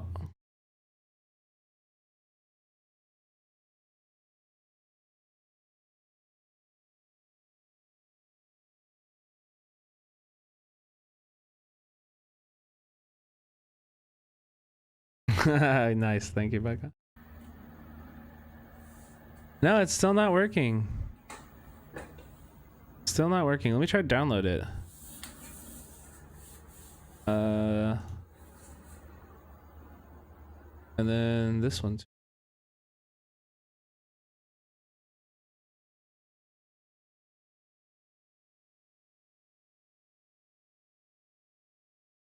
Okay. Oh, here we go. Aw. Wow, this is like a nice little put together house. Wow. Wow. See, chat, your mom does watch. Kidding.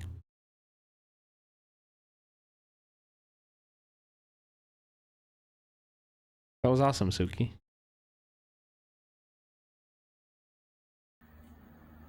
Okay, here's this one. Yeah, this one's working now.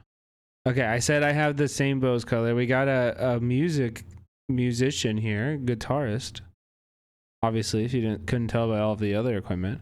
What is this on the ground though? The PlayStation 2. I can't tell.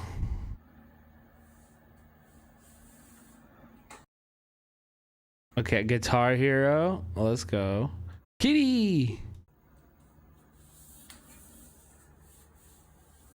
Books. We got a reader in the chat. Hello. Ooh, Game of Thrones. I see. Oh, we got games on here too. Records. This is a man of culture. Wait. Melee player? Melee player? CRT? What is this?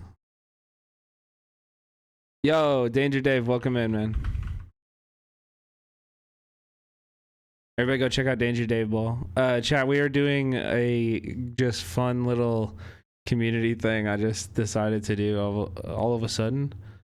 Where chat is recording, they're taking a video of like where they're watching me right now. Just quick one. Yeah, I need answers on this. I need answers on the CRT. Who sent that? Some of the names are truncated. I don't like. Oh, that was Paul Wall. Hell yeah. And then this one.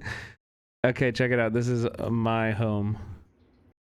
Thank you, Becca, for sharing this. So Becca has me on the screen. We got art up here from Vietnam. Old security guy, old lady feeding a dog pho, ninjas, and then old man passed out from drinking. Very cool. These are like fabrics that I've collected throughout my travels. Here. And then we have them on the other side too. Oh my goodness, Bomie is all cuddled. Oh my goodness. Bomie. Foamy is all cuddled. Yeah. Oh, we got one more, Toby Tony. Okay, you guys got good speakers. Ooh, I like these too. Little plastic succulents.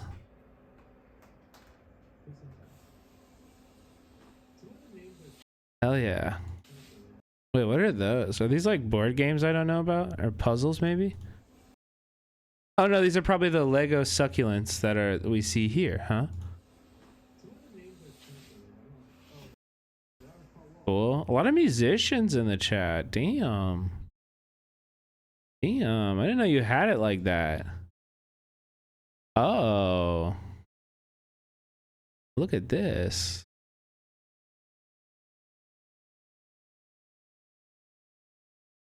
Do you run all of it off of your laptop, or do you have a desktop nearby too? That's cool.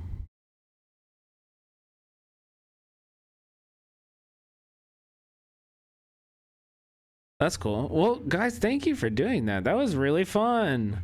I saw Pokelols do that. Pokelols did this basically exactly the same thing, and I was like, this is such a cool idea. I wonder if my chat will do it.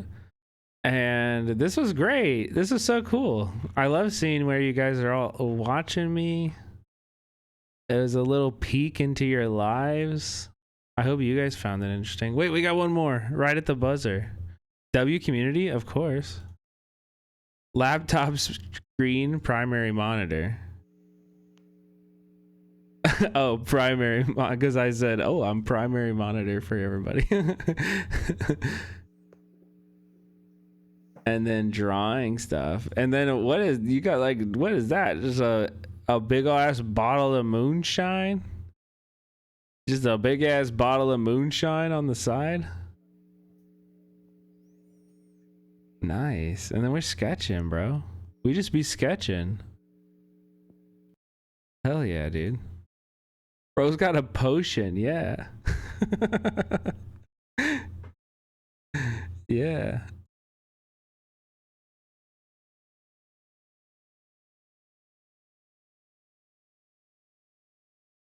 Nice. Yeah, hell yeah, guys. That was fucking awesome. That was fun as hell. I mean, you guys live like this? You guys actually live like this? Are you fucking kidding me? I could never. Just kidding. I'm just kidding. Your spaces are all very nice. They're very cozy. My room's a mess. No, dude, you guys are awesome. That was sick as fuck. Yeah, damn, bitch, you live like this? Right. Y'all do need more dogs. That's my takeaway. Hey. Wherever I watch you is dystopian. Hey, that's fair. Appreciate all the chatters that did do that with us, but we're moving on to Wolfenstein.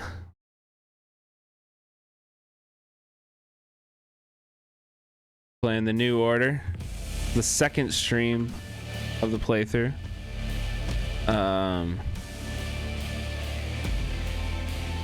Game feed should still work, right? Is it working? No. Yes, it is working. Okay, we resume.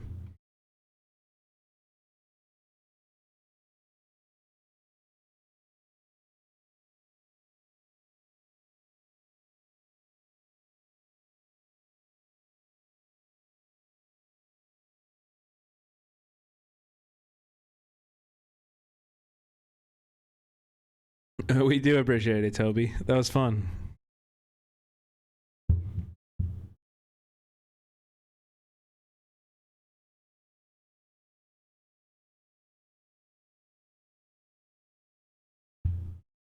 We need a pets channel? Do we really not have one? That's shocking to me. Oh, I also just got an unusual activity detected in the Discord. Yeah. We're chilling. Okay, I am, before I start this, I'm gonna turn off the lights. I'm gonna make myself a glass of wine, and we're gonna dig in. Okay, so chill, hold on.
Okay, I'm back. I'm back. What are we sipping tonight? I'm sipping box wine, and soda water. It's not really this full. It's mostly soda water. You gotta pace yourselves. You know what I mean?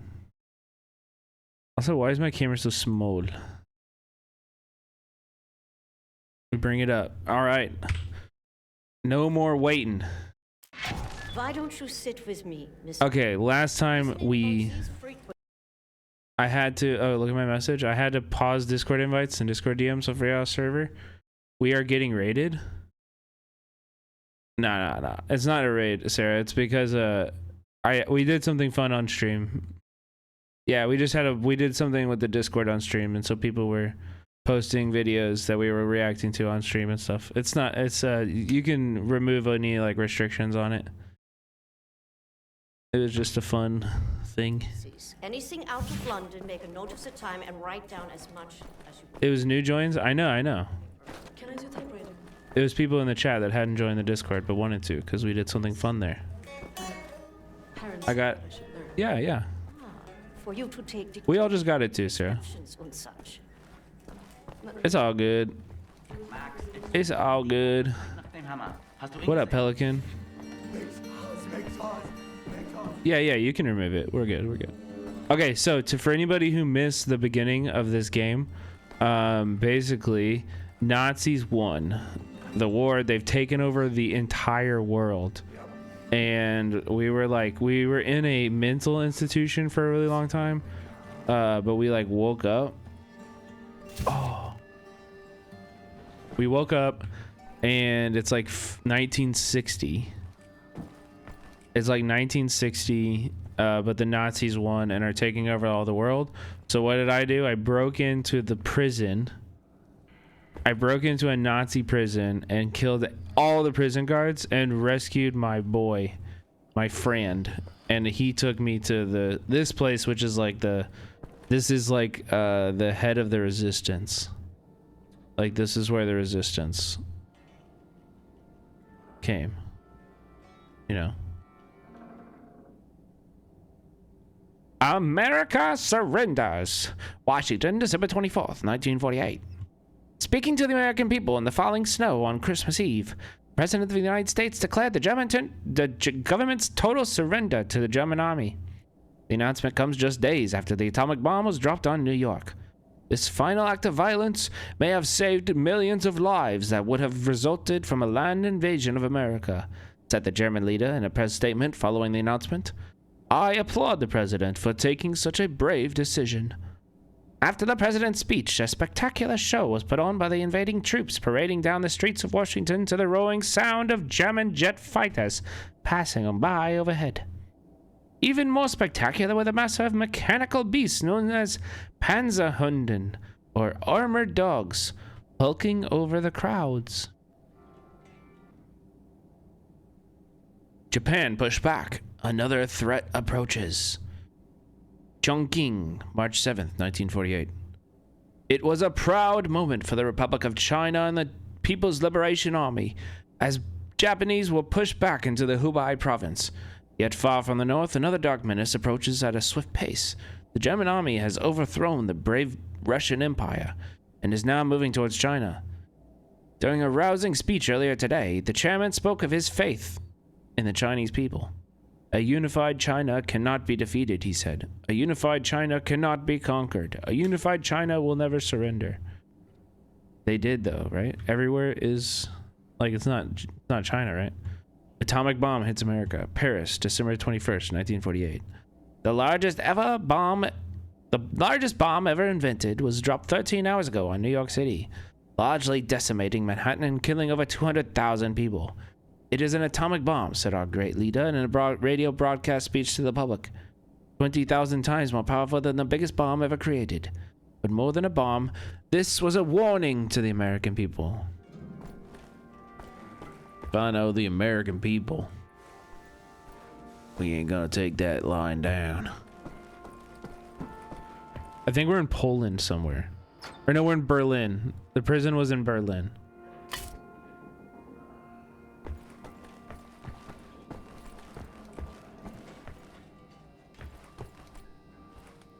What am I supposed to be doing right now?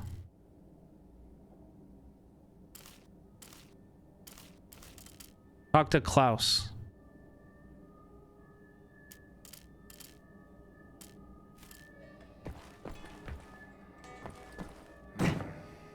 Klaus, where are you?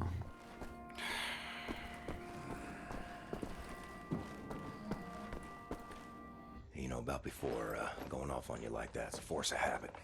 No worries, Johnny Cowboy. It's not the first time it happens. Yeah, perhaps you should consider removing them tattoos. I will, in time. I was, as you Americans say, all wet. Sorry, 1 second.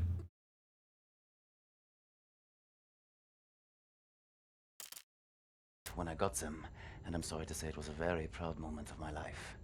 I want removing them to be an even prouder moment. No more Nazis, no more tattoos. So long as you don't get in the way of me killing Nazis, we'll see eye to eye. Caroline's looking for a document folder, Project Whisper. Max doesn't speak English very well, but he does know Project Whisper. It's a risky business operation. He knows it will cost us to pull it out. Max doesn't like violence. He doesn't want to see anyone get hurt. Alles in Ordnung, mein Sohn. Wir werden für dich kämpfen. Caroline said you borrowed the folder. Do you have it here? I did take it 2 days ago, but I put it back. Go to the ground floor. The folder should be in the drawer in a desk in her room, where I left it. Make a looky-loo in Caroline's room. The folder should be inside of there. Who's Caroline? Where's her room?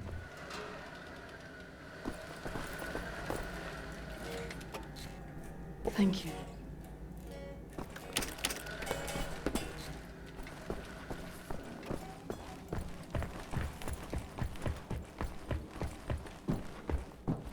I left the folder in the desk in Caroline's Must be Max's room.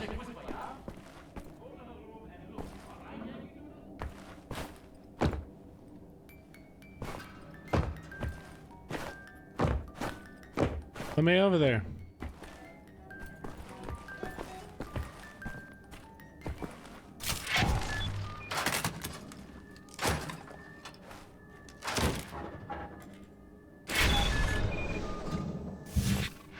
I found it.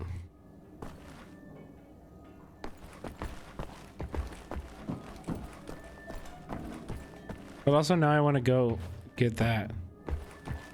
So how do I get that?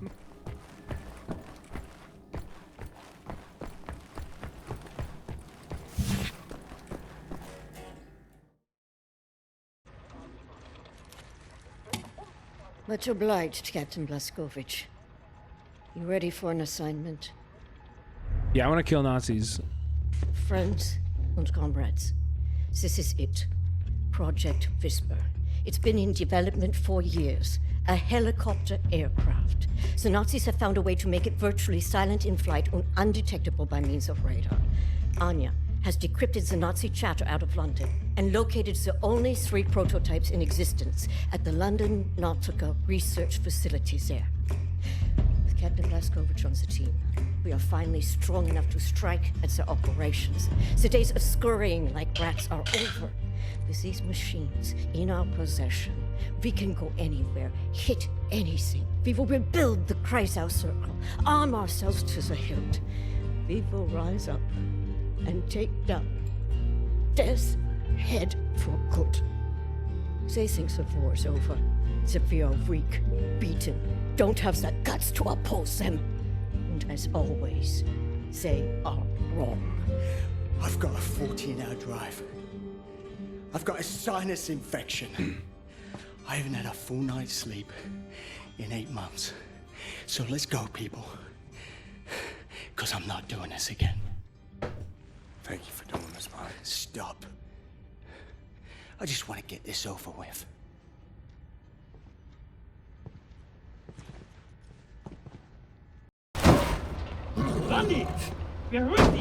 Wait, what the fuck? Now we're in London. Danke. Sie können passieren. Herr Hitler! Oh, Hitler. Fucking Nazi twit. Why do they have to scream it at you?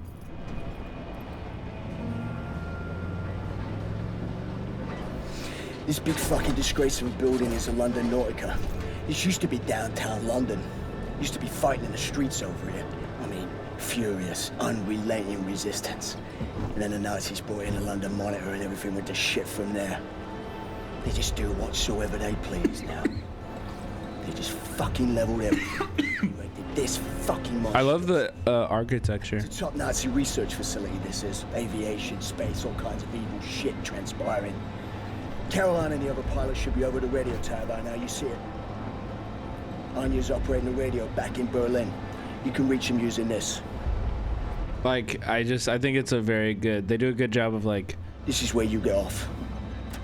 Everything is like brutalist, fascist, so long, Blast hard concrete architecture. I think that's cool.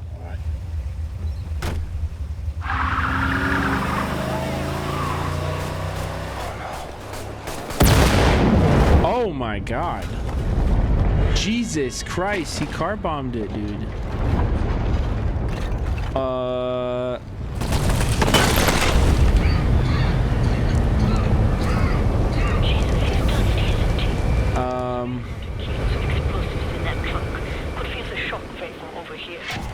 That's funny. Did he try protesting? Actually, no, protesting's not even like allowed. Did he try, I don't know, writing a strongly worded letter? And open the hangar doors. That way me and the other pilots can get inside. Backsteal.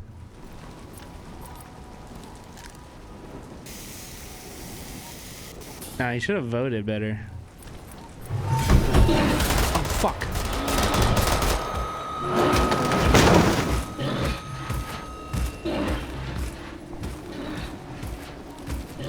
Okay, I made a lot of noise just then. Probably won't like that very much. Fuck am I supposed to be going? This way, right?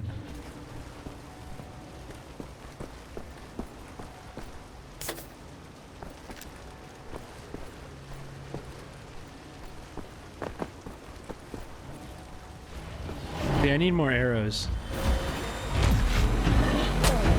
Hey, hey!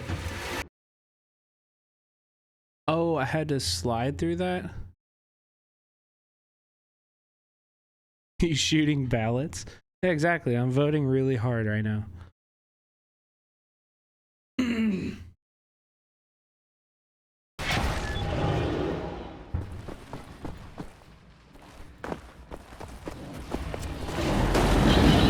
Oh my god. Ah! Oh. William, I'm looking at blueprints of the building. I think his teeth aren't supposed to look like that. I think I'm good now. Oh.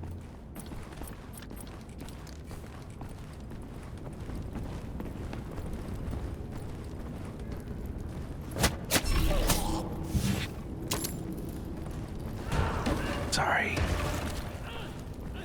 Voting didn't work. Voting didn't work.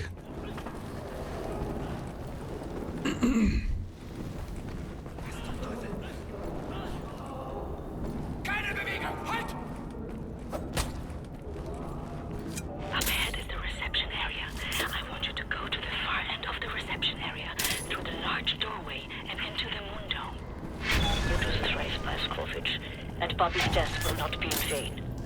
No sign of the London monitor. We might be okay, assuming we don't crash our hang gliders. Still going sneaky.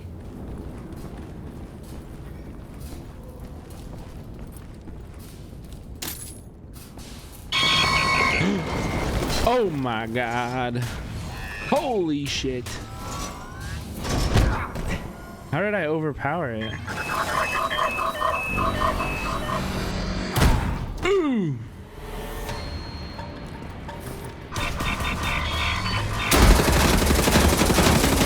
Light him up, light him up. Oh, I got him.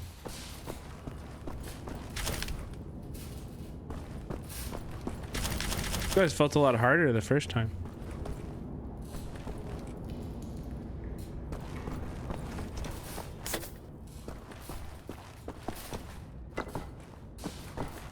Better.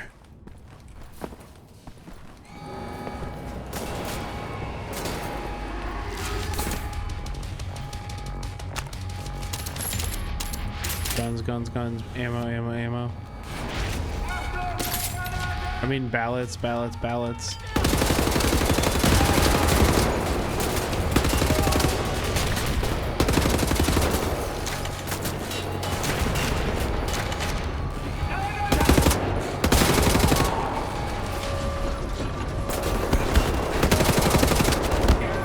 Oh no.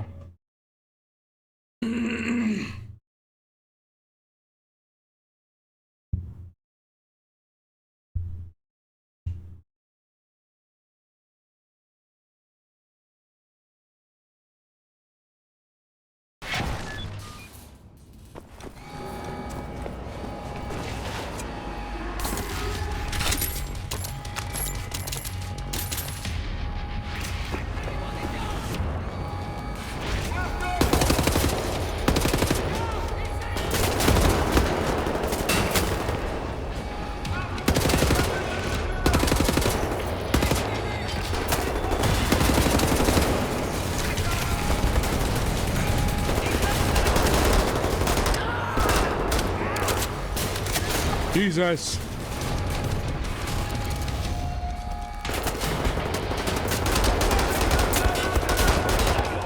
Oh my God.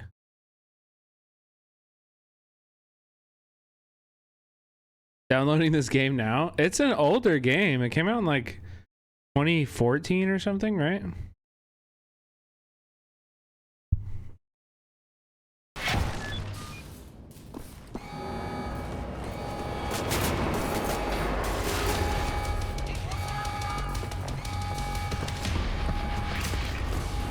Ooh, a bunch of grenades over there.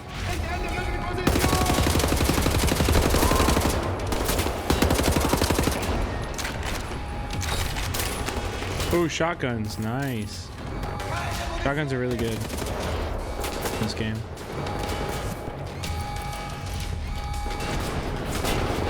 Oh, fuck. I hate this. This is too hot. Now I've just run out there like that.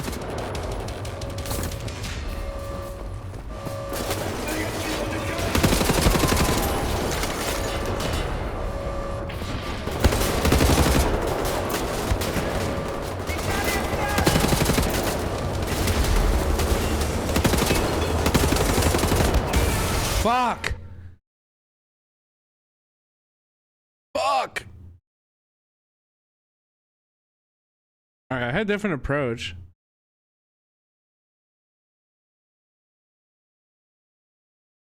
Consult the journal for a more detailed description of your current objective. Shut up.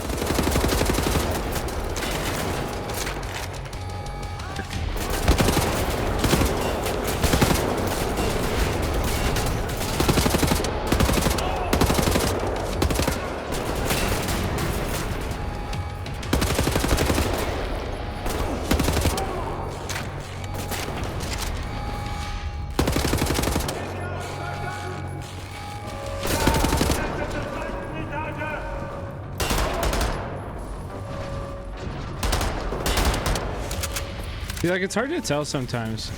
Am I doing it better going like one by, like trying to isolate one-on-ones and just eliminate them? Or do I need to push somewhere? You know what I mean?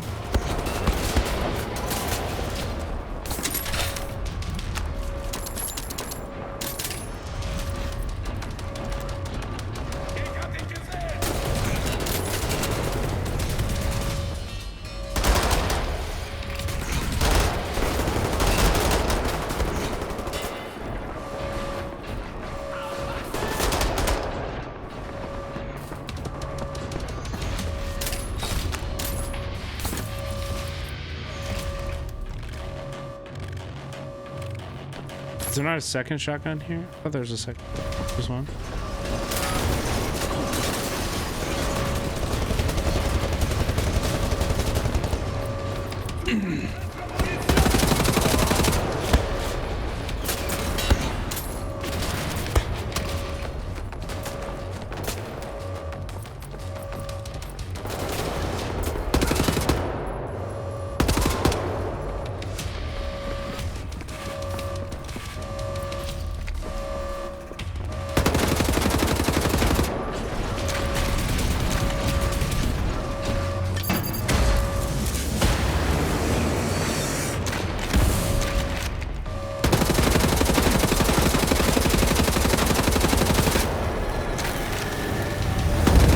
Shit, dork.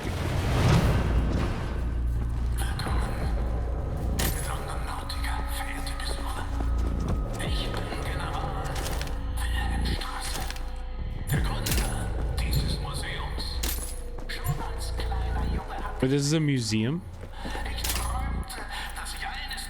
Whoa, new gun. Oh shit.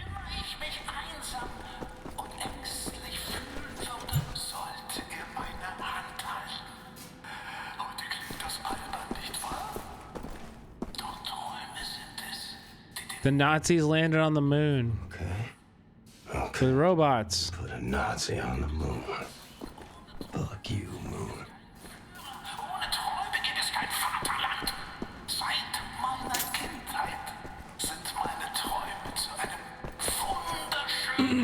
Der Moon. Inside the moon dome is a door to the maintenance section. Yeah, I think he said fuck the moon. You're to the top of the dome.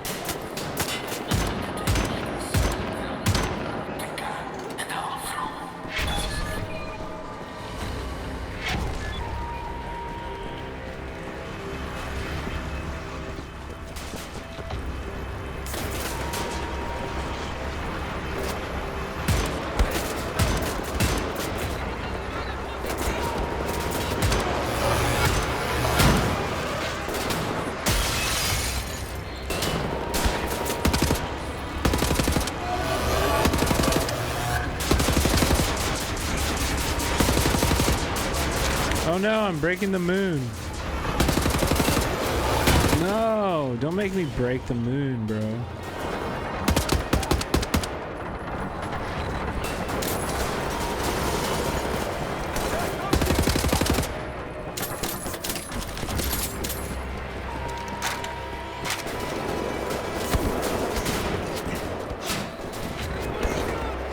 Where the fuck am I being shot from?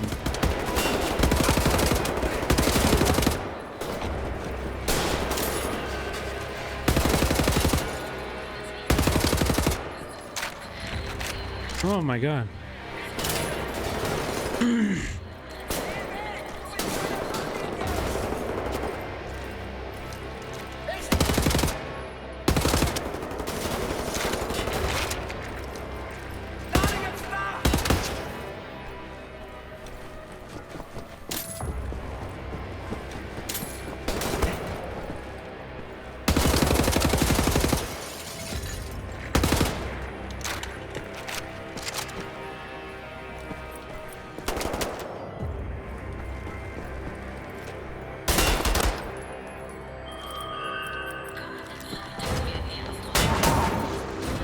You should, dork.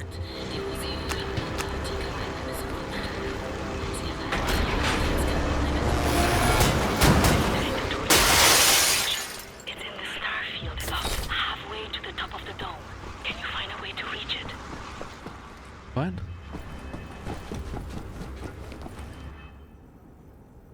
Crime rate down in quarantine blocks.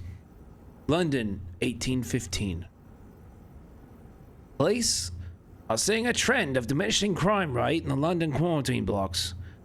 It's quite safe now for the denizens of the quarantine to take a stroll down the streets, said Police Chief Bruno Winkler. Murder cases are at a historic low.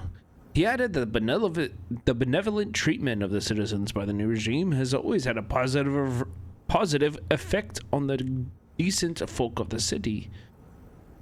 We're also seeing an increase in the number of reports filed on deviant behavior by both neighbors and family members alike. Jesus Christ. No fucking... It's a good day as any, but it is also Friday. So I'm gonna tell you now and forever. Don't talk to the fucking cops. Shut the fuck up, Friday. Don't talk to the fucking cops.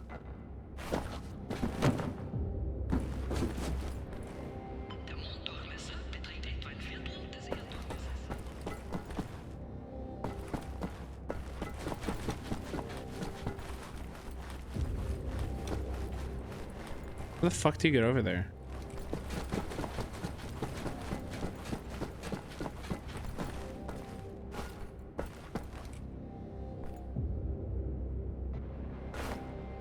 It won't let me go that way. Invisible wall. Oh.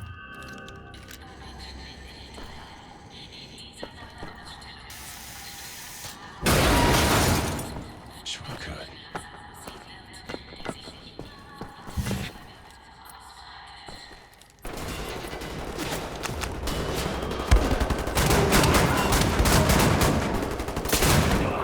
Ah, god damn it.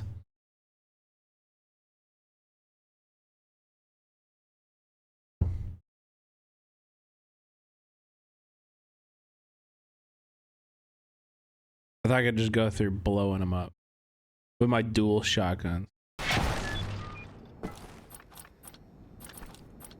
Maybe a dual assault rifle. Oh, I'm pretty low on ammo on assault rifle. Alright, dual handguns.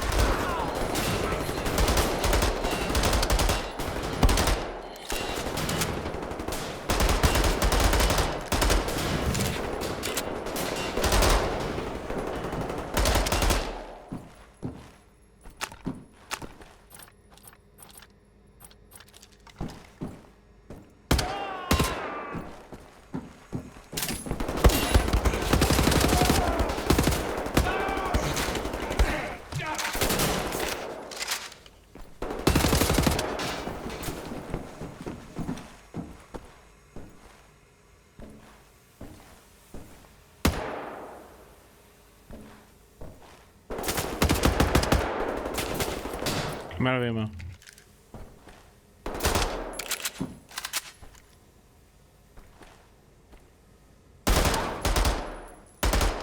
Yeah, I'm playing on hard mode. Look for a hatch on the wall. Sweaty bready. Elevator shaft.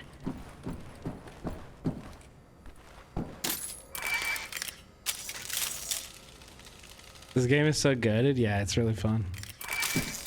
It's actually really good. I'm glad I'm playing it.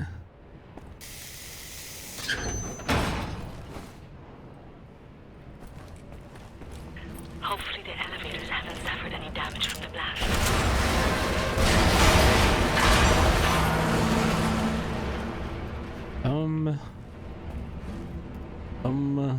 Supposed to jump? I think I'm gonna die. Holy shit, we made it.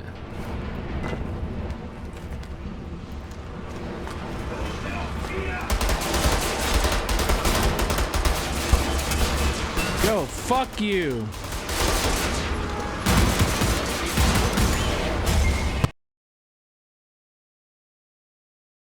Yeah, I'll play Wolfenstein 2 after this for sure.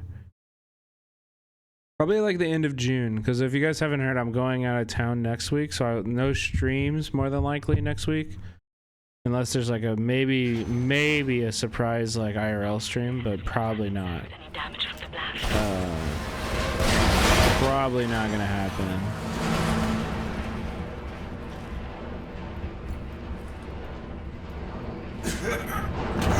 But we will do more streams when I get back. We'll do Wolfenstein 2. And then for July, I wanted to do summer break. So it'd be like nostalgia games, like old games from like the 90s, 2000. Like I want to play like Slugfest.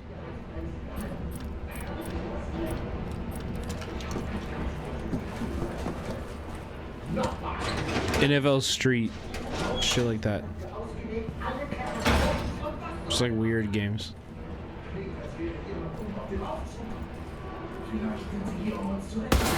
the brakes off an elevator.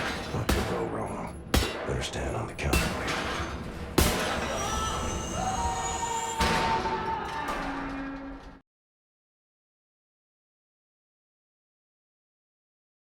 Wait, did I die?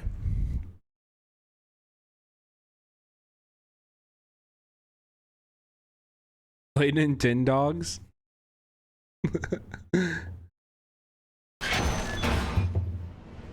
Wait, that did kill me. Oh, I did die.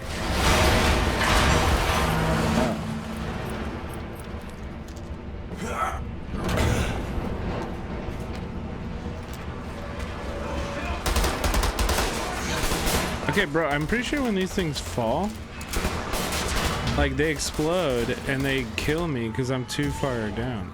Never mind. We're chilling.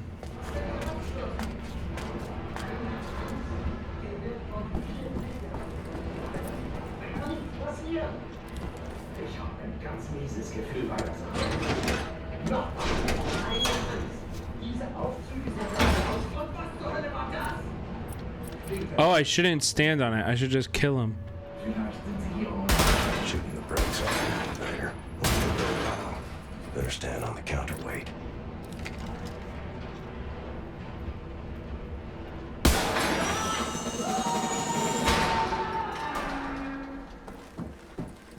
There we go.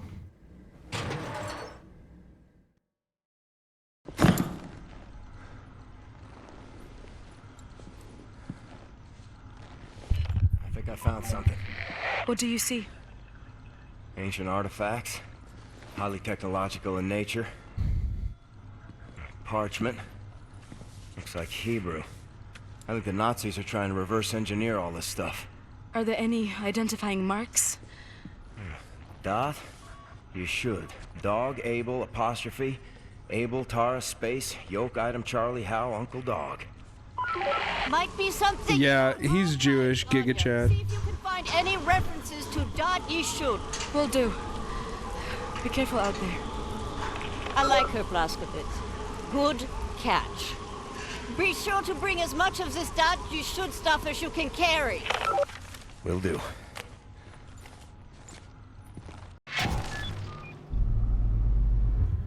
Is there no, like, why are the Germans using Hebrew? That's very interesting. Verwirger. Verwirger.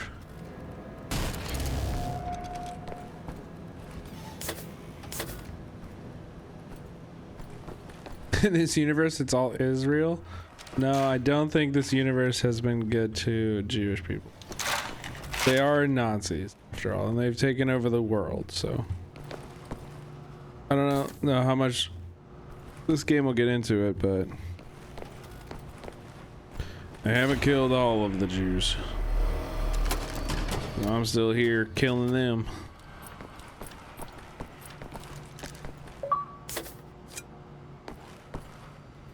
Hit the button.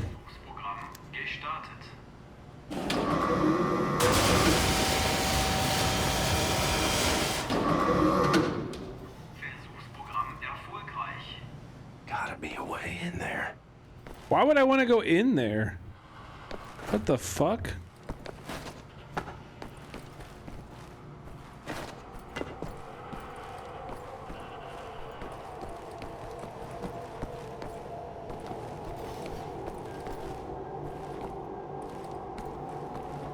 To get lasered, yeah, I know. Why though?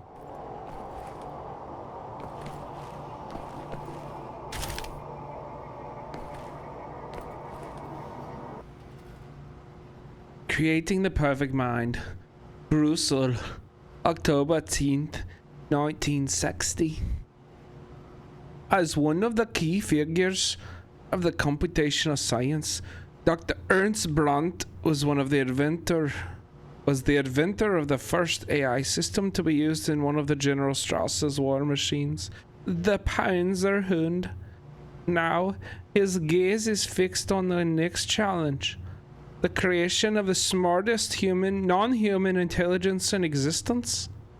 You sound Irish, not German. Hey, listen, it's gonna go. I'm going through a lot. Okay, just hang in here with me.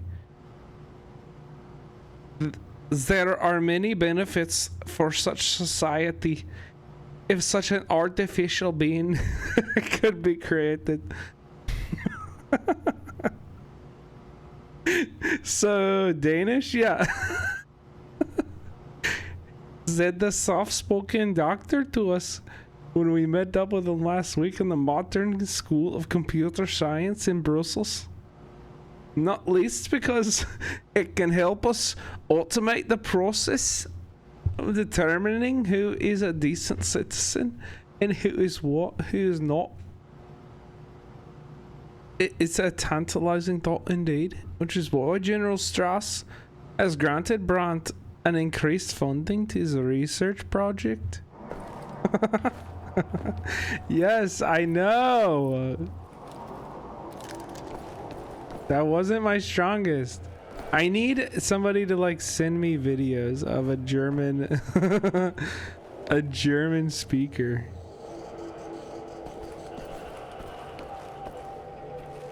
Brother, how do I zap him? Oh, here we go. One more. Right. Let's fire. Now again, why do I want to go in there?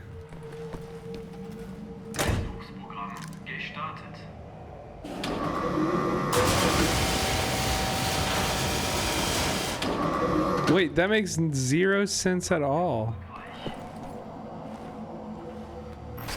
Oh, because I can get the laser gun. Oh, hell yeah. Now this is what I'm talking about.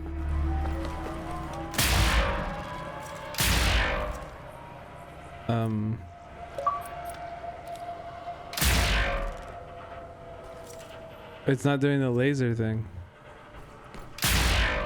It's just shooting bullets. I see a small plumbing channel behind the north wall. Look for some form of access point near the floor. How do I go? Skill issue? Maybe. Base problem? Wait.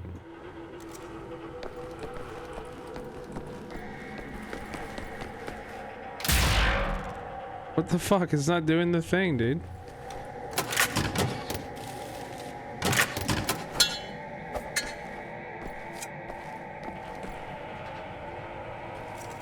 What do I push? Switch mode? Oh. Oh, you're right. Do other guns have different modes?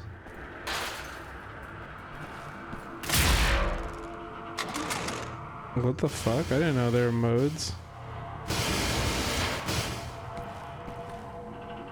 Oh my god, dude. Stop being annoying. Wait, do other guns have different modes? Not really.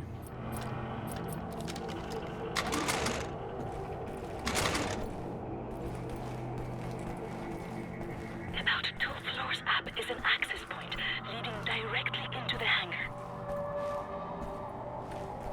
2 floors up? Well, I mean...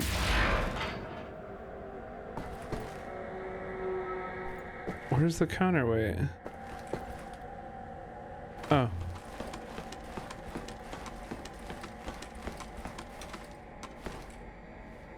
Charge up, dude. These battery things are every fucking where. Helicopter prototypes are kept.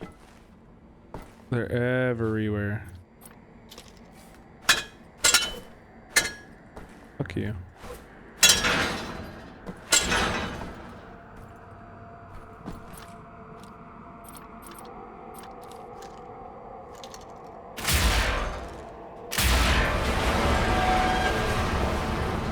See ya.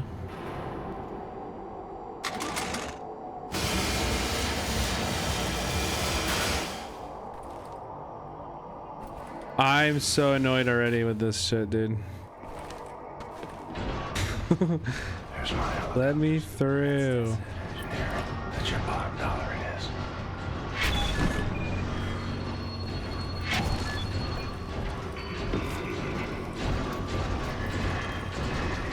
it is. Excuse me. Are you a Nazi? Fuck you.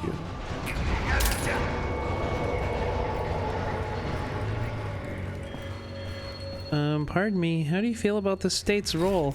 Easier. You didn't have big hungry robots. And I had an army. True. Those big honking robots, baby. You know what I mean? Those robots are honking. Wait, they see me? Fuck. We're fucked. We're so fucked.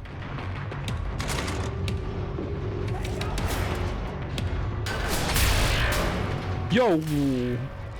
Yo! This gun's sick!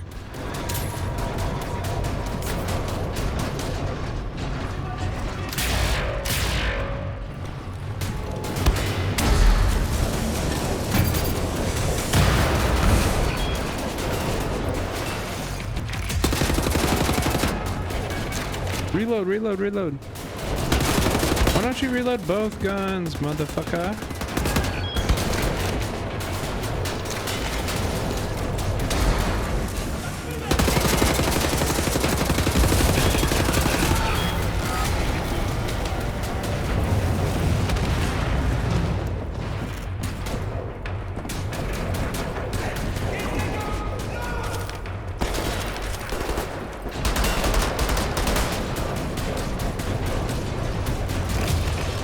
Alright, fuck you.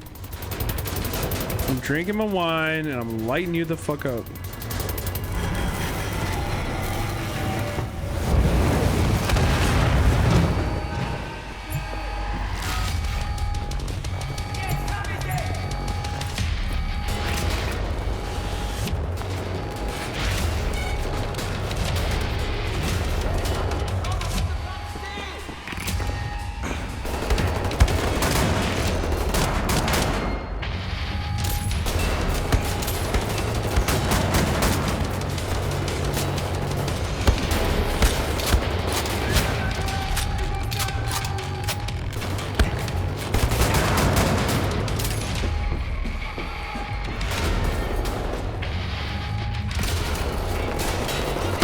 Bitch.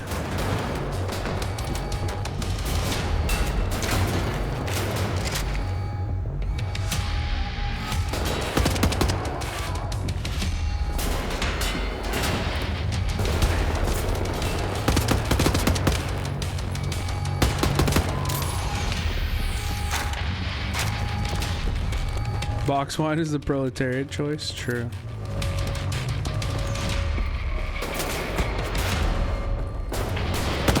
Especially because I bought it for the French movie night we watched like 2 weeks ago. Fuck you, bro! It evaporates them. That's sick. Oh, I'm out of charge. Shit. I'm really low health and I'm out of charge.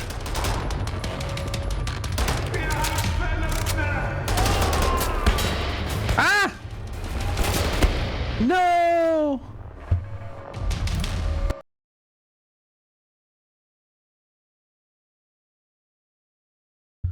I literally ran out of ammo. That's not very fun. Also, did somebody win the NBA game tonight or something? That's it, engineer. I hear a lot of fireworks outside. I assume it's a sports thing.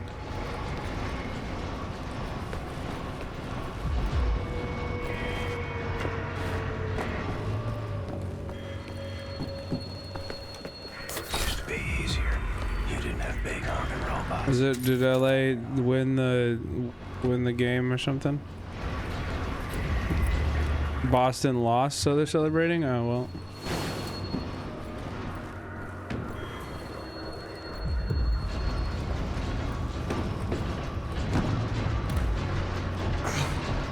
I thought it was because it was Flag Day. Shit. Does the robot see me?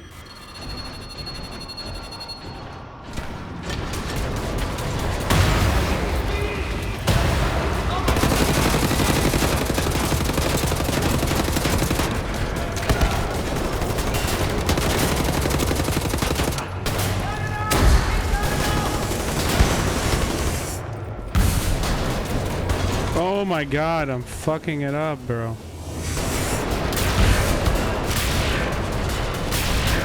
Holy shit, look at my health. I have no ammo.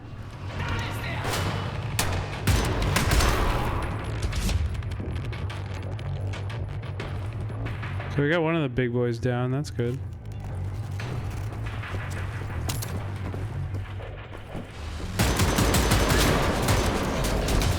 Shit!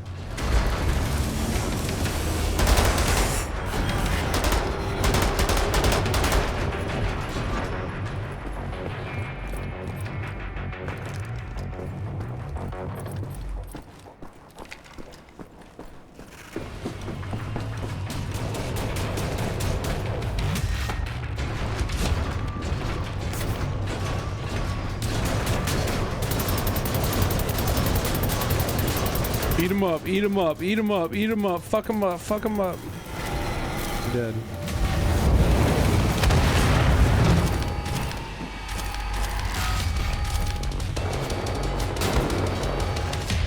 Anybody know why it's Flag Day today? Like, what's the, is there any significance to the date? Anything happen?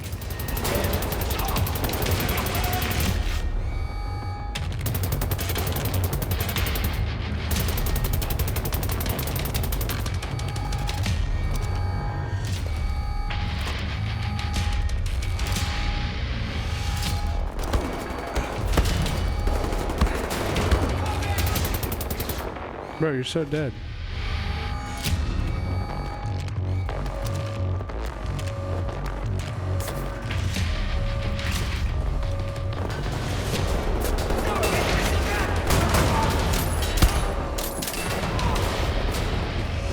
It's when we adopted the flag?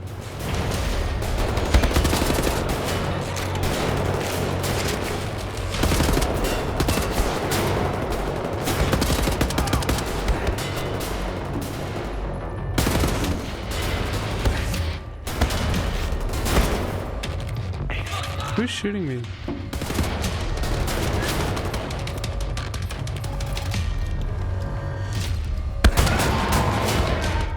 What? What?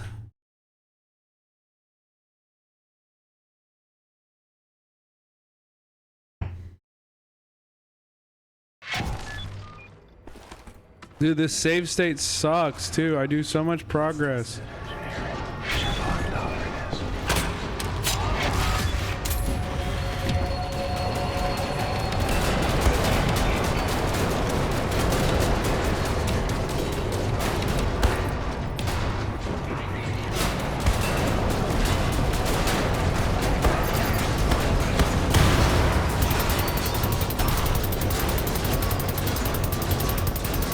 Fuck him up, fuck him up, fuck him up.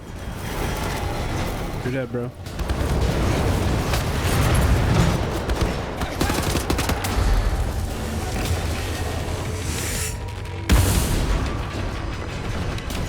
There's usually some health in here somewhere. No? Oh my god. There is, I saw it.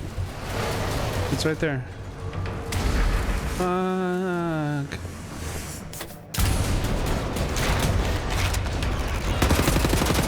Good. Splitting. I'm leaving. I'm running. More grenades. W.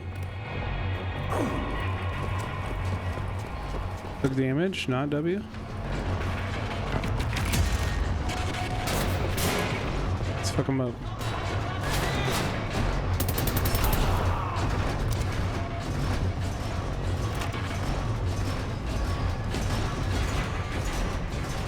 Where is he? Where's the big boy?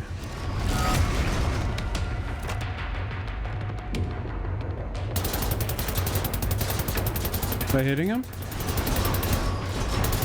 Oh yeah, I am. Oh yeah, he died. Nice. Let's go.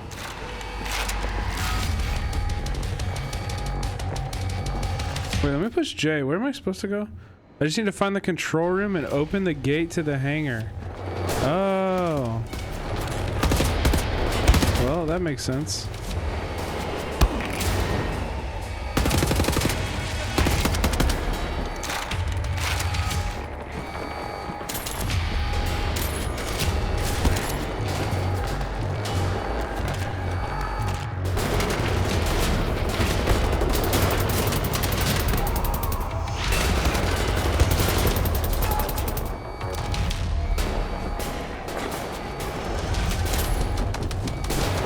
Where's the control room?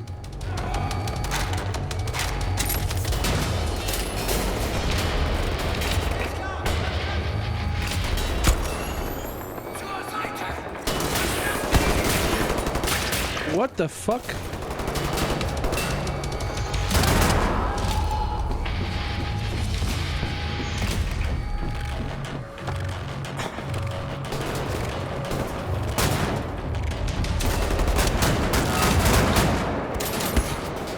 Is this the control room? Easier. You didn't have big hungry robots, and I had an army.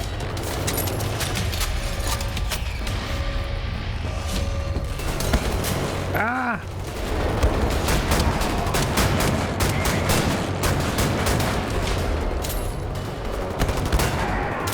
Like, these guys are just gonna keep spawning, right? I need to find the control room.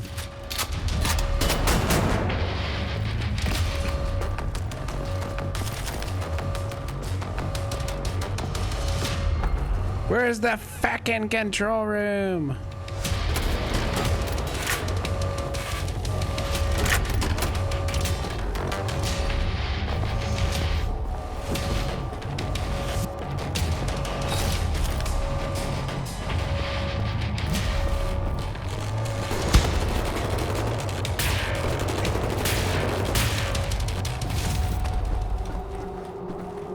Wait, no, I killed everybody.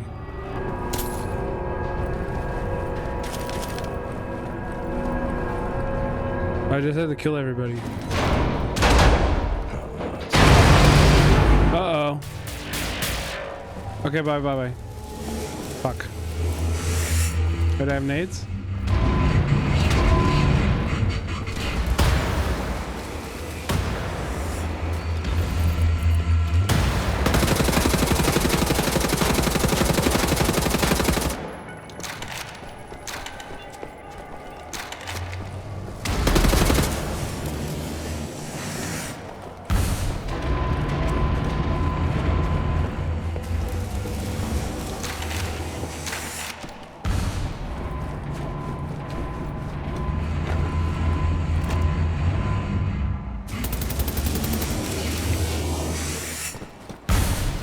Jesus.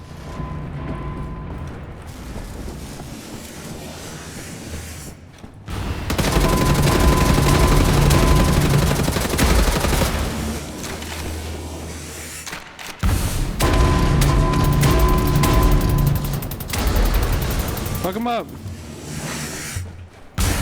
Ow.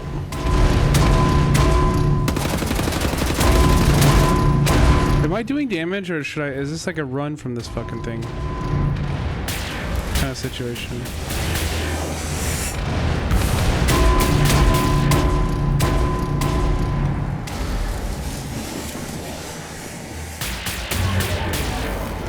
I got him.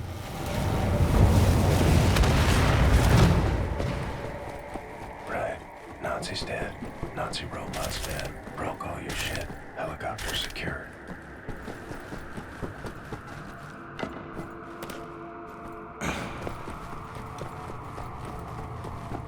Let's fucking go.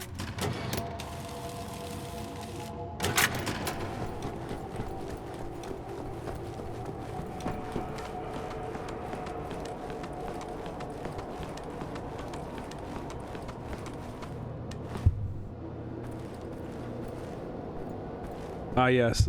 The ladder behind the locked door. This room leads nowhere else except for a ladder that takes you into the ventilation system. Video game logic.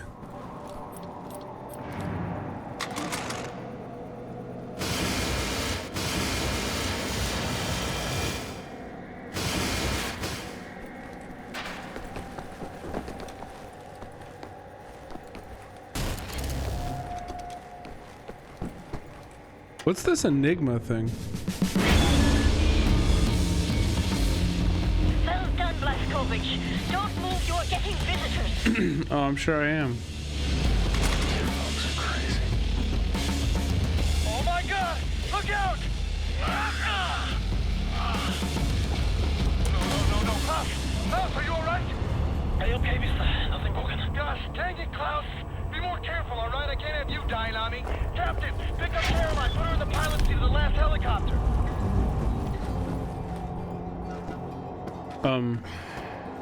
My hero.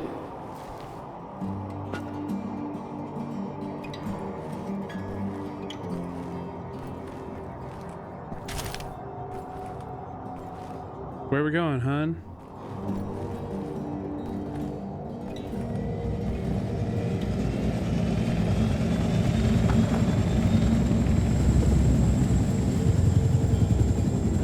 Wait, both of these are taking off without us. Wait, where was I supposed to go with her?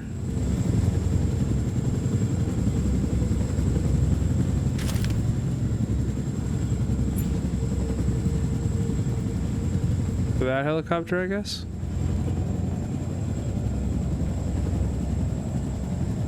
Motherfucker.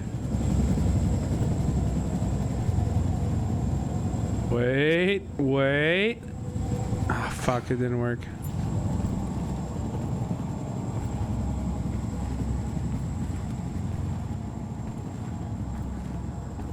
Which person did I save at the beginning? I killed the old guy. I killed the old guy, saved the young guy, because in my opinion, if you have more life to live, you know? If given no other options but old or young, I'm gonna kill the old guy. How did you survive? I thought you were dead. Don't remember much. Remember punching Hans Gross in the face. Remember ascending into the sky. For moments there, I thought I was going to heaven. Then falling, then pain. First pain of my life. Felt like my insides were running out through my back. Could barely move. Had to crawl. They found me after Xenomic, I think we're really getting through to them. long months in a Kreisauer hospital bed. They were shoving tubes in me. Infection. These things I don't want to remember. How old is old to you? It's in relation to the other person. So like you versus a baby, I'll probably pick you to die.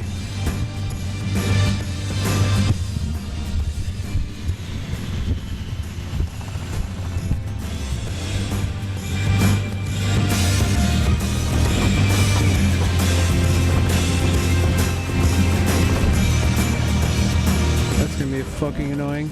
Caroline! These things won't fit inside the tunnel! Yes, they will. Trust me.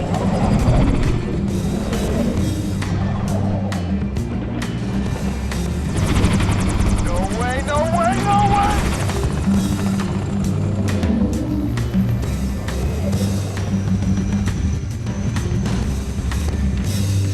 Have you finished complaining? For now, this is top priority. What is the dot ye should How can we get in contact with them? Anya, what do we know? Very little, but I have some ideas. Good. Anya, you take the lead on this. The lead. Oh, I needed to do that more. You help her find it, yeah? Yeah.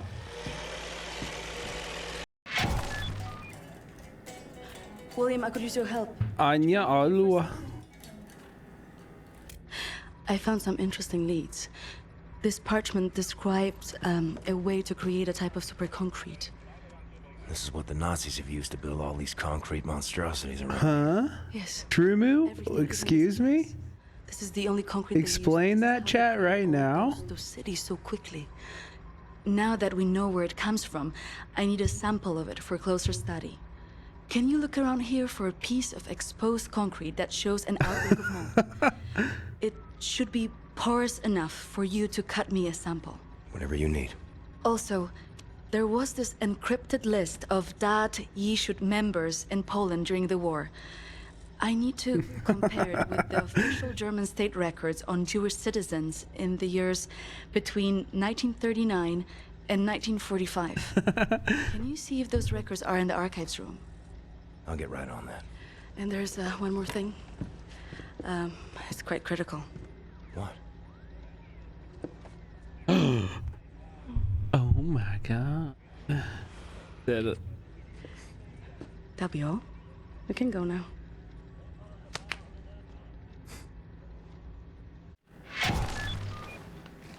Search for moldy concrete. Go to the archive. Okay. What's this?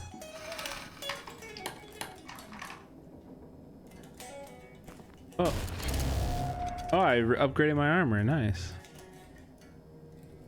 Okay.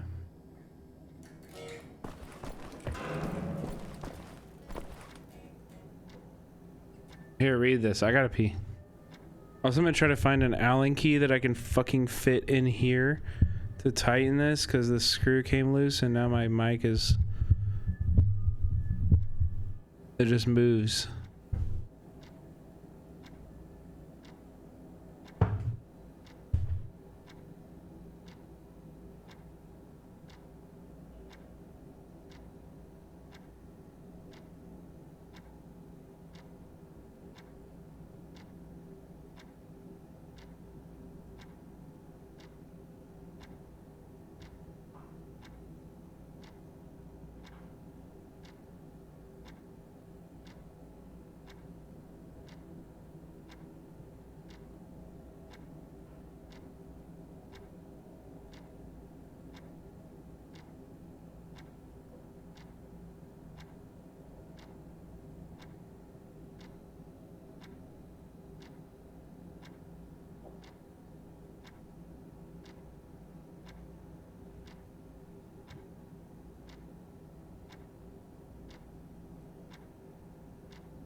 Okay, I think I found one. Ugh. It doesn't really fit in here. Ugh, I knew that'd be such a pain in the ass.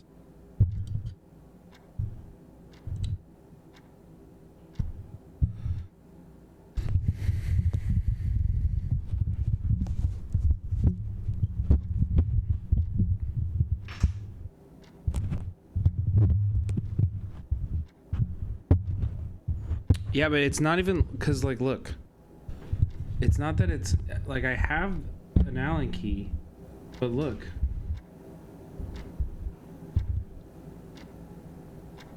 It's like, it doesn't work.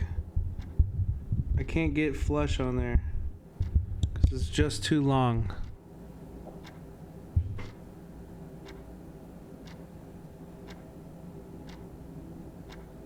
Okay, wait. I'll here, I'll mute for a second.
Okay, I didn't fix it, and I said fuck it.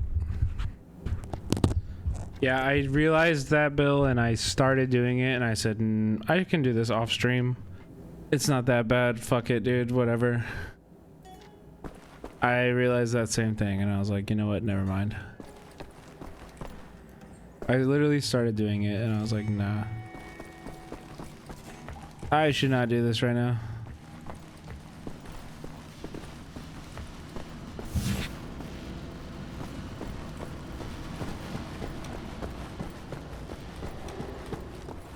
Damn. Okay, what am I doing? Go to the archive. Search for moldy concrete.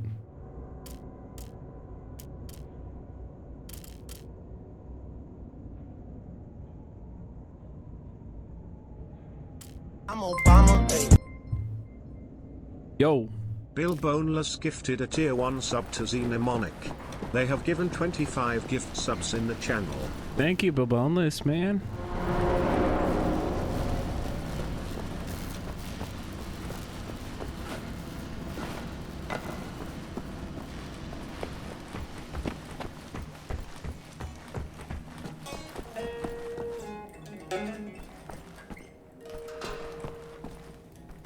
W mask wearer.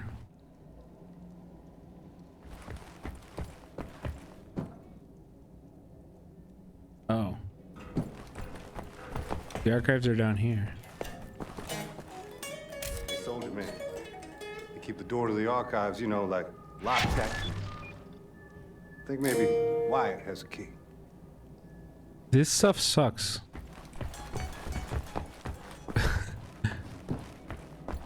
You are not Red Dead Redemption? Wyatt, I need the keys to the archives. You got them? Yes, I think so. Perfect. Just gosh dang perfect. What do you got there? Dog tags. Wing Commander Fergus Reed of the Royal Air Force. Took those off of his dead body, wanted to return him to the RAF, but then there was no RAF. Best damn pilot I ever saw and a hell of a soldier. I'm not cut out for this, you know? Cut out for what? This. Everything. I was 18 years old, and suddenly the war was lost. Everything good in the world died. Somehow I was the one supposed to pick up the pieces and keep the resistance going, take on the whole gosh darn Nazi empire. You think I was ready for that kind of responsibility? My ignorance got so many good people killed. Remember Private Prendergast? You know that. Do you want a cookie? Do you want a cookie?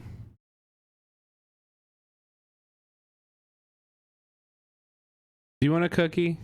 You think this was hard for you, white man? Nazis took over the world. You think this was hard for you? Get over yourself. Get some perspective. Intersectionality, have you ever heard of it? You fucking... Come on. You think this was hard for you? That guy, he could survive anything. So tough. Well, I got him killed. I mean, listen, we appreciate you in the movement. We're glad you're here, okay? But keep your sob story to yourself, or maybe listen every once in a while to what other people are experiencing. Hello? Sent him out on a mission and he never came back. I just didn't know any better. Wing Commander Fergus Reed, he wouldn't know what to do. He could have saved so many. I made the wrong choice. You made a stupid choice! Yes, you did! You left the boy in charge of a man's work. I should have died. I'm joking. I'm joking, by the way. I'm obviously applying modern, you know, idpol Twitter rhetoric to this, which is funny. Captain on that slab, and Fergus Reed should have lived. I'm not a child anymore, Captain. I know when mistakes were made. There. Leave me alone now, you hear?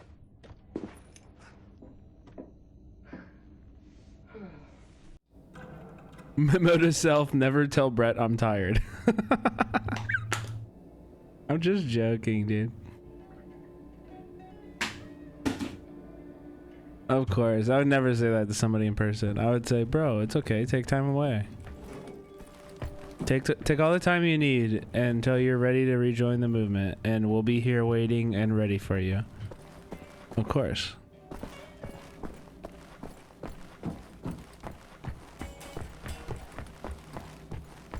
You would say it behind their back? To who? No, I wouldn't. No. I was joking. I think that kind of rhetoric's pretty gross. I don't know. I don't think it's very helpful. It doesn't help people to like understand intersectionality. That's what I mean by that. I think people have to like people have to understand the space they occupy on their own, and people can help to point that out, but yeah, it's not a good way to do that, of course. Okay, now what? I'm supposed to look for moldy concrete? What the fuck? Literally, like, just like look at the walls. This looks moldy as fuck. Found it.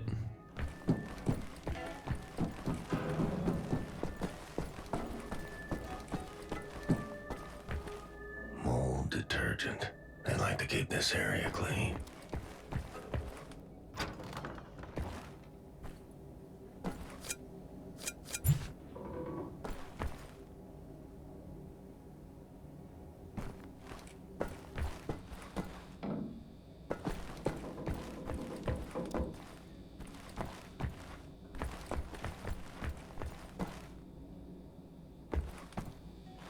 Why can't I break that yet?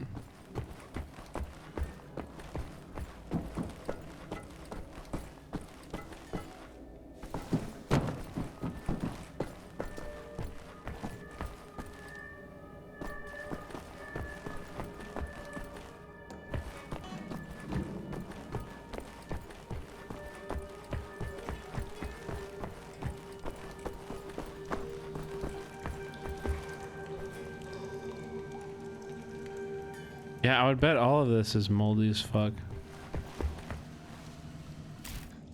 The uber concrete stuff the Nazis have been using to build their cities actually comes from. Anya wants a sample of the concrete. Tougher than steel. So I need to find a section that has an outbreak of mold. So it should be porous enough to cut loose.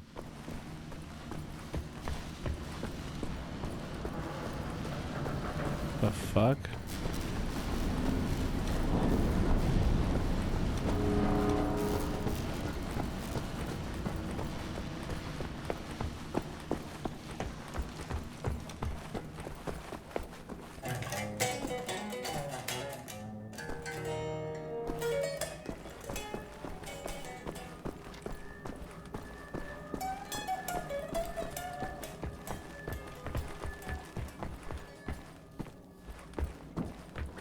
It's right here, bitch. This is it. This is mold.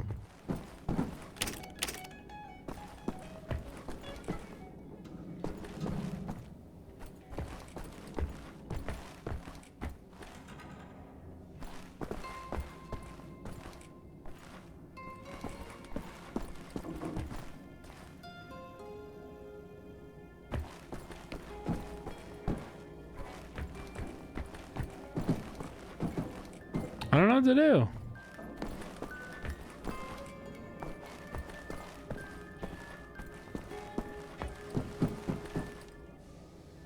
Keep saying map updated.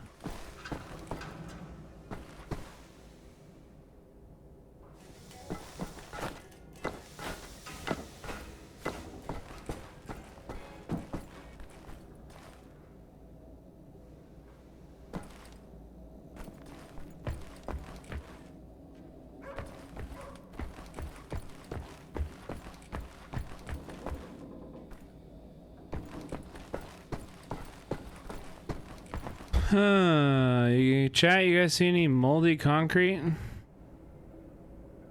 Wait, it has an exclamation point to my left.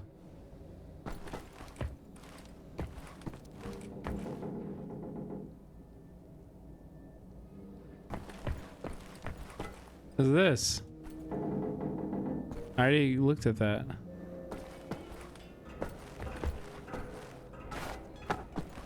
Right?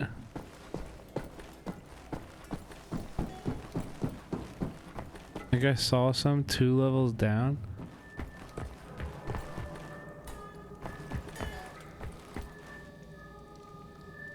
Mold spores coming from the vent. Oh my god. Are you serious? It's up here.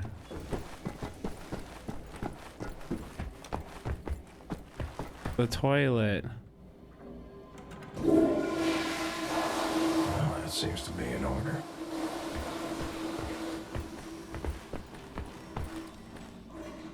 My issue with Fash Empire and media is it has to ignore the reality these dogs turn on each other pretty quick. The structures are too stable and functional.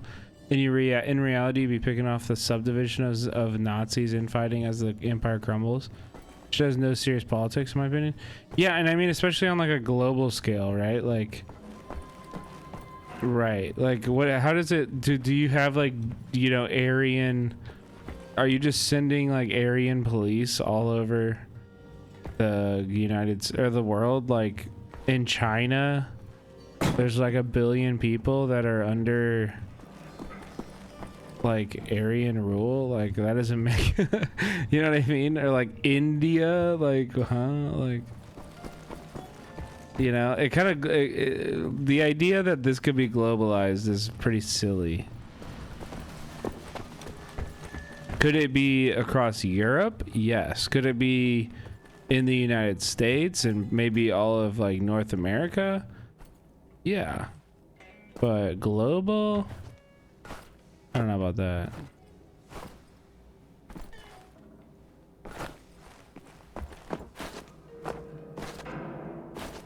The fuck, let me in here.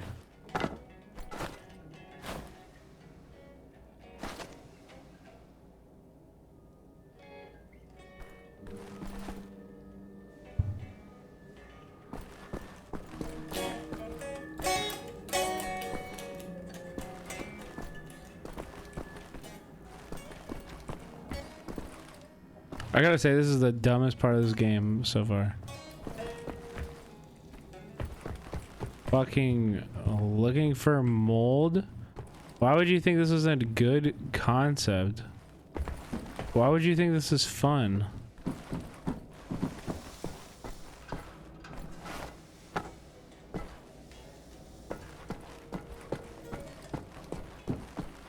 What do I do?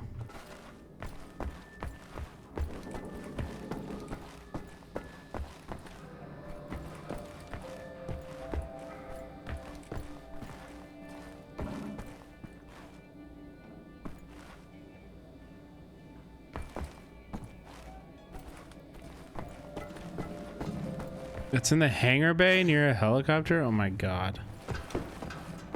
So dumb.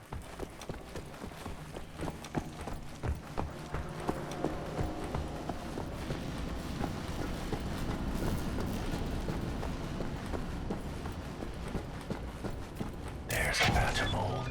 Need a circular saw to cut a sample. Oh my god. Wait, where the fuck did you guys all come from?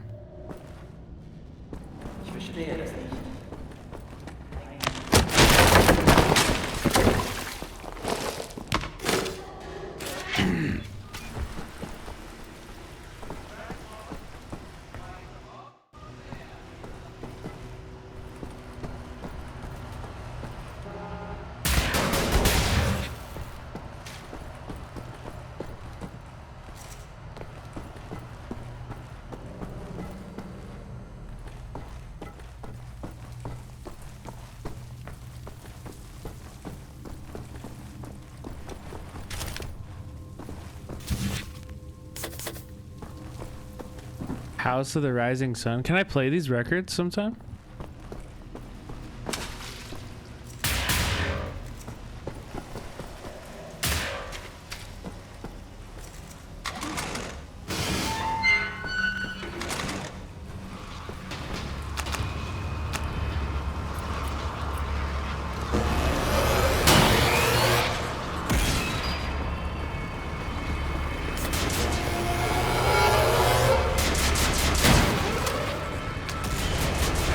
Yo, what the fuck? Why are the Nazis patrolling the fucking sewers so crazy? Excuse me. Was I not aiming at you or what? Like, come get some.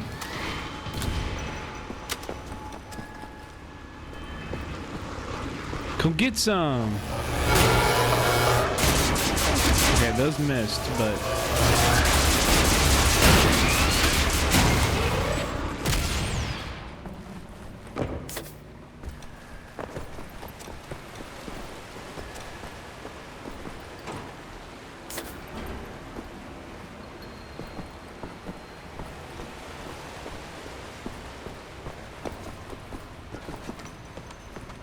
I want to explore the rest of it.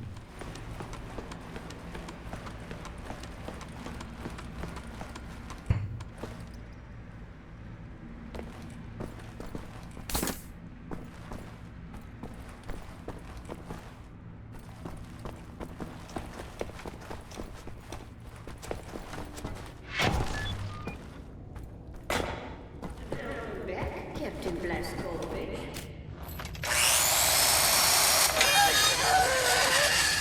What the damn hell are you doing? Science project. Well, you're scaring Max. Oh, sorry, Max. Sorry, pal. Didn't know he'd flip out like that. That his son? No. Well, kind of. I don't know. So not his son. Used to be Klaus had a son, born during the war. A miracle, he called it. They had tried for years to have a child, him and his wife. Yeah, well, he'd make a pretty good father. For a Nazi. The child was born with a club foot. Klaus knew, of course, what that meant. He begged the doctors not to report it to the authorities. When secret police showed up to take the boy away, Klaus and his wife tried to stop them. The wife died from a bullet to the head. The child, too. Klaus could not protect them. So he blames himself. I think so. And he will never forgive the Nazis. Yeah, that'll happen.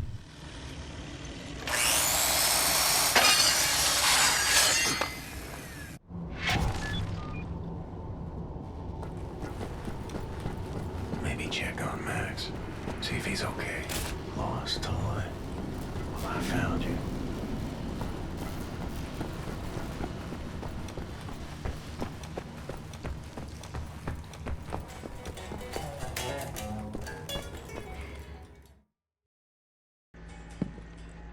Thank you, William. Give me some time to analyze this. I think I'm onto something.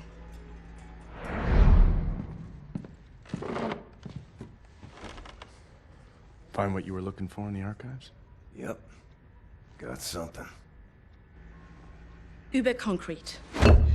The essential building material of the Reich. It's based on a .E technology. It's almost perfect, but it's deteriorating through time, developing mold. Someone is tampering with the mix, someone who knows its secrets. I analyzed it and found a trace of this type of limestone that exists only in northern Croatia. Now, look at this. The name Set Roth. It appears 3 times in .E documents. According to official records, he's been detained in 1941 in Łódź and sent off to a forced labor camp in Belice in northern Croatia. Now, this is where things get interesting. The labor camp excavates limestone from a quarry for manufacture of Ube concrete.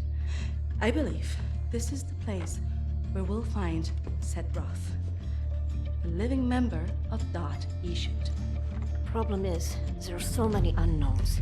This is an old man. Chances are he's dead already. We can't assault a site of this magnitude and hope to locate him before the whole damn Nazi army arrives. What is the plan? Someone needs to go in there and find him. Go undercover. Any volunteers? You ready for this, Blaskovich? So stupid. I was arrogant. No one is ever ready for something like this.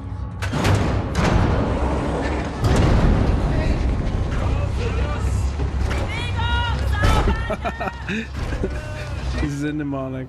Bitte, bitte, gute Frau! Sie liegt im Sterben! Jesus.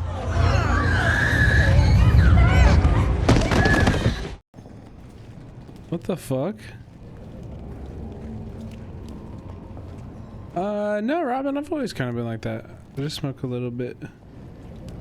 Does he barely smoke? Yeah, I usually just literally always just keep like I keep a bowl nearby. I hit it like once every hour and a half.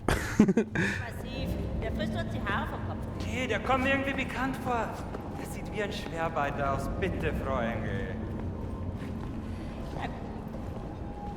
Wolfgang! Yeah. Jawohl, Lagerkommandant! Durch die Tür, Sausack! I wish I could smoke like that. I don't know. I just don't like getting too high. Like I have the area of being high that is enjoyable for me is a very specific place, and I am actually pretty good at getting there. Like I've just been, you know, I'm 30. I've been doing it for a long time. Like cattle in this place. Need to stay calm. Yeah, too high. Too high is no good. Set Roth. I can't get high. Period. Oh well. Inhale. Just like you, no matter how much you smoke, or.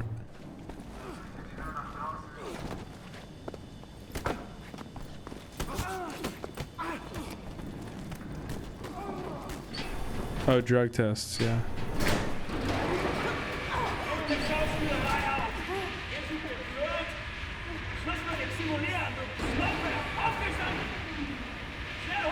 Am I supposed to put my dick in this?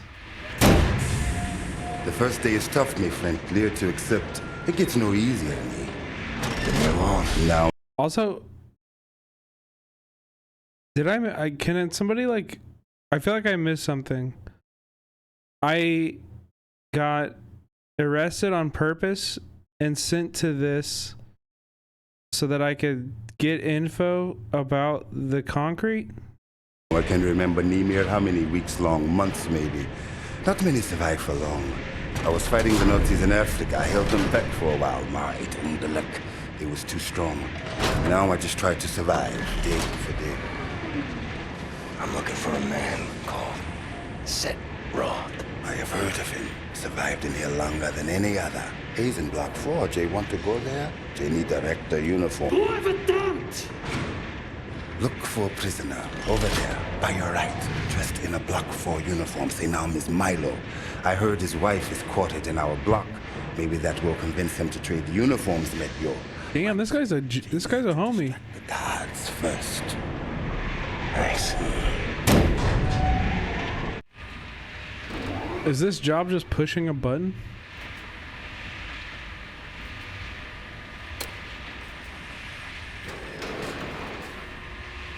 Think a way to distract the guards. They watching you closely.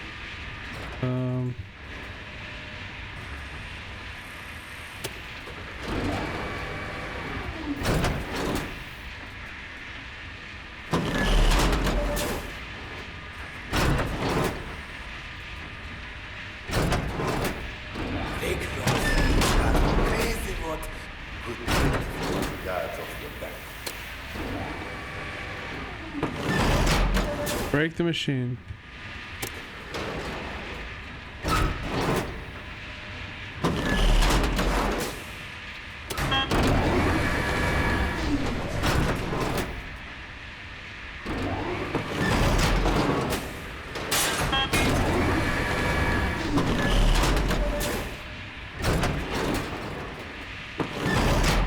Yeah, what does this thing do?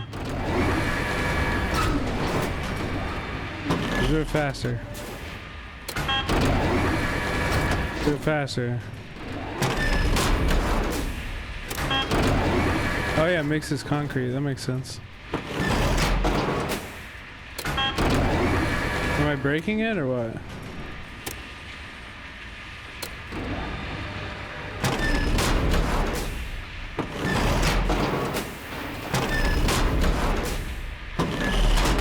I don't really know what any of these things do in particular, though.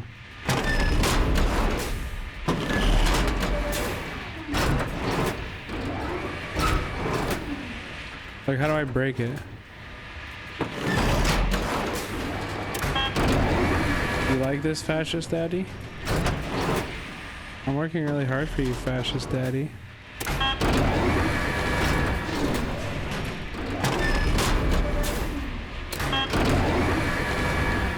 Pick up that panel. Is that an option? How do I? Oh. There we go.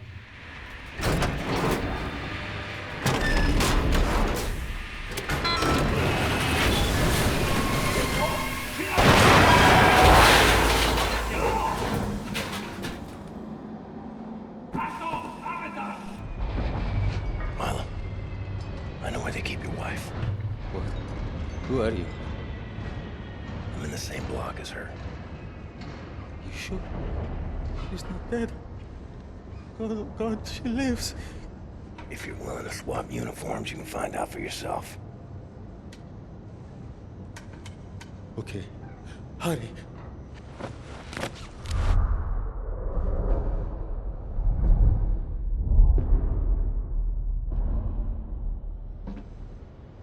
Na, wie sieht's aus? Können wir wieder anfahren? Die Lager sind geschmolzen.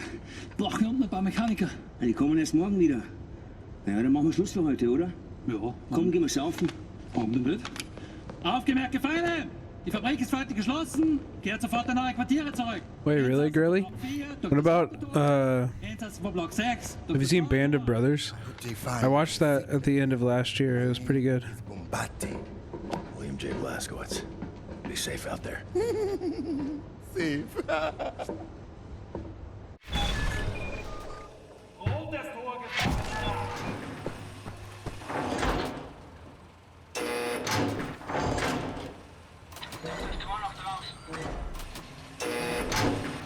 Heard of places like this. Auschwitz, Buchenwald, from east to west. Prison. See the knife. Turn around.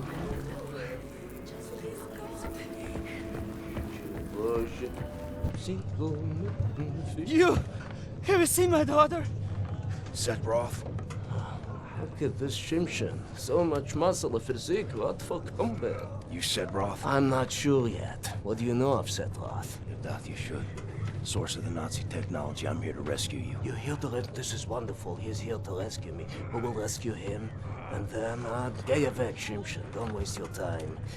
I swore an oath to never betray the secrets of Das Yichud. Oh, fuck your oath. People are dying. The resistance calls on you. So it's a transaction of sorts, right? My personal freedom for the secrets I swore to keep.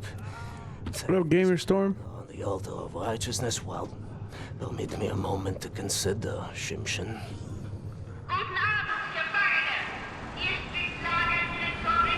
Here's my proposition to you.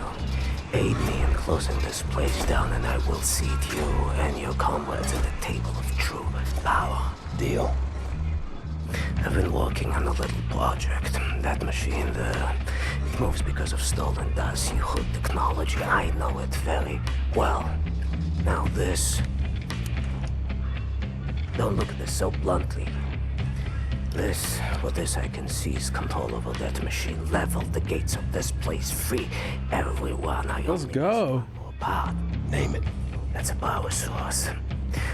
Now, that machine, well, its electrical systems are powered by a detonic battery. You can find the detonic battery at the service station at the command building. It's in a different block, Block 6. If you can disable the automatic security systems monitoring the exits, you'll be able to make it into Block 6. I believe that there, at the guards barracks, there's a control module. It controls the security systems. Find a way in. Locate the control module. Disable the systems. Come back to me. Let's go.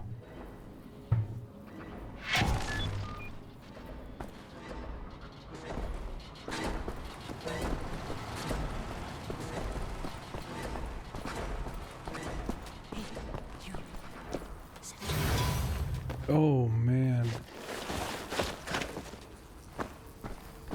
Oh God. Stench in here. Good God.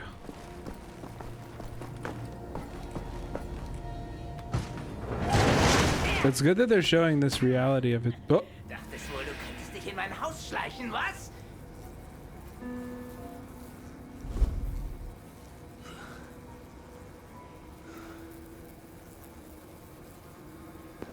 Solche Dreistigkeit habe ich von Ungeziefern wie dir noch nie gesehen. Unglaublich. Da denkt man wüsste, wie ein Insekt denkt. Und was von ihm zu erwarten ist. Doch weit gefehlt. Du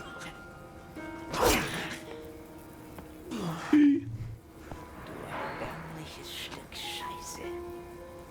Ich werde jede einzelne Kakerlake zertreten.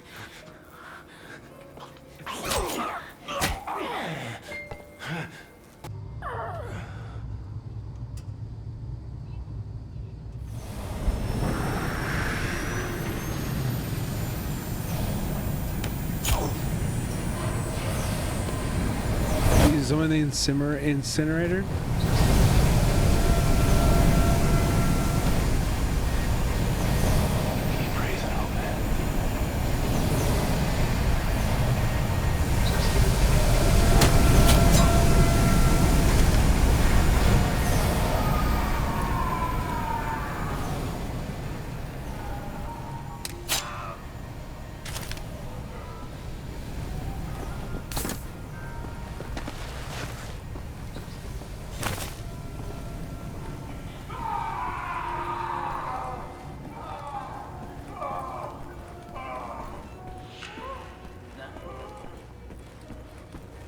Plot armor. Strictly plot armor. Do you guys remember what happened when they killed the man in Last of Us? Come on. Everybody was pissed.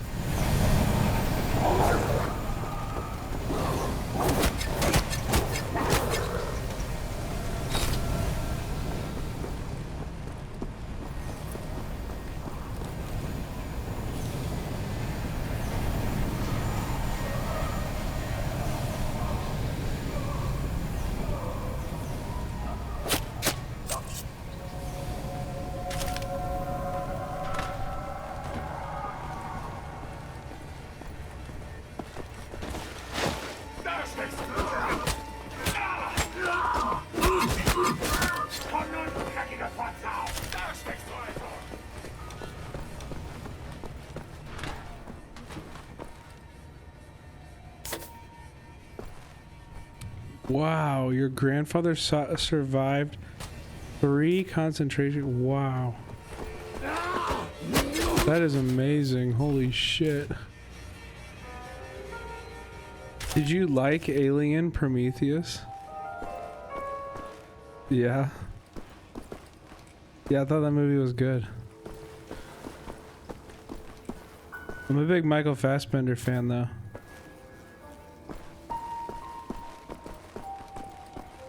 That's a good movie. I think if you're like really into it though, it's kind of like it's a little bit of a meme. Kind of an okay movie. One of my faves. The only reason I say it's a meme is because there's a guy on TikTok who he plays this character that loves Prometheus, and I don't know why it's so funny to me. But no, I like that movie. I thought it was good. Michael Fassbender's character is really good. The whole story is very interesting. Yeah. Good movie. I thought the sequel was good too. What was the sequel called? I don't even know if did I even see that?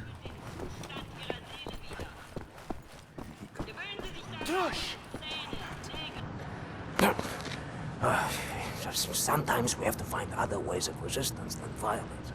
The slightest adjustment of the chemicals destabilize. Covenant? Alien Covenant? I don't think I saw that. Develops security systems.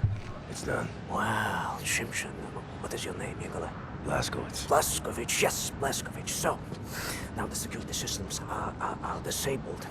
You can go past this gate, back through the factory, out the blue gate inside Block 6 where the command control building is located. Sneak inside, get the detonic battery. Please act urgently before anyone notices what you have done. L'chai, Ingele. What's that? That's good luck. I thought he was Jewish.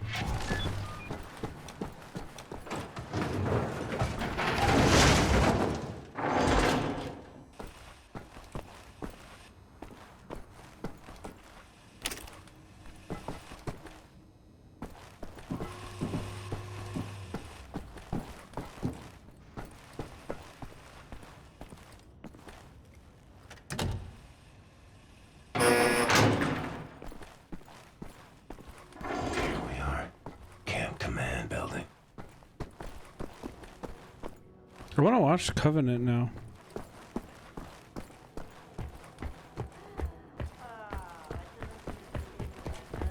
By the way, what should we watch tomorrow for movie night?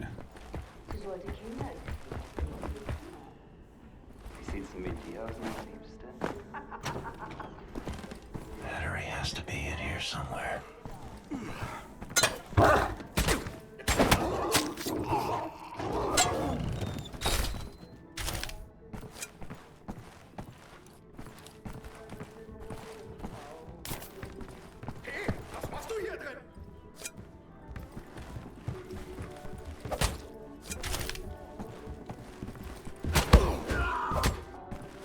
Prometheus? No. I was thinking we should watch a movie, like a Pride Month movie. But I also was like, kind of like, my twisted way was like, I saw this movie last night that was really good. This short film, and I met the filmmaker. And I think I could probably get her on the broadcast. And she would be great to have on and talk. They/them. Whoa, wait, that sounds sick. Gripping yarn, what's that? Can you drop an IMDb link or something? Also, is it available for free on the internet? Because I am partner. I don't know if partner means I need to pay less attention or more attention to DMCA. But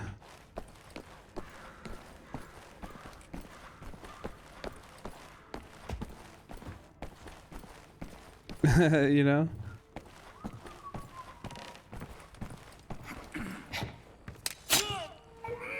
To be fair, people do movie nights all the time. But I don't really know what that... You know what I mean? I don't know the limits of that. I don't know if I want to find the limits of that.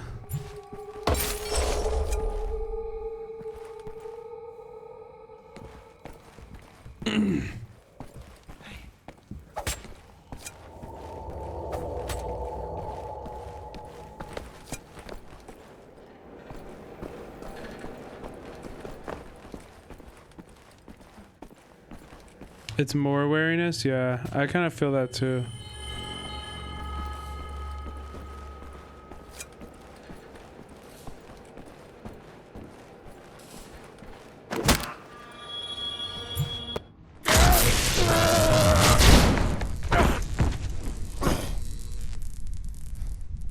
Ein Saboteur!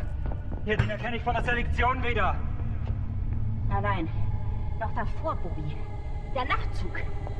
Meine Güte, ja, du hast recht. Seinem Abzeichensurteil ist ein Amerikaner und ein Anarchist, hm? Ein Amerikaner? Gut. An Anarchist? Sofortige Liquidierung von ihm und allen Insassen von Block 4. Sollte eine eindrückliche Warnung sein für all die Schweine, die an einen Aufstand gedacht haben.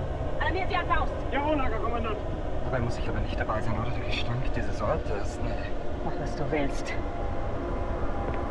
What were you thinking, you stupid idiot?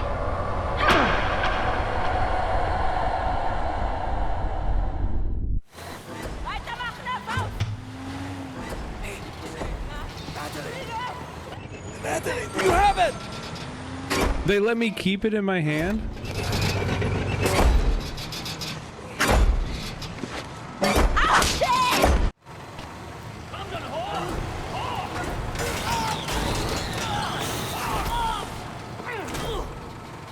Did he get it? Was soll das? Leuchtet ein Befehl, verdammter Blecheimer! He got it! Oh my god.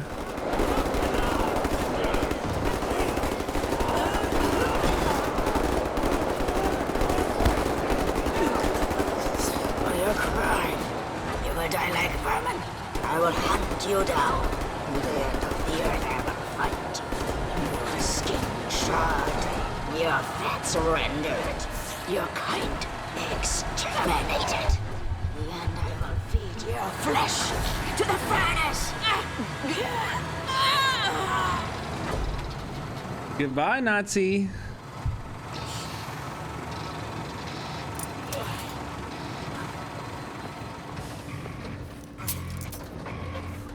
Take a seat, big man.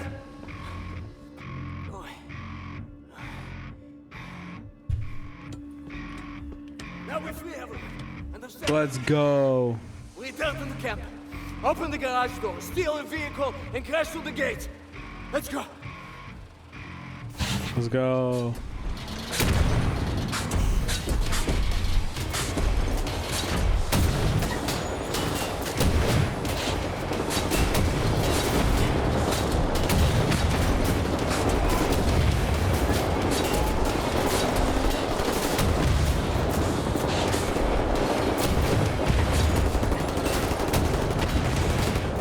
All these red triangles, bro.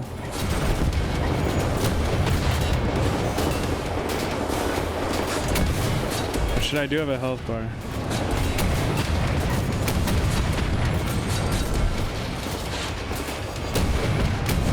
I'm clicking.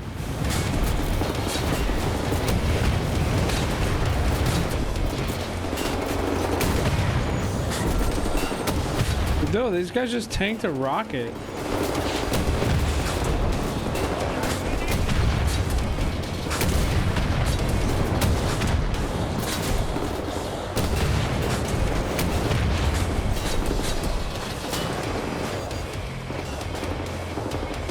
Where?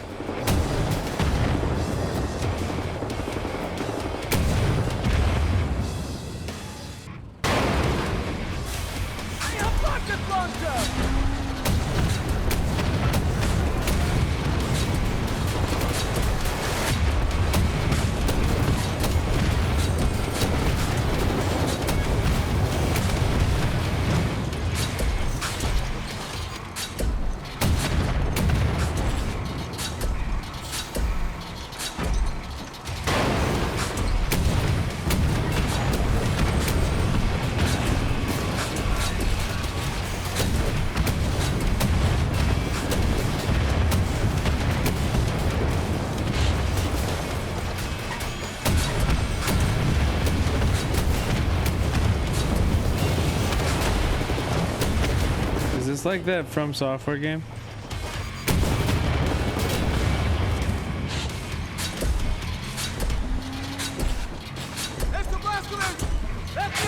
The mecha one?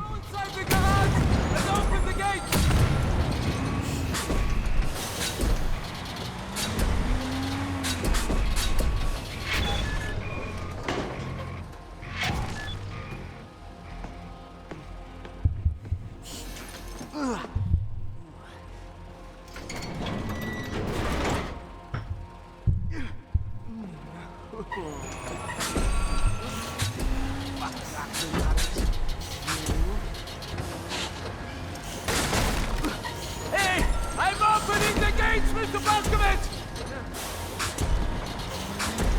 Protect them, Mr. Baskovich!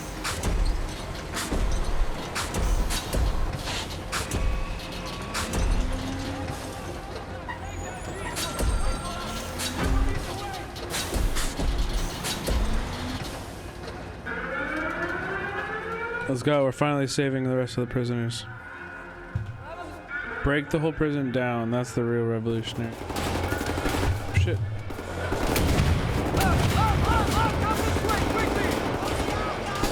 Shoot.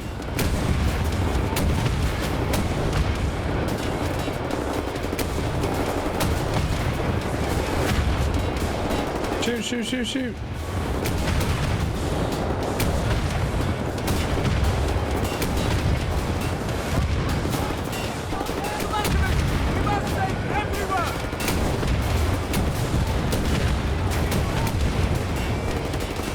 Oh shit. Oh my god, I'm about to die.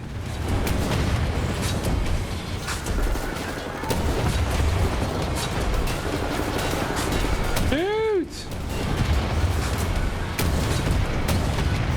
Oh no, I died. I died.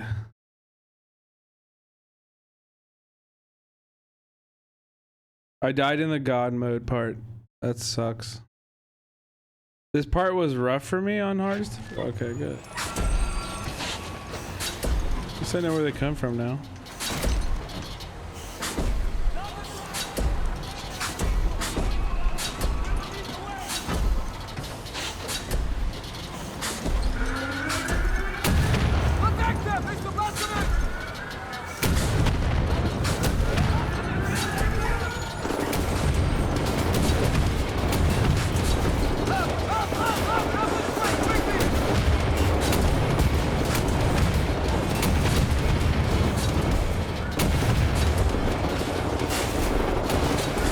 Brother, the reload time is actually dumb.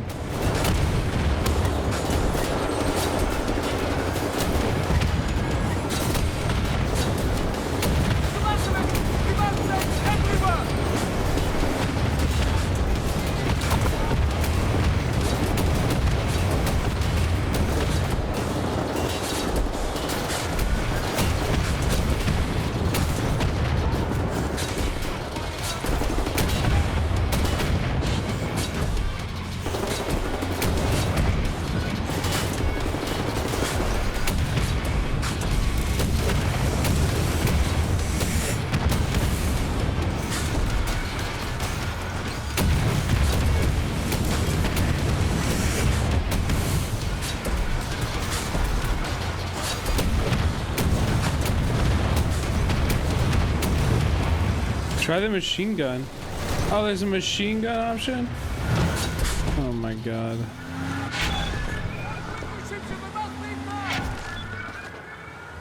Well, I did not know that.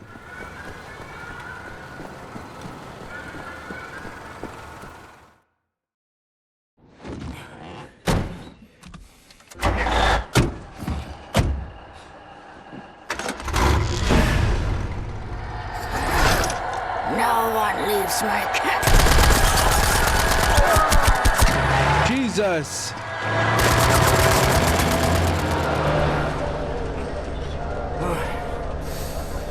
Hate to make compliments, but I might have underestimated the usefulness of your ape-like physique, Mr. Blazkowicz. That you should. Tell me, what is it? Das Yichud is an ancient, mystical society. For millennia, we have operated with utmost secrecy up until right now. What do? Do you pray? No, Mamale, we don't pray. We invent things, Mamale. The technology developed by Das Yichud is centuries ahead of anything you've ever seen or imagined, and highly dangerous in the wrong hands. And the Nazis found our safekeeping. They stole our secrets. They used them to win the war. Everything they have accomplished, everything was built upon our knowledge. But Jewish knowledge. The only safekeeper. We have hundreds of them hidden in the secret places of the world. Hundreds. Some small and tentative like the ones the Nazis found. Others, great halls of knowledge stacked high, magnificent inventions, things that to you will seem like magic. Now, I can open for you the gates to such a place. Getting there will be a challenge. What will it take? Well, the safekeeper's hidden deep below the Atlantic Ocean. We will need a U-boat capable of great depths, that's all. We cannot just walk up and steal a gosh darn Nazi U-boat. Can we? I know how to get a U-boat, but for my plan to work, I need this thing operational. Can you do it? I'm a Das Yichud engineer. I can do this in my sleep. Good. We will need some additional features on it, too. I will prepare a specification for you. Blazkowicz, help him out, sir, if you'd be so kind. Oh! Sehr good, sehr good. Oh, Mr. Blazkowicz, I will need some...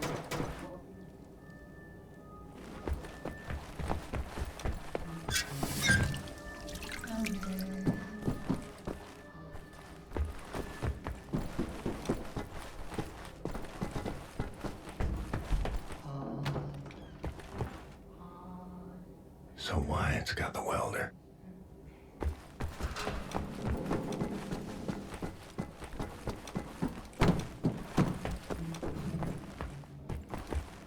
In the hangar. Bet he's tinkering with them helicopters.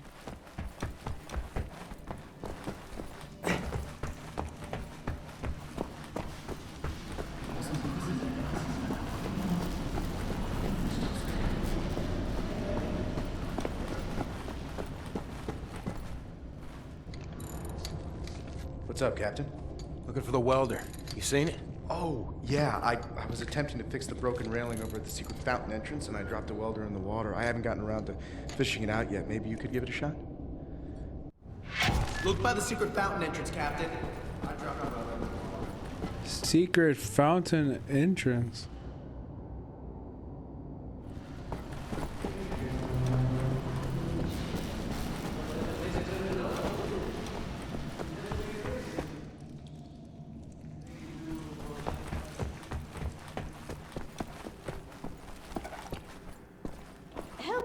Sorry, pal. Don't mean to, derail your train of thought, but I need to get through that door. Doc, please. What I think about, I'd rather not think about. That bad, huh? Jay would think that when Jay seen what I have, your mind would break like an egg. How come it has not? Or maybe it has begun already and I just don't know it. World changing. No matter who you are or what you're made of. Thing is, you and me, we just gotta ride the whirlwind. Make it through to the other side. And kill all the Nazis? And kill all the Nazis. I will drink with you in celebration whenever that time comes. Your arm.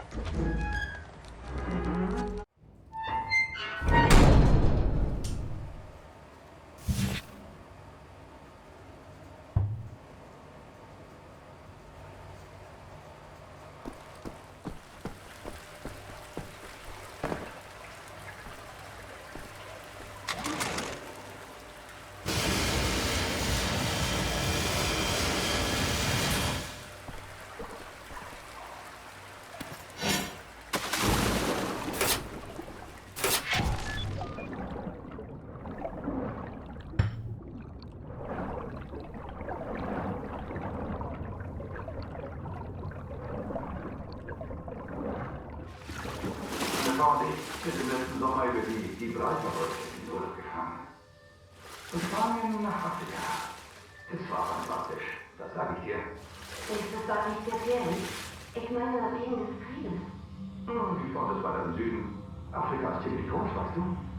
Mein Mann wollte immer schon mal auf große Jagd gehen. Ich würde so gern einen Elefanten sehen. Tja, wo ich war, gab es keine Elefanten. Aber es muss bestimmt noch welche geben. Interesting. There's still a war in Africa. The South.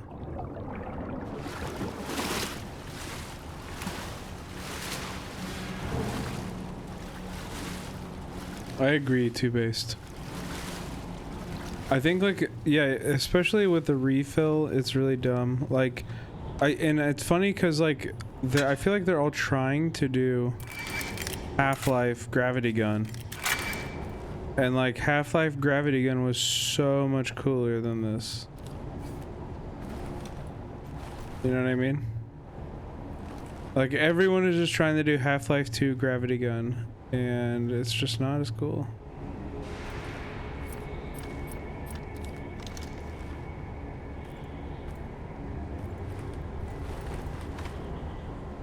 You're in the South. Are you in South Africa? That's cool.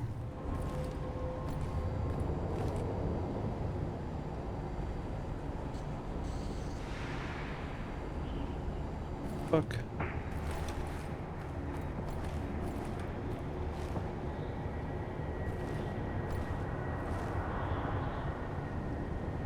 Hey, there.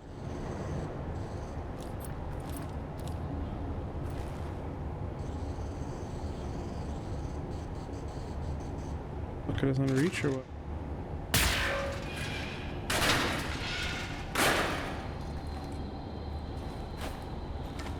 It both is and isn't cool, I can imagine.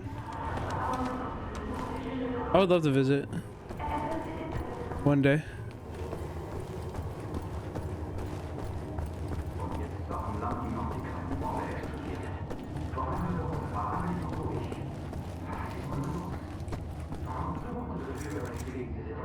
I've met some South Africans.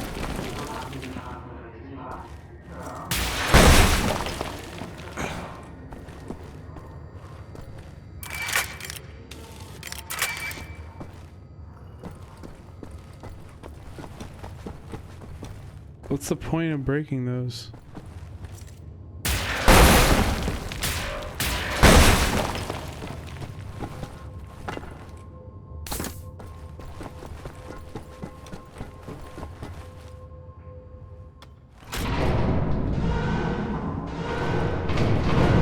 In the Cape Town area?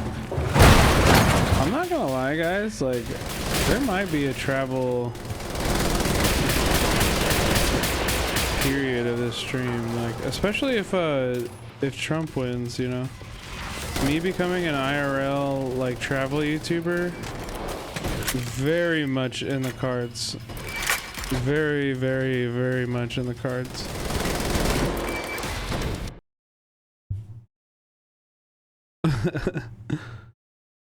I've done a fuckload of travel content. Only if you can travel and play Smash? Yeah, dude, that'd be sick. That would be really fucking cool, Veffer.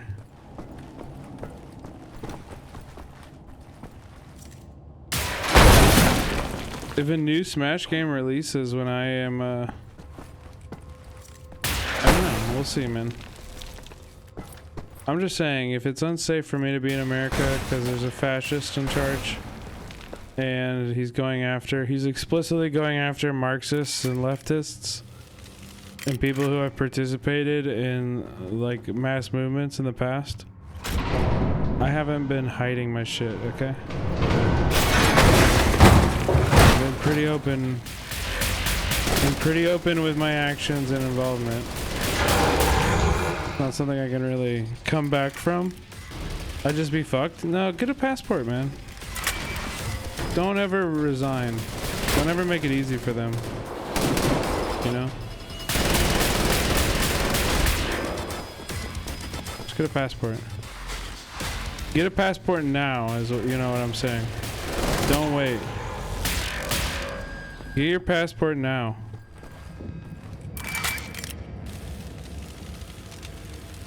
I feel like that might not happen. Okay, well, if you wanna, I'm just gonna hedge my bets, and well, you know, you operate on might. You know what I mean? You can operate on that.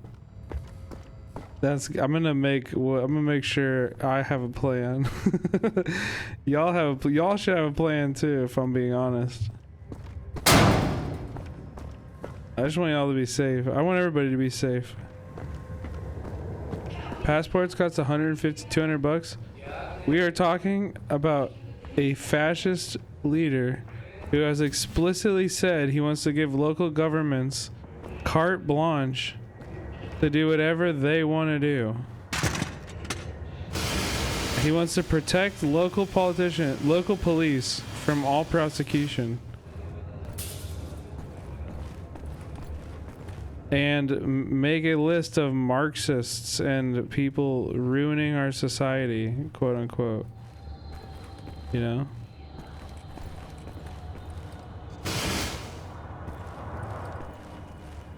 Yeah, I left America the first time Trump got elected. And it was the best thing I ever did in my life. You guys think I'm kidding. You think I'm bluffing. I did this already. I lived in Vietnam for 3 years. From 2016 to 2019. Are you huffing paint? Okay. If we're going to steal a Nazi U-boat, I need Set to repair that thing on the table. This is work. Oh, Isha Koch, Isha Koch. That's all I need. I don't know what to do or where to go. Well, where to go you can find out quickly. Just like look on YouTube. Look at places that interest you. A lot of the world. Goddamn errand boy. Literally just go through the steps in your head. Like teaching English. You know English. If you can teach English. Honestly, it'll get you a livable wage most places in the world. You can do that at least until you find other work. You know? Hast du Platzgewetz gesehen? I don't even know how to get a damn passport. It seems complicated. It's really not. Oh, sexo. I want this. With you. Like this. Always. It will happen, William. Believe it. We're leaving. But not today. Yeah, Blonde, that's a great resource too. Check your local library. See if they can help. Listen to my voice, Blasco. That's a great resource. Thank you. Inside sewage tunnels, the intestinal tracts of the city. And deeper below, the Berlin catacombs, the West complex. The most secure site in all Berlin, the central munition stockpile of the Nazi regime. The things we could do with those weapons. Riot. We revolt. This access route is waterlogged, impenetrable to outsiders. There's only one way to breach across the perimeter. It's a tunnel glider. The Nazis use them for maintenance down there. We've been trying for years to bring it up to working order. Okay. The first phase of the plan to gain access to Set's underwater safety. The tunnel glider to find a way into the weapons depot in the Berlin catacombs. Anya has agreed to track your position over the transponder and provide tactical support. Good luck there, Blazkowicz. These are deep waters. I don't think I should exit. William, can you hear me? You'll have to make your way all the way through the sewer tunnels and into the Berlin catacombs. I'll try to guide you through.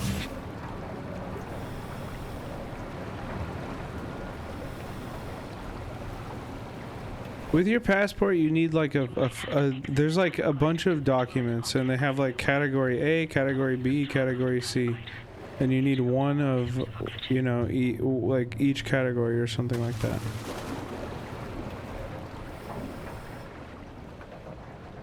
Okay, what's going on here? I was a kid. The red tide was rising. Went in the water on account of disobeying father. Felt like my skin was on fire. Like my skin was on fire. You should get it. You should get it. You can live abroad. America is not the only place in the world. And if it comes to it, where it's not safe for trans people or it's not safe for leftists, and this is a reality we all need to be considering. I'm not being hyperbolic. We need to consider it. We need to think about it. 13 years old. Flew in the pond by the stables. Came up covered in leeches.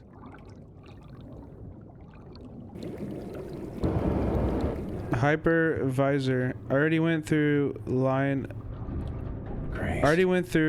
a year of harassment last time I got elected, and I need to get the fuck out, but I've never been out of the country, and I don't even know what I'm doing, where to go, where is safe, who is safe to talk to, how to go about figuring out what I need to do and how I land a job. First off, give yourself more credit. You have common sense, and you're able to, I think you'll know what is safe and what is not. First off, don't, you know, give yourself more credit that you are capable of doing this, and you are, it's going to be hard. Don't take me the wrong way. It is not easy to move to a different country. It is not something that, you know, you should take lightly. It is a very difficult thing to do. This is true. However, it is possible, and you are capable, and it's you'll figure it out. You know what I mean? You will figure it out. You will figure it all out eventually. There's just one foot in front of the other, you know? And sometimes that one foot can be just like watching a Mark Wiens video about the place you're considering. You know, watch a travel video about the place you're considering and learn what it's like to live there. Learn, you know, there's probably some, like most places have expats. Most places have somebody who's probably making like content about being an expat there. Doing a trip is a great idea also. Traveling in general is always a good idea, because you'll find yourself being like, damn, I could live here. I could live here, you know?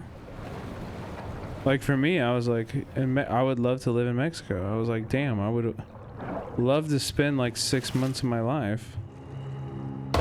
Or at least, you know, like 6 months to a year of my life. I would love to spend that in Mexico and like, you know, like get fluent in Spanish. Like you're gonna progress and grow so much through that experience.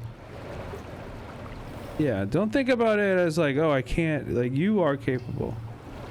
You are capable. You 100% are. You can do it. Trust me, because I knew people who were way bad, were way worse than you. And they were in Vietnam. And they were living there and doing just fine, so. Trust me, you'll be okay.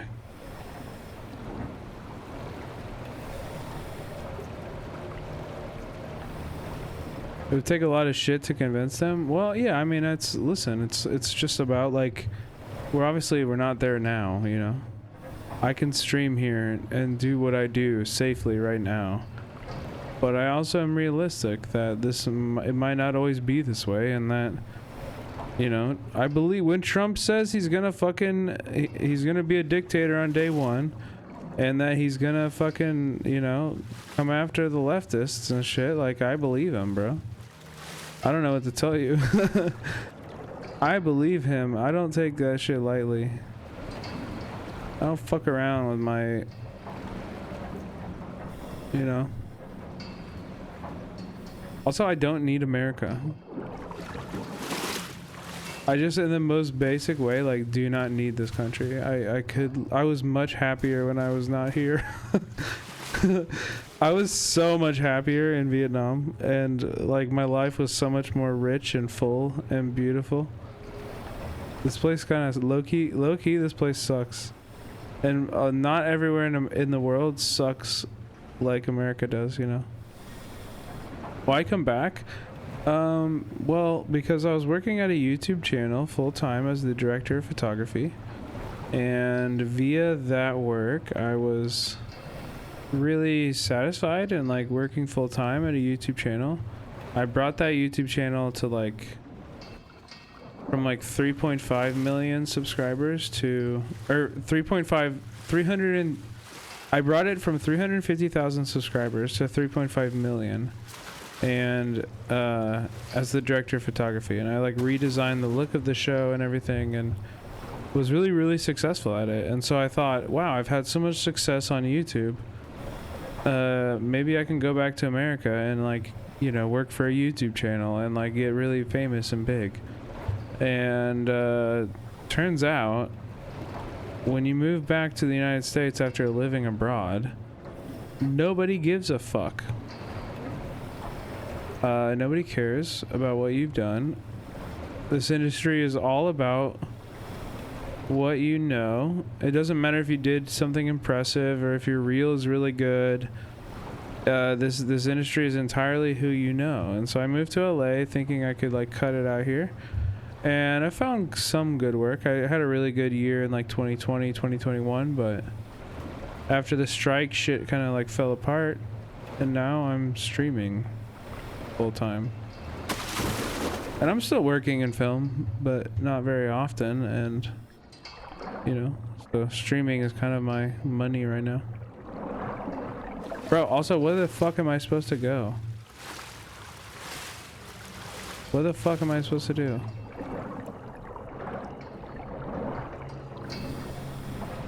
But I was way happier in Vietnam, and like honestly, now that I have this, why would I be in a why am I living in LA? Like I could make this money go so much further in so many other places. You know? There's not Wi-Fi is not only in America, you know? I could stream anywhere, bro.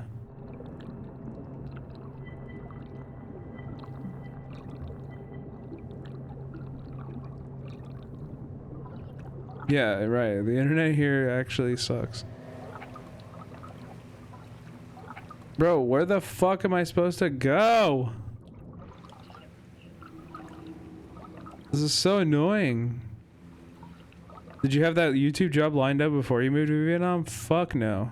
I taught English for a year and a half when I first moved to Vietnam, and then I worked and applied for a job at like a magazine and became their video director. No. I had no job lined up when I moved to Vietnam. I just don't want to live somewhere hot, then move somewhere cold. Easy. And like there's a lot of stuff about you know, me in Vietnam that like you could do better. Like I didn't really have my visa situation was always pretty precarious. Like I never worked for like an official company. So I was always like leaving and coming back, and I was always there on tourist visas and stuff. Like if you don't work in film, basically, if you actually work for legitimate companies, like, you know, you can get like a work visa there. An RAF bomb raid damaged multiple residential quarters in central Berlin last night. The raid caused large fires, with some witnesses describing a sea of flames engulfing several houses. Early reports indicate that a dozen civilians have been killed and scores more badly injured. Several people have also been reported as missing after seeking shelter from the bombs.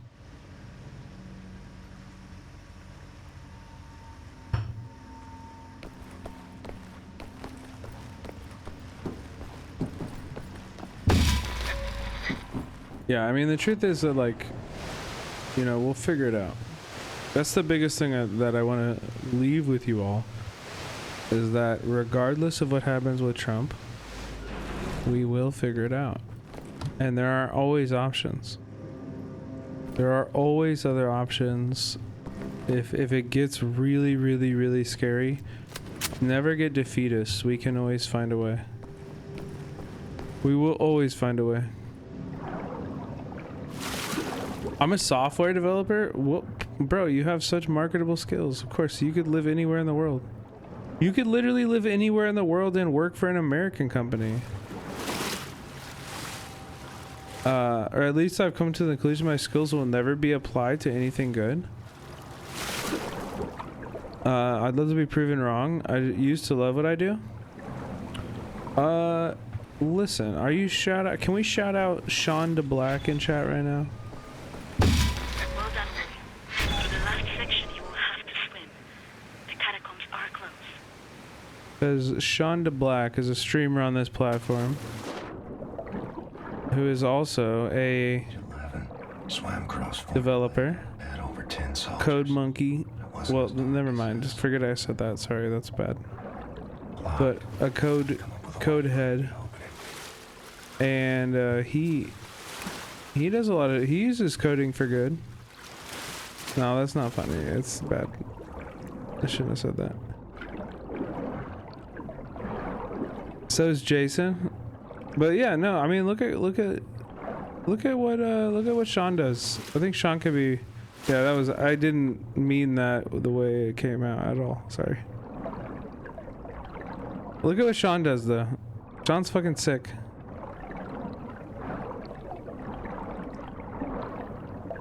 I know what you meant. Yeah, Code Monkey is a term. Whatever. We're moving on. Please move on.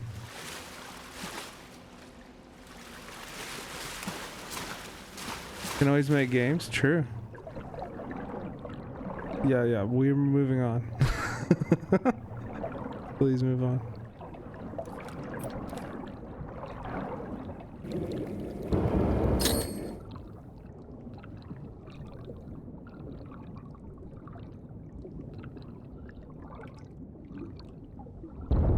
Boom. Let's go. We're going in.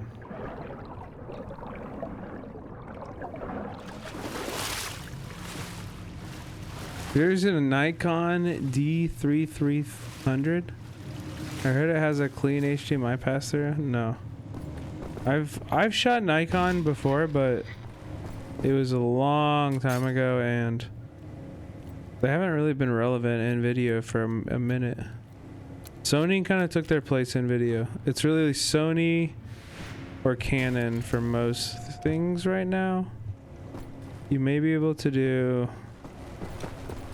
Like Panasonic has some uses for sure.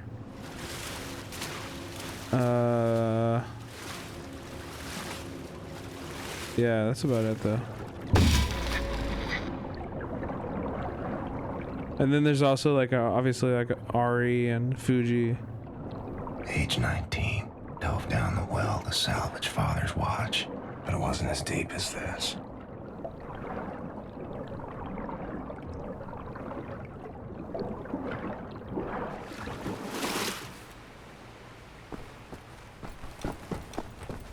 William, directly above you are the catacombs. There's an elevator that can take you right into the weapons depot. Fuck that, let me in there. How do I get in there?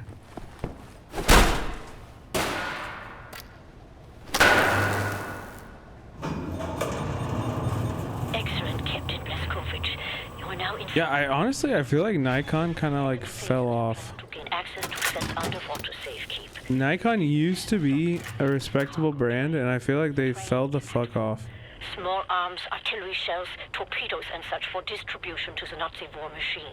You will steal this train.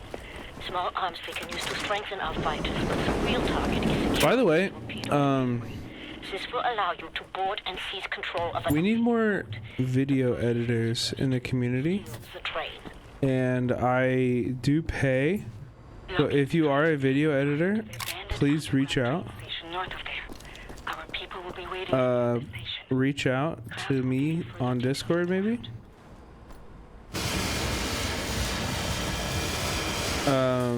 I would, especially like if you're listening and you're like, maybe I could do it. Yeah, reach out to me like tonight, because I would love to have, like, it'd be really cool to publish, especially with Maebe and the LGBT like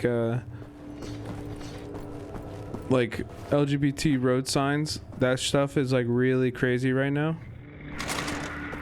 So if you're able to edit me a TikTok from the interview tonight that we could publish tomorrow, that would be really, really sick. Ah, doggy. I'm a VJ, like a video DJ.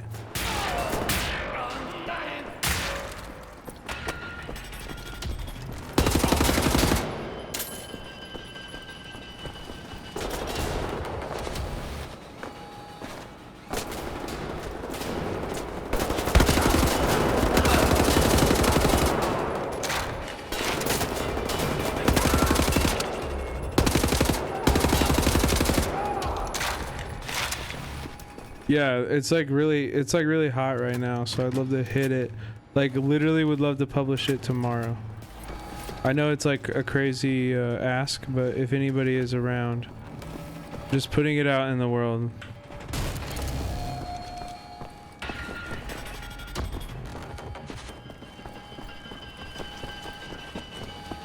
Yeah, it was something from earlier in the stream. So we had a LA politician on, and like Daily Wire and Matt Walsh and like all of the like libs of TikTok, like all of the worst people ever are posting about this are posting about this LA thing. And I had the person responsible, and she's like a drag queen politician, and she's getting a shitload of hate online from these sources right now. I had that person on the stream, and she was able to like explain it all. And I just think it'd be great to get a counter narrative out there, explained by Maebe herself, you know. That'd be really sick. Could be meaningful.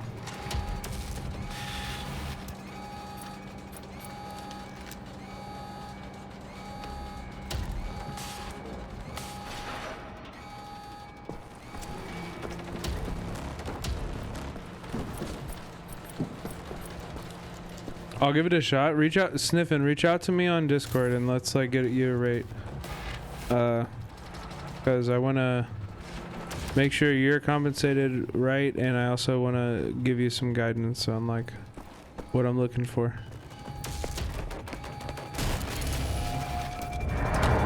Our ground team is in position by the abandoned train station north of your location, William. They will meet you when you get there. Are you in the Discord? Can somebody exclamation point Discord for me right now?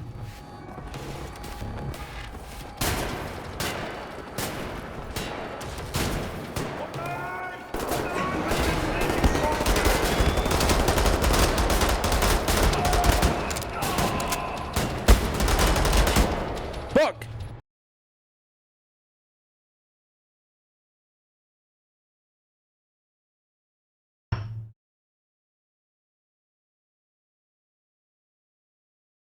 No. Tomorrow would be okay. Like afternoon tomorrow. Our ground team is in position by the abandoned train station north of your location, William. They will meet you when you get there. Bro, why can't I go in here? Oh, there we go.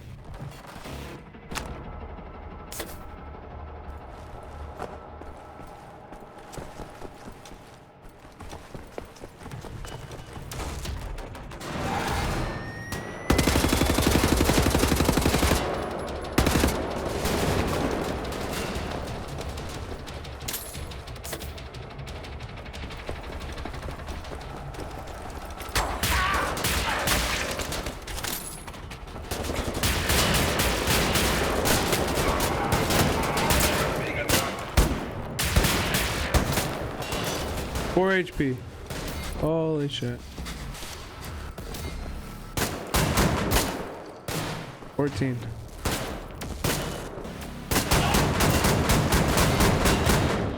Holy shit.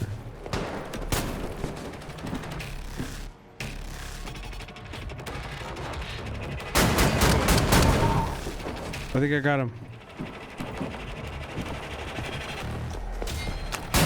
Ah! Oh my god. That scared the shit out of me.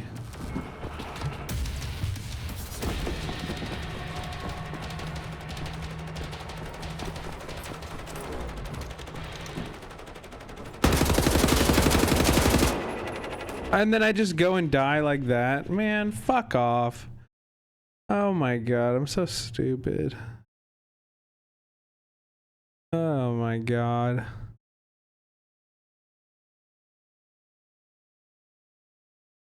Ay, ay, ay.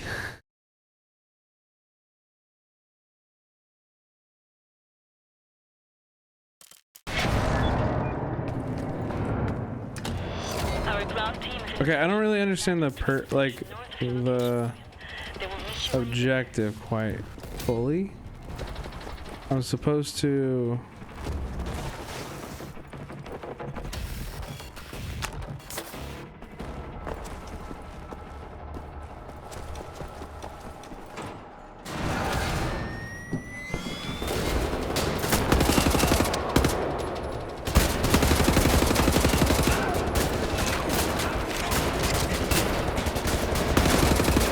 go. Where's the door? Jesus. Grenade. Huge. Ah!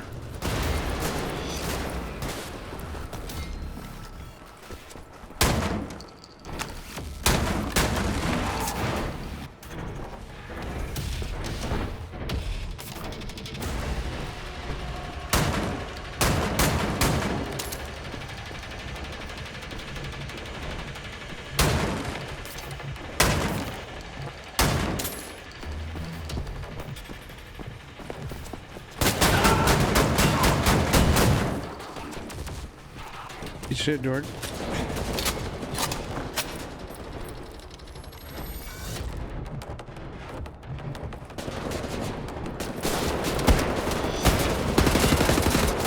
Jesus, dude, there's multiples.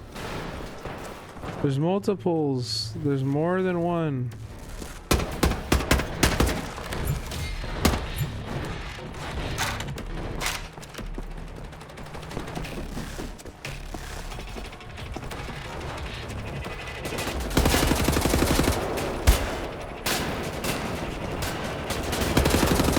Holy smokes, brother.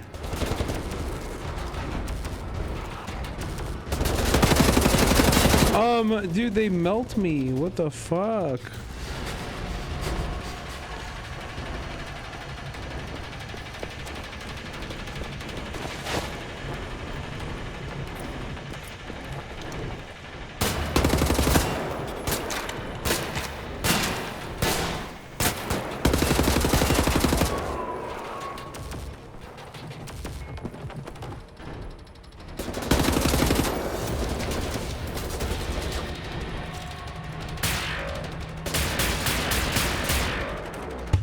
Oh my god, dude.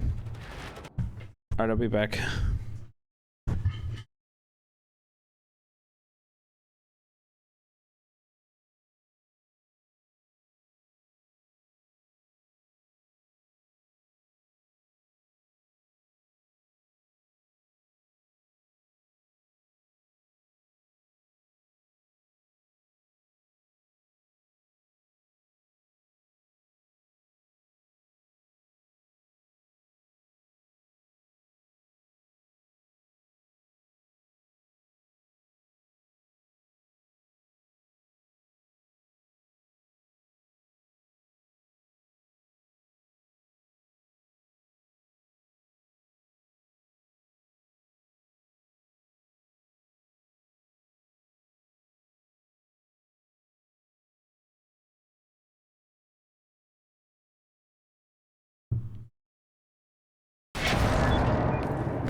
abandoned train station north of your location, William. They will meet you when you get there.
I have no ammo.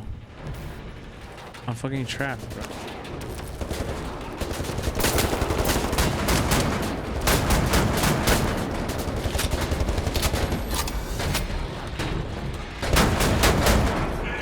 Oh my god. Fight them with your bare hands? Yeah, I think going... I think you have to stealth it. Is that even possible? Our ground team is in position. Is that possible? I thought they knew where I was like immediately. When you get there.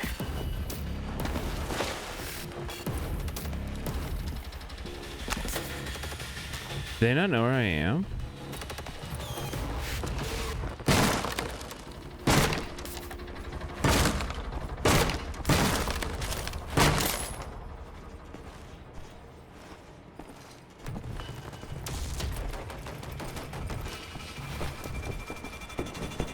Now they do?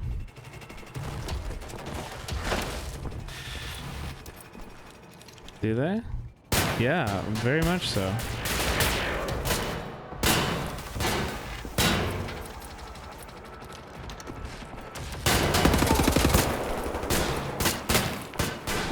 Okay, where were the grenades again?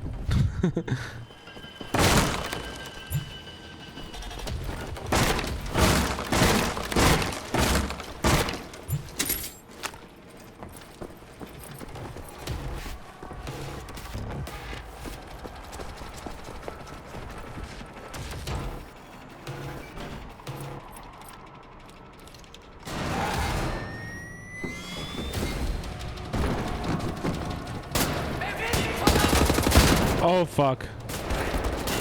Aye. So fucked.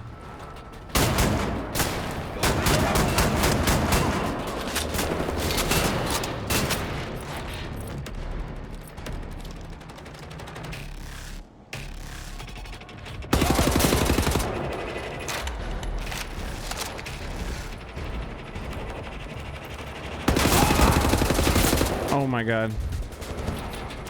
He's right on top of me. He's dead. But I'm almost dead. Okay, I get 20 and then I run across. Go, go, go, go, go, go! Ay! You didn't get over the You didn't get over. Because you need a PFP. I'll replace it tomorrow. We just had that emote got banned, so I figured it'd be best to switch it. Just like it's best for you to subscribe at the top of the hour so you don't have to watch the ads. You can't just stop supporting the stream when the gaming comes on. You gotta support the stream the whole time. And you support the stream by subscribing or gifting a sub. if you like what you're watching, consider subbing. Thank you. Yo, Bungalow Bill with the fucking 10 gifted. Holy shit, dude. Jesus, brother. Thank you. Damn. Just like that, Bungalow Bill fucking hitting him hard. Thank you, man.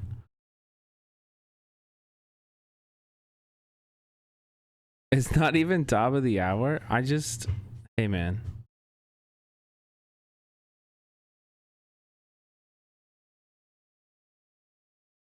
Bungalow Bill, let's fucking go, dude. Thank you so much. Wait, where did Bungalow Bill, where did you say you were? Didn't you say you live? Oh yeah, South Africa. Fuck yeah, dude.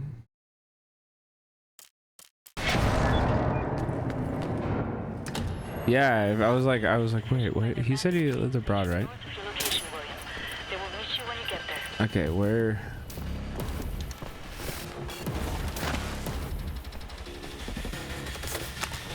Fuck yeah, man. Thank you. Helping 10 people avoid the ad breaks. That's Pog.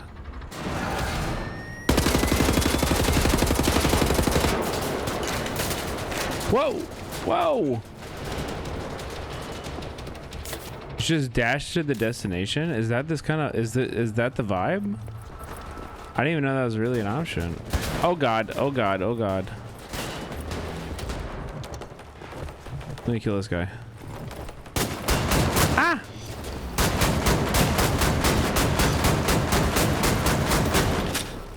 Jesus.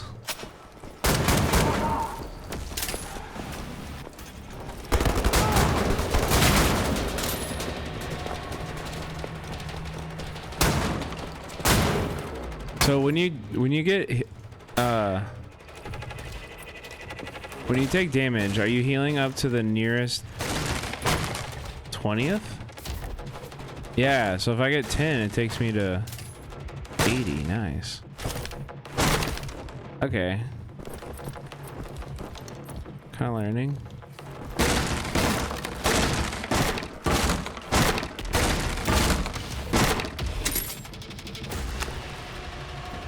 I think we're starting off pretty good. I killed one of the shotgun guys. There's many of them. Oh.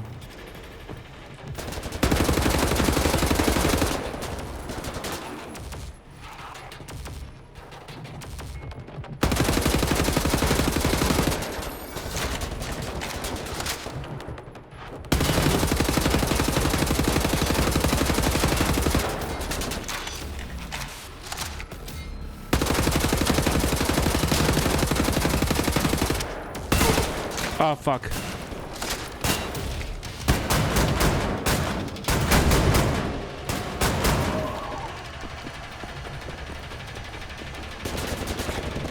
Where did his shotgun go?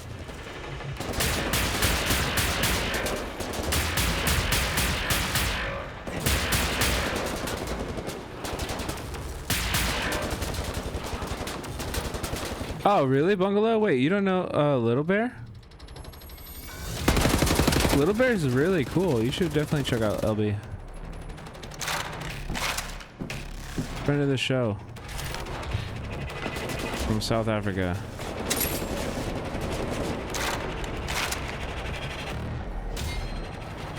Yeah, you should for sure. Little Bear, Little Bear, Little Bear.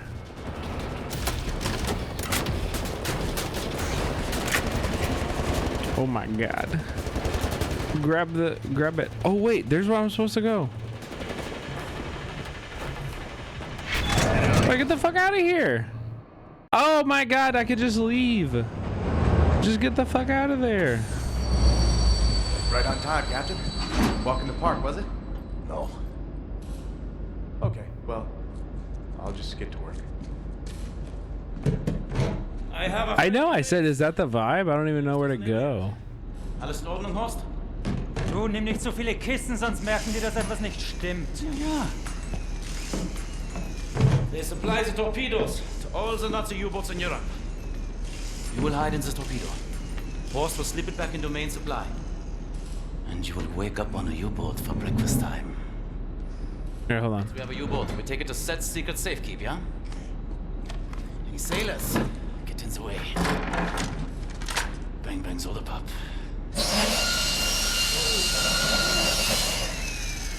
Air holes. Okay, career Johnny. Get in the torpedo. Once you board the U-boat, patch this thing into the communication room and raise the antenna buoy. We need radio contact. Get in the torpedo. The dark dreams seem to fade. What the fuck? Too far out of reach. For now, I just miss the light.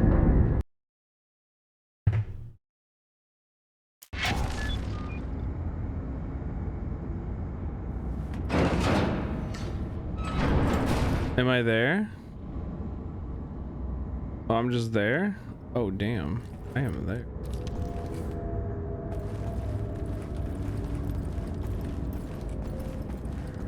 Snug in a torpedo.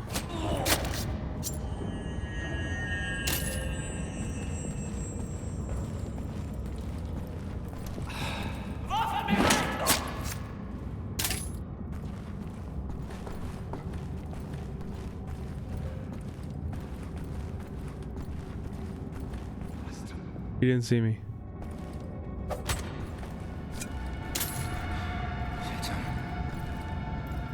That guy didn't see me either. He said, weird. That guy just died. That's weird. I guess it happens. Oh, fuck, I missed.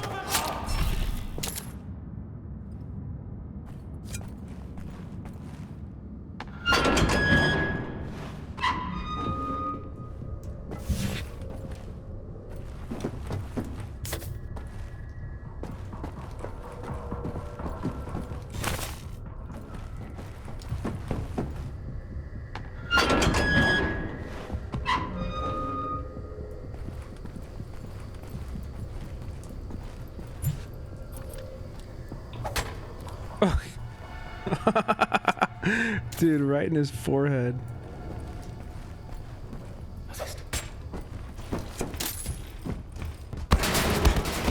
They know. Wait, what does this do? Aye, there's someone behind me. Fuck that.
I should look at the perks.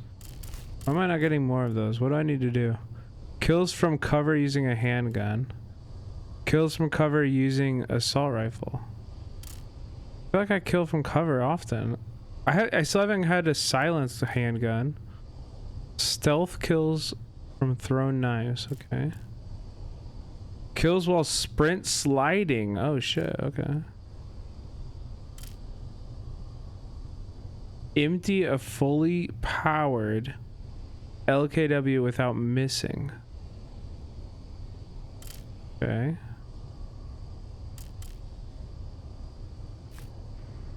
Okay.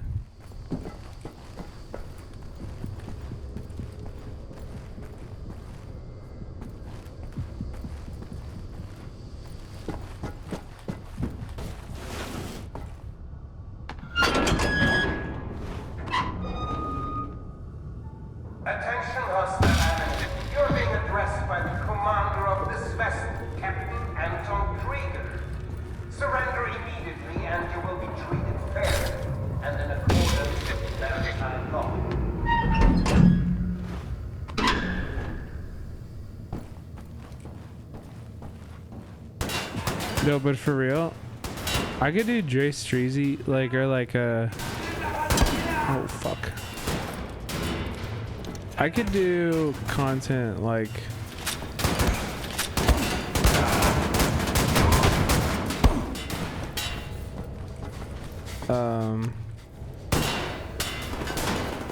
Jake, or who are those guys?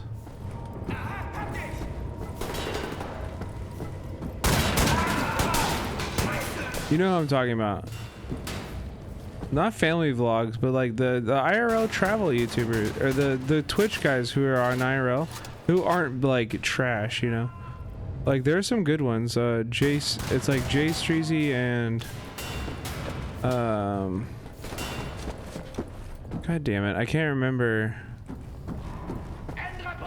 the other guy's name, but he always has a bunch of viral clips from IRL in like China and stuff. Joey, yeah, Joey's good. Sea-Dog is good too. He lives in Japan. Fuck no. He's like a white guy, and he has... I think it's wait, it's Waterlin's girlfriend or boyfriend.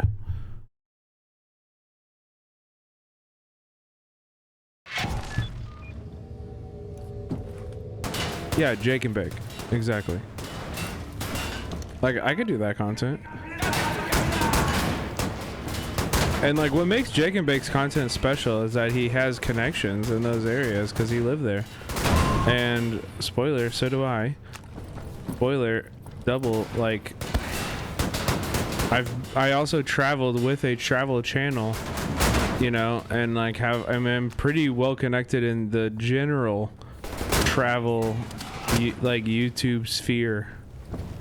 You know what I mean? Like, it's actually like, if I went to India, I could find travel YouTubers, or I could find YouTubers in India to guide me through like most cities in those places, because I did that already for the YouTube channel I worked for.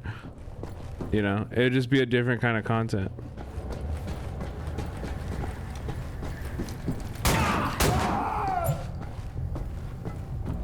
But I could 100% do that.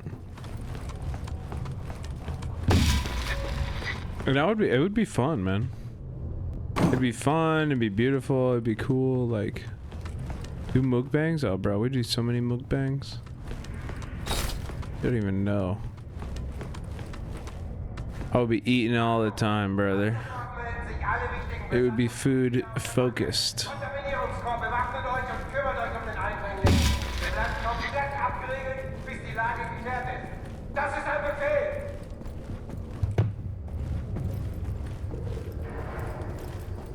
But also, even like I Show Speed. I Show Speed has been doing really interesting travel content lately too. You know, I think that shit is really cool. Oh god, they're already shooting at me. What the fuck? Hey.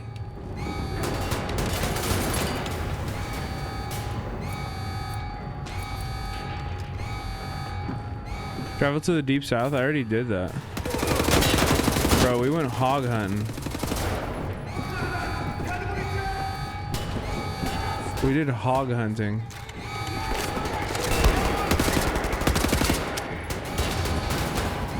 In Alabama.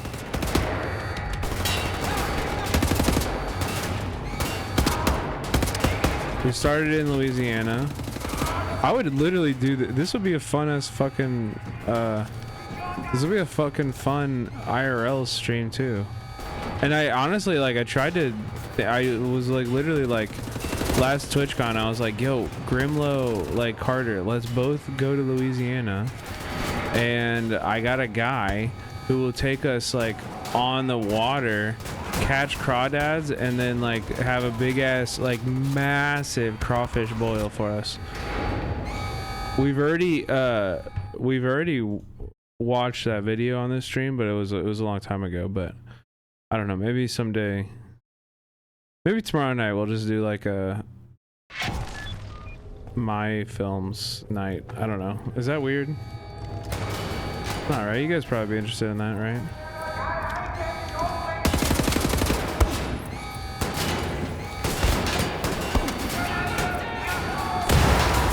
We've also done it before too. It's not like not unheard of on the channel.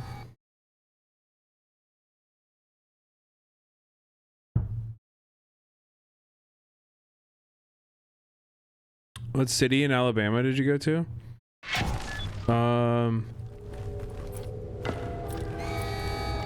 I'm trying to think of where we did barbecue, because we did a barbecue episode in Alabama, and I'm not gonna lie, dude, no hate, except for like all the smoke and all the hate. Take that as you will, but Alabama barbecue was absolutely horseshit.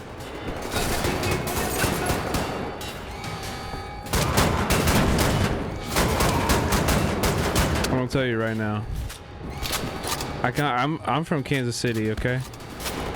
And so when I went to the Deep South and we planned a barbecue episode, I was like, oh hell yeah, baby, this is gonna be great. And we went to this place and they were like, yeah, our specialty is chicken. I was like, what? I was like, huh? Like what?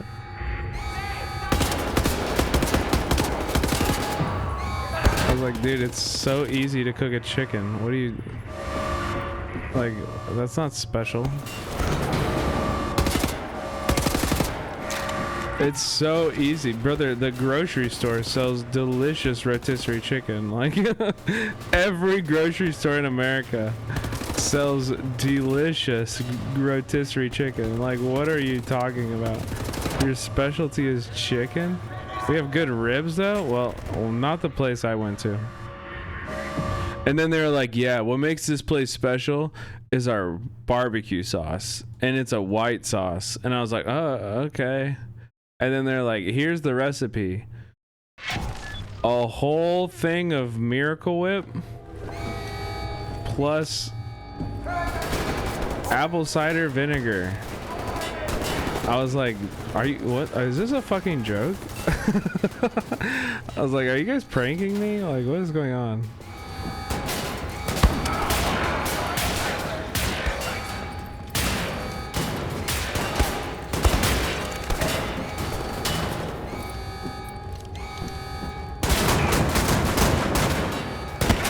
Oh my god. I unloaded all of 2 shotguns. It didn't kill him. Northern Alabama food kind of sucks. Here, let me look up where exactly we were for that.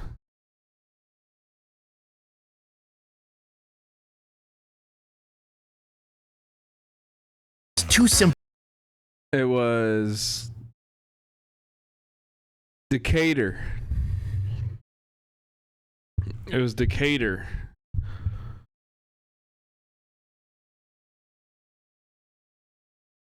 So I don't know. Maybe that's our fault, but that shit was whack. We did go to one place in Decatur that was really fucking cool. Here, hold on. Let me do this. Let me go bring it over.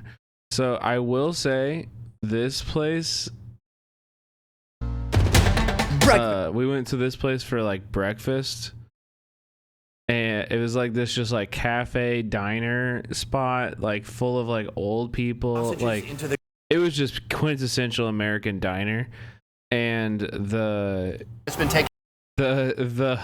chef is this guy, and it's this like old guy. And he like watched our channel and he was like, oh yeah, I know they like really weird food. He looked at all of our channel and was like, everything is like weird food. And so he was like, he like brought brain.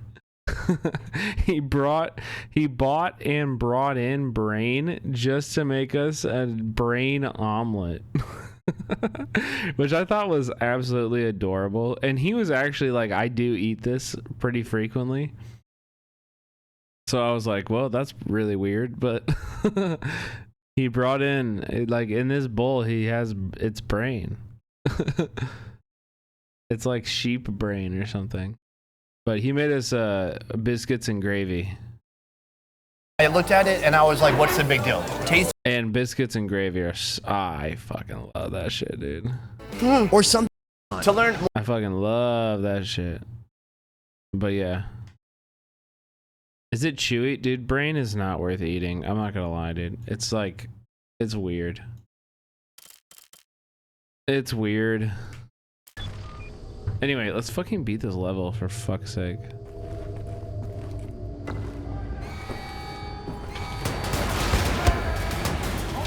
I'm not even really clear what I'm supposed to do here. Besides just like kill everybody. Well, that kind of like evaporated that guy.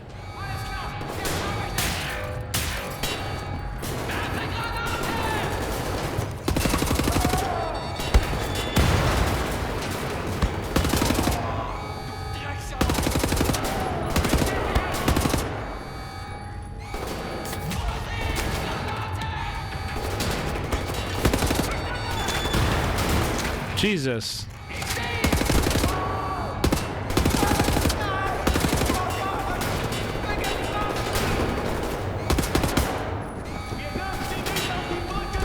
It's the big guys with the shotguns that I'm really worried about.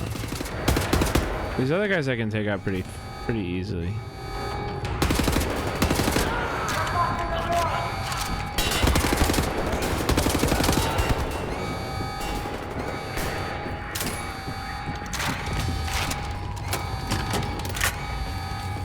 Oh yeah, I mean, biscuits and gravy is an American classic.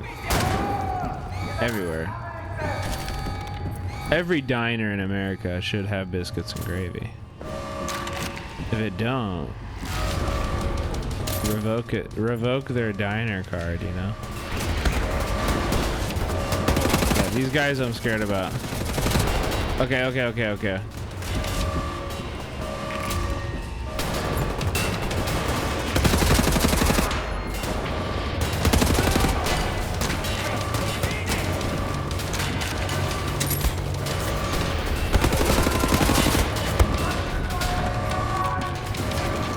I think he does that.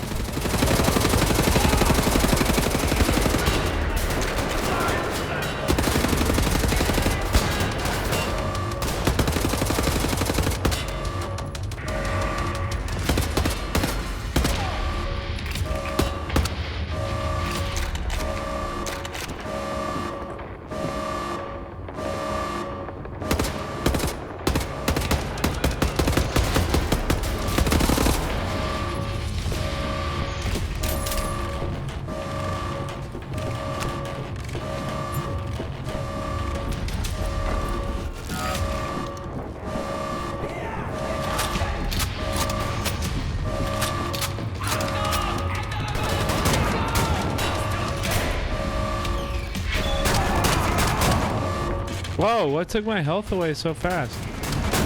Brother, what the fuck? That's that. Gotta plug in Klaus's radio thing. Oh my god. See if my people are on the airwaves.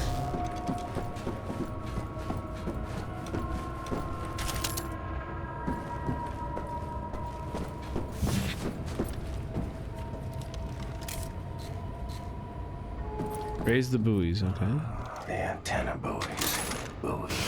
Buoy. Silly word. Buoy.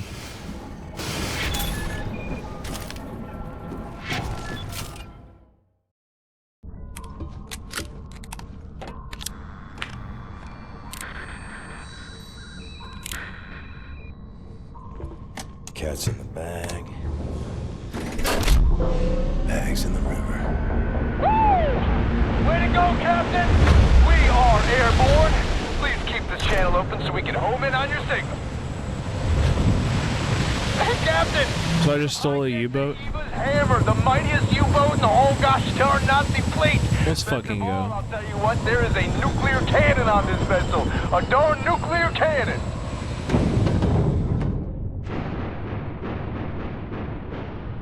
Had integrity, this guy. The U-boat captain paraded to his death rather than surrender his vessel.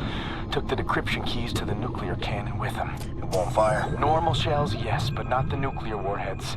Why don't you talk to us, Captain U-boat? Why so dead? With those keys, we could just sail right up to Death's Head, obliterate the whole compound, end them once and for all. So, let's get decryption keys. Here's the problem. There are no actual nuclear decryption keys on planet Earth. They're stored at the Nazi lunar base. U-boat captains must learn them by heart. The lunar base is as secure a facility as the Nazis have. It's where they do all their top secret research these days. I'll go to the moon. We're going to the moon? Carolina, now you're putting together a... That's crazy. Engelach, we are here. Put me inside a rocket. Send me to the moon. My father taught me Fuck the moon. Yeah, right. How many other songs for different places? Whoa, something's moving. Oh. What? I died? Wait, how did I die?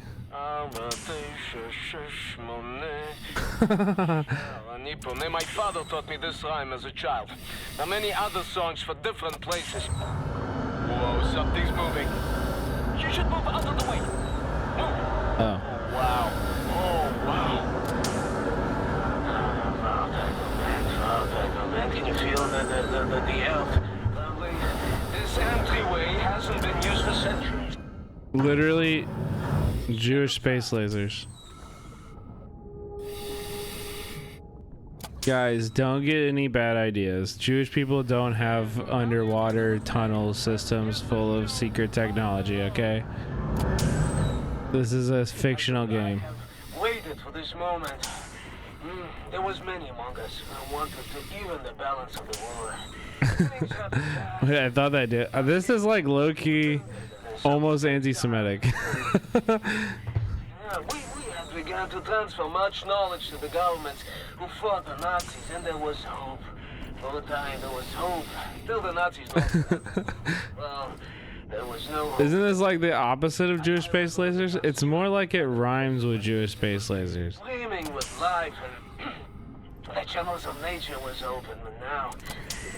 It certainly rhymes with it, yeah. The last to visit. It's the same area. We are. But let me see. Warning. Blah, blah, blah, blah. Jewish Atlantis, yes. Like, imagine if somebody said Jewish Atlantis. You would be like, that's fucked up. Don't, what? Like, don't be silly. Instructions are old and faded. Let's go. This we used to get to the main hall. I don't recognize these symbols. Oh, let me...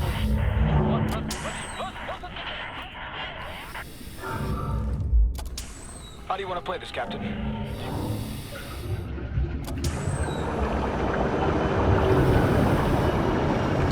Yeah, I know, yeah.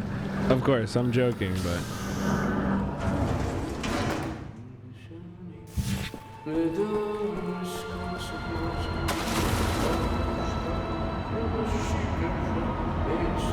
What the fuck?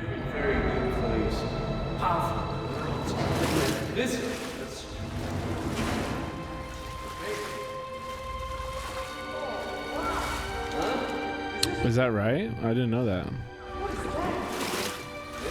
Nazis came from Atlantis? Is that what they think?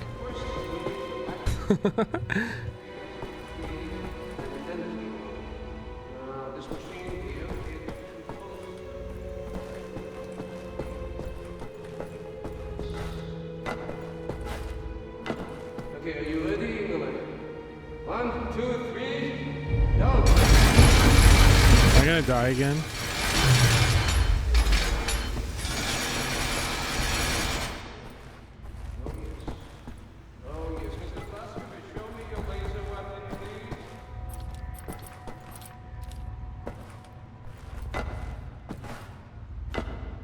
Whatever. What do you want my laser weapon to do? There.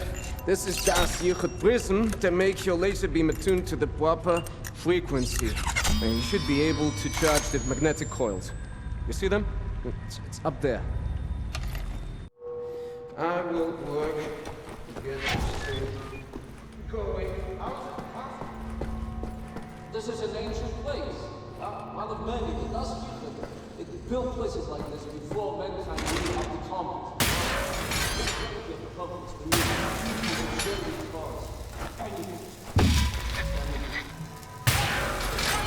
Wait, I'm gonna need more charge.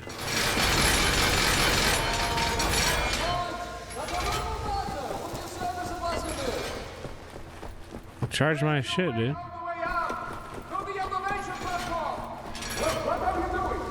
Charge my shit.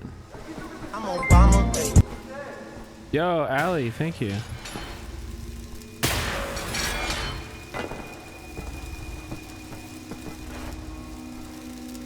Oh, I can charge it on this.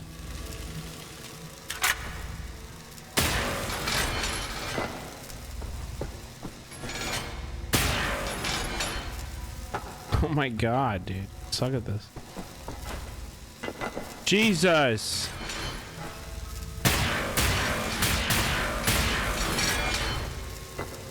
Bro, how did I still fall off?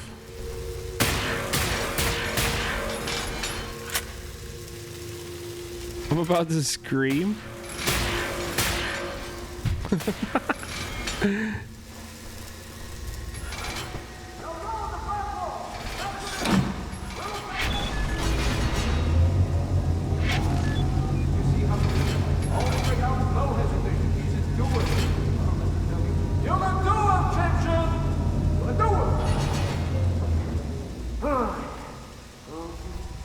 What now? And now we ascend. Okay.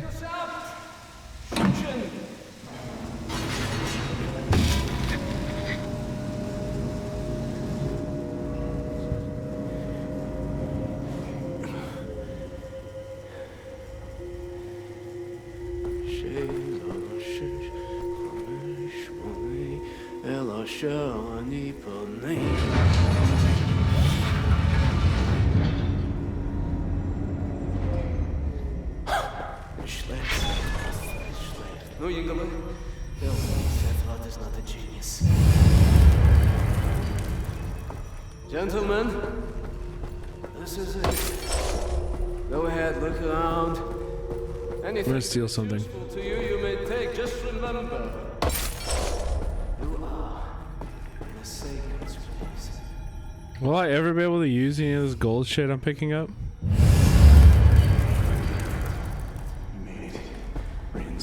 Secret safekeep. The things I've seen. Is there any function, or is it just they're just useless collectibles?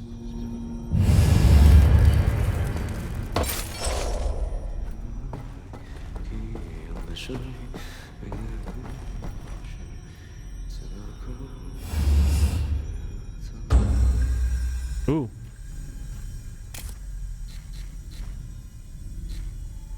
Okay.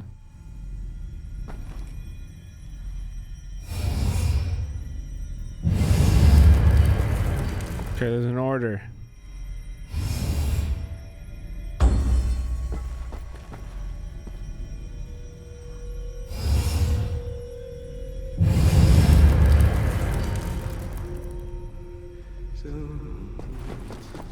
I gotta figure this out all by myself. Come in. Come in. I read you, Caroline. We have a lead on those decryption keys for the nuclear cannon. Anya? It's a troop transport train recalled from the African front. On board is the chief research scientist for Death's Head's latest generation super soldaten program. He's leaving for the Nazi lunar base tonight to oversee the launch of the new super soldaten. We intercept the troop transport train, locate the chief research Whoa. scientist, steal his identity, and use it to permit Blazkowicz to take his seat on Wait, look at what's happening to our boy, bro. He's getting ancient Jewish armor. and brings him back to Earth. Hey, when you say intercept the high-speed Nazi troop transport train, how do we do that? Best side will be the Gibraltar Bridge. Geez, and how do we stop the train? Set. Any ideas? We can use this one. This is very, very powerful. Where in English you can call it, I mean, how's it? Spindly torque. You drop this in front of the train, this will stop anything. Excellent. Leave right away. That's their train. Damn! You may want this for yourself, Captain Blazkowicz, but I'm planning on keeping it. You give that to Caroline.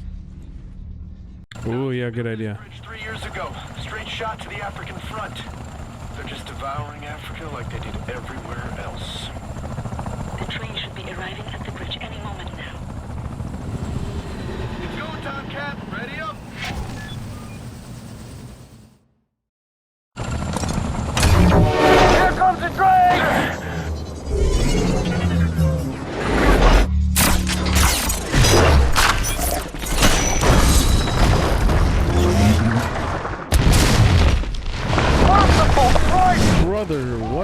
fuck? Oh God, are you seeing this, Captain? The fuck did I just do? We just killed the bridge, sir! We just killed the bridge with the big magic metal off! Oh, God! Caroline! We just stopped the train. I'm about to drop off the captain. He is locked and loaded, good to go. Roger that. Keep up the good work. See that dangling railway wagon hanging over the exit, marked number 6? London Nautica symbols on it. Death's Head's chief research scientist should be inside. I'll drop you off up ahead because I see a safe spot. Get through all that wreckage on the bridge and reach the Nautica wagon. All right, Captain. You can jump out now. Doing good, Captain. I'll keep scouting for a place to drop you off close to the Nautica. Bro, they love dropping shit on people's heads. Keep doing your thing on foot. Have you noticed that? William, in accordance with protocol, Death's Head's chief research scientist will be wearing an all-white uniform. All right, that's covered. Find the Nazi with the white uniform and steal his identification papers. That's your ticket to the lunar base. He will be in one of the train cars there. Okay.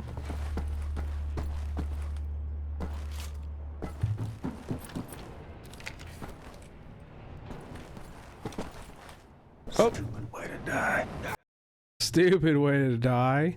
You don't have to fucking roast me, bro. Jesus. You don't have to roast me.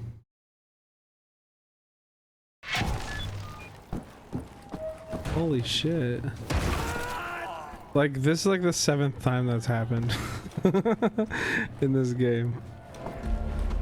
I think that's funny.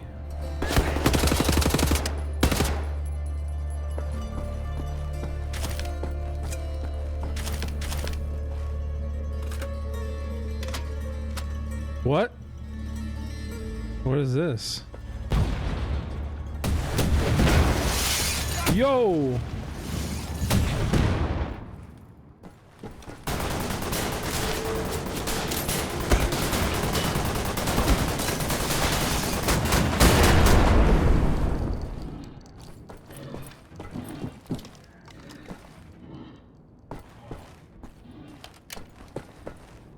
Nice.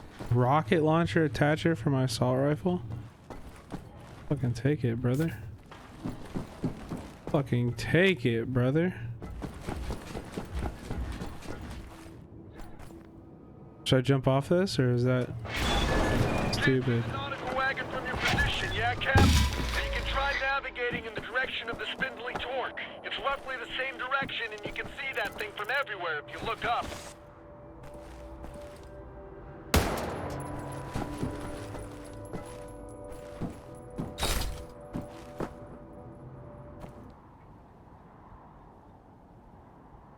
Transforming Sahara into a green paradise. Casablanca, November 13th, 1960.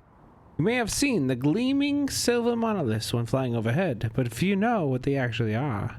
We are testing technology that could be used to transform other planets into places where Germans could live in the future, said the space engineer Faust when we caught up with him for an interview. Faust, who's been living for the past year and a half in the desert, describes the incredible new research project as a potential game changer for the future of our race. If Sahara can be transformed into a lush Garden of Eden, why not Mars or Venus? The possibilities may be endless, commented the space engineer with a humble smile. Wait. What did they do to Africa? They made it like green?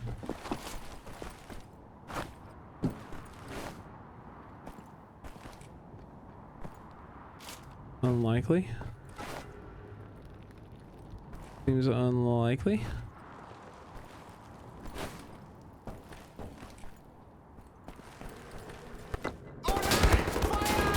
Uh-oh.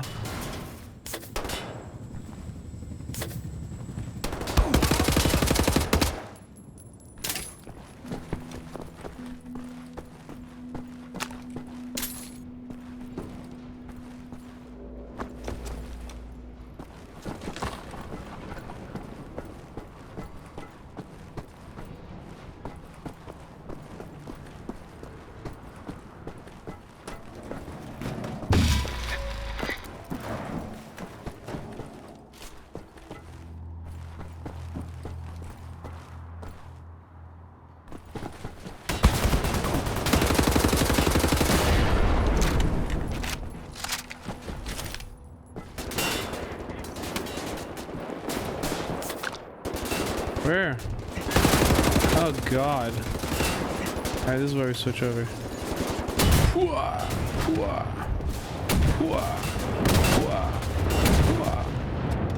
Jesus.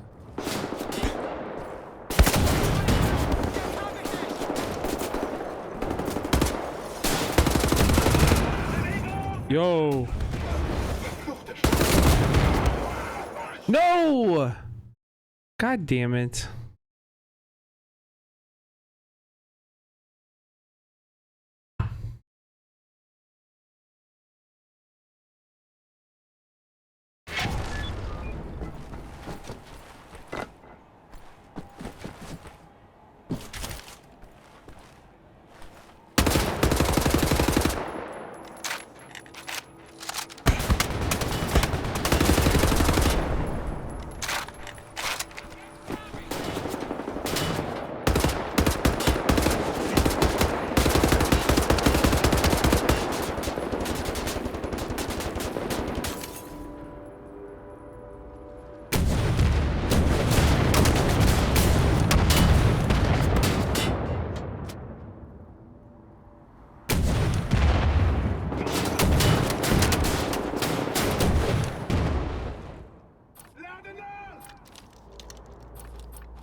The lightning gun is not a shotgun. It's like a like a rail gun. The London Nautical Railway wagon. Inside, Death Set's chief research scientist bound. Oh, I'm coming for you.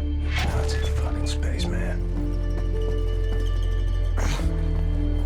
How the fuck do I get over there?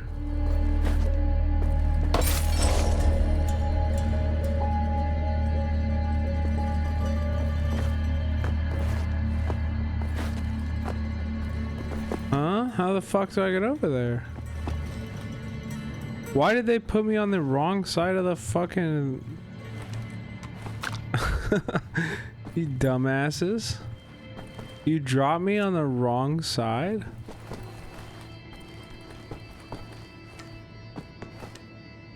Swim over and then what? Huh? What do you mean swim over? It's not close to the water. And then what? Swim over and then what? How do I get up to there? Just get on the train. What?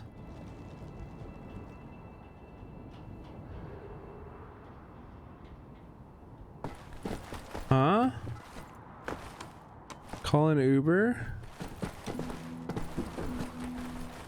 Shoot the water with electricity to clear to clear it of sharks? Good idea.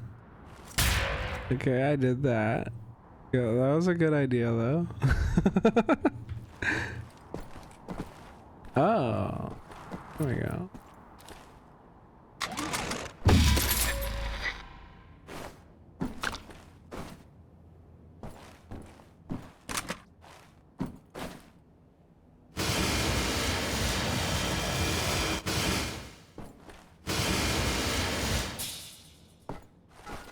Man.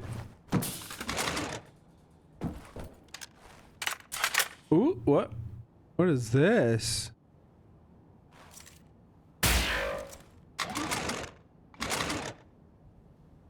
What does that do?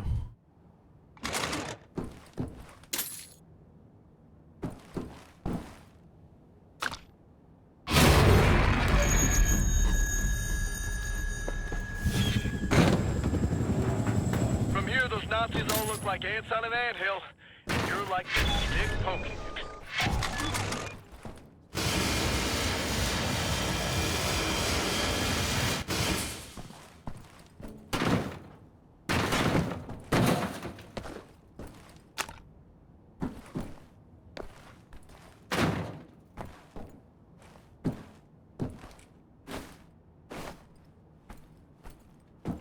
Jesus. Okay, fuck you.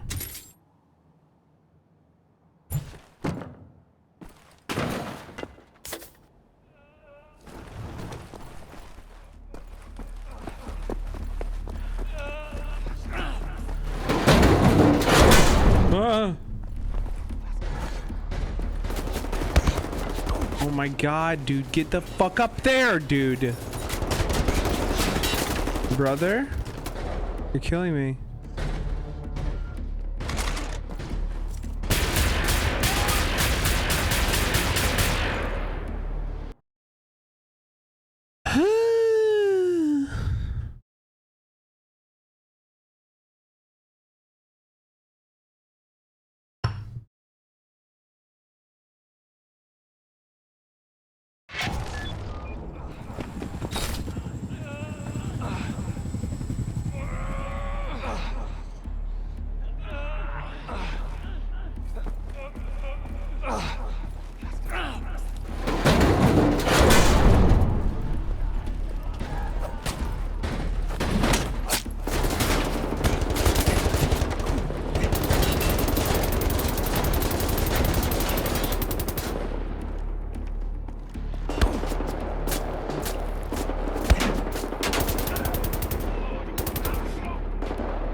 Brother, the rocket guy killed me. He killed me so fast. What the fuck?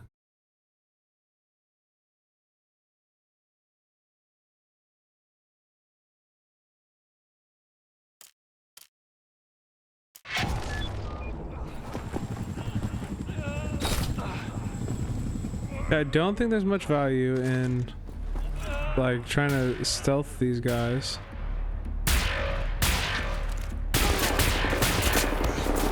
Brother, up here? I had no idea.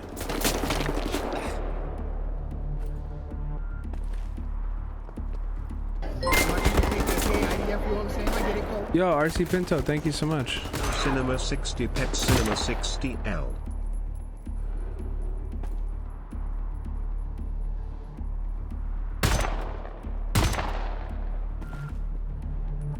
Thank you so much for subbing.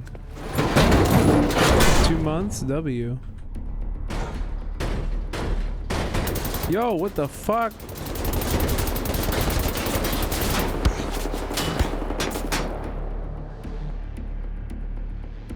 You also got a raid too? Wait. Oh, from Doodle? What the heck? Bro, I didn't notice the raid because I was literally looking at my...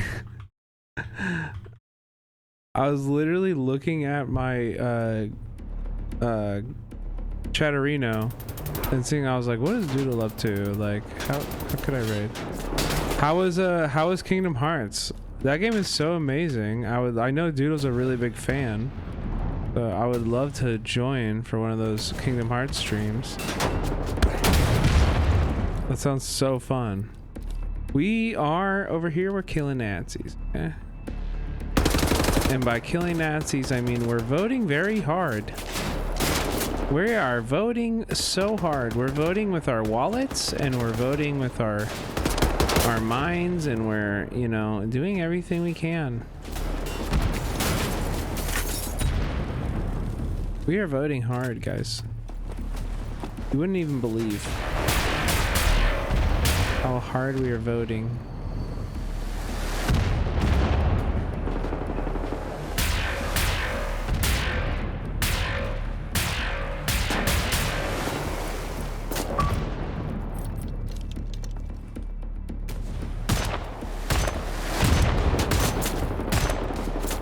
Bro, this guy just keeps shooting me with rockets, man. What am I supposed to do?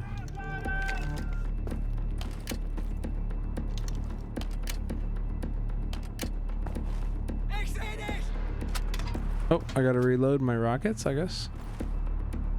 Just shoot rockets back. I missed. Oh my God!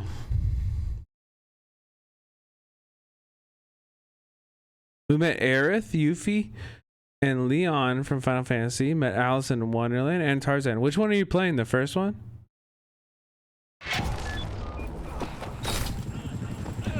You're playing Kingdom Hearts 1?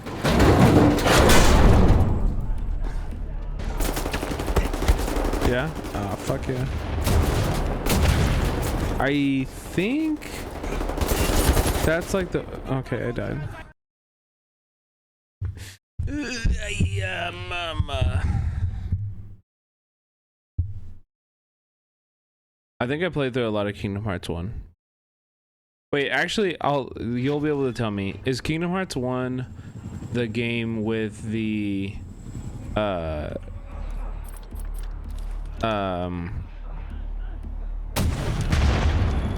with the like there's like a spaceship part where you have to like build it and like modulate a spaceship?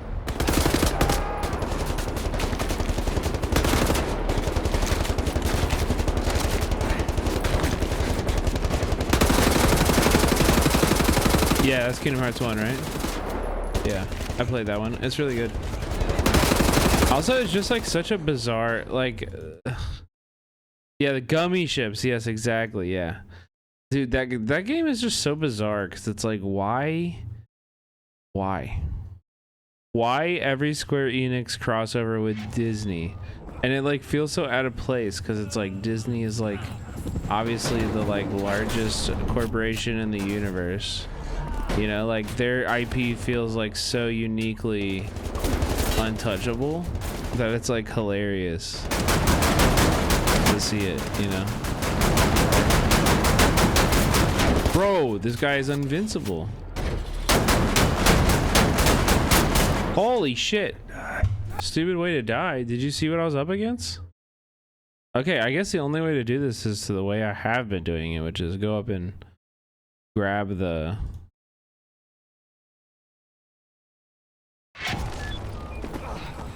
Go up here, kill these nerds,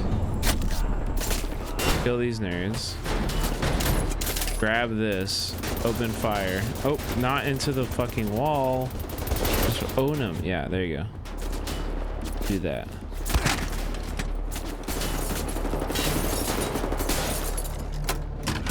Charge up this guy. How many Nazi scalps? Probably like 1,000, dude. Probably, honestly, like 1,000.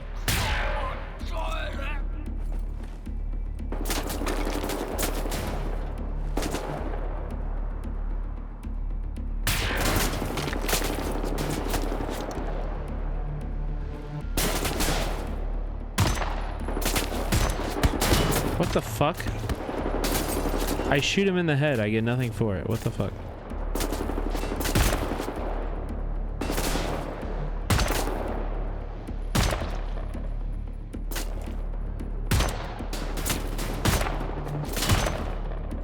Nice. I have never pushed forward like this. I'm gonna try it. The air in Utopia is poisoned. You know, the final jewel. So... Yo, Collider, thank you so much for the sub, man.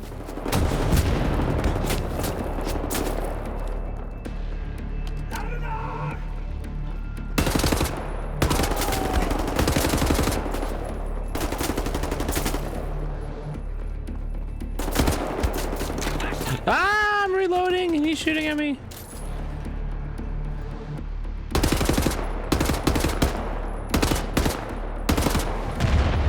The Nodi clip, yeah, you like that? It's from a really good film we watched together called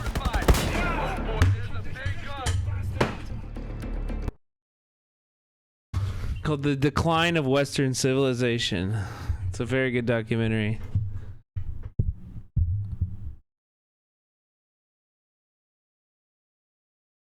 I knew that guy was coming. I don't know why I was surprised.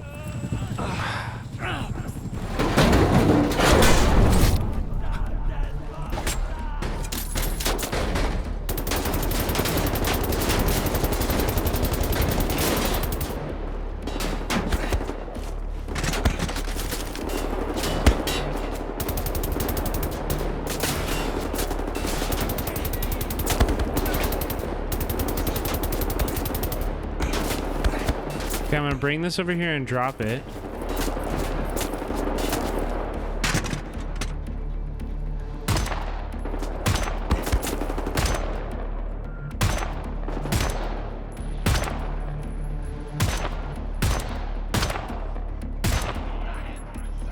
Okay.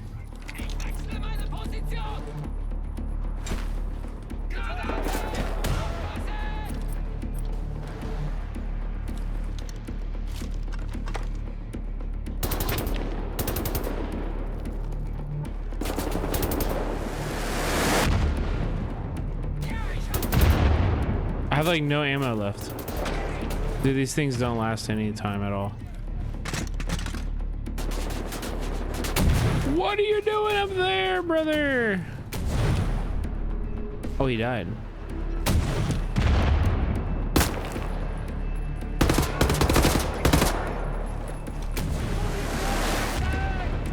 Heads up! Ahead of you is a Nazi checkpoint building. Looks fortified. Oh boy, there's a big gun. Okay, go grenade. Aye, aye, aye. Perfect grenade placement.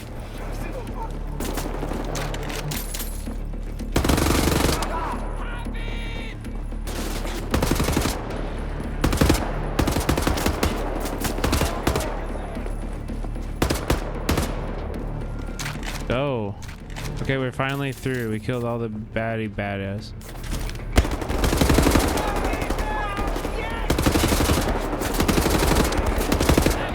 No fucking way! Please tell me I got a save point through that. Please tell me I got a save point through that. Holy shit.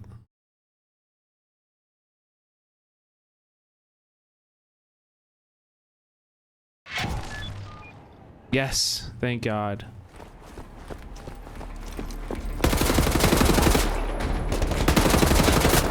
God.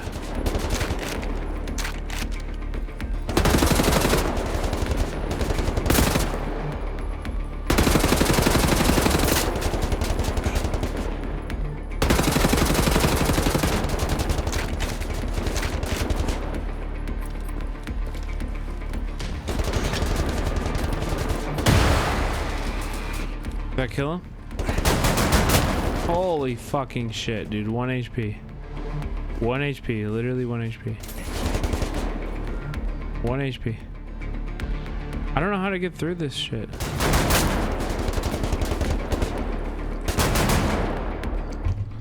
I don't know. At least I got this save.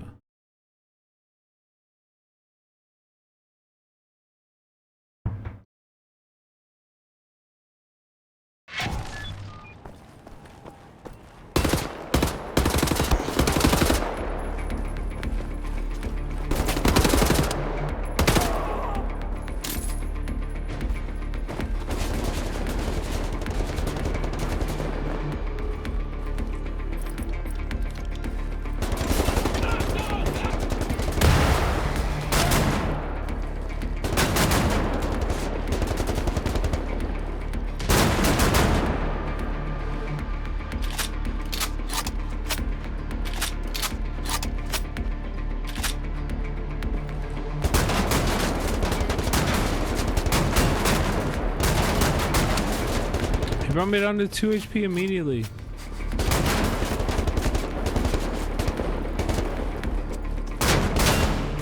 Yeah, there's not enough time to run when he reloads, man.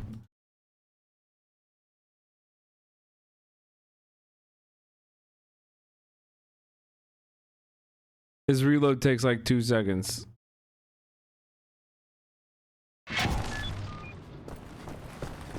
Sprint sliding makes you wait. What the fuck? Wait. Oh, getting that close just like skip the checkpoint? Okay. But I'm still 20 HP.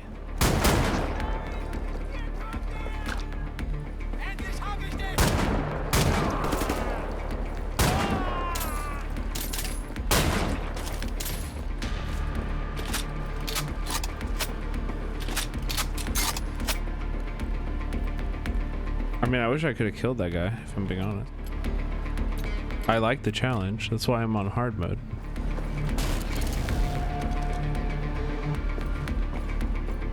Last doors unlocked. Hey, Cap. On standby. Yeah, hey, I found a spot where I can drop you off closer to the nautical wagon. Proceed down through the checkpoint interior. Outside on the walkway underneath the bridge.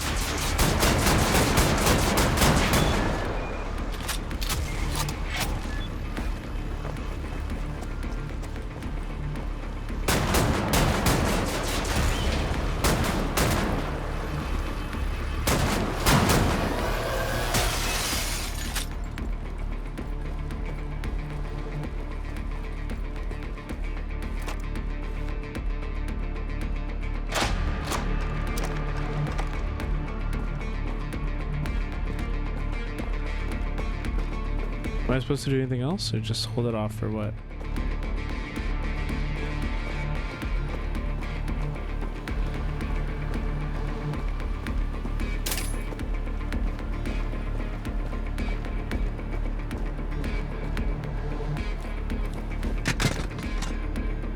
Push the button, bruh.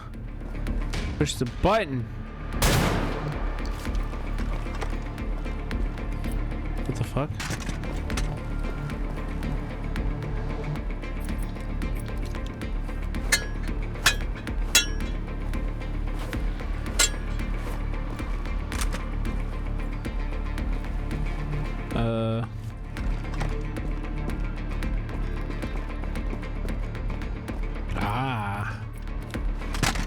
Probably some weird grate.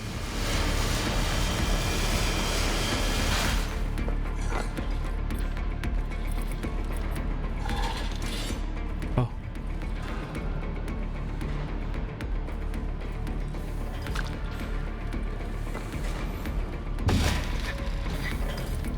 Fuck.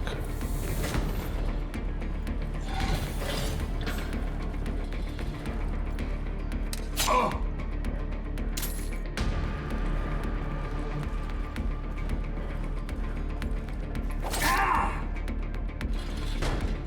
My favorite part of this game is when BJ says it's Wolfenstein time and then Wolfensteins. Oh wait, you're telling me I can't? Wait, that's crazy. I can't execute the giant robot with a knife? What the fuck? You should have told me that before I tried to. Alright, well in that case, fuck you. Both my grenades missed. How do I restart checkpoint?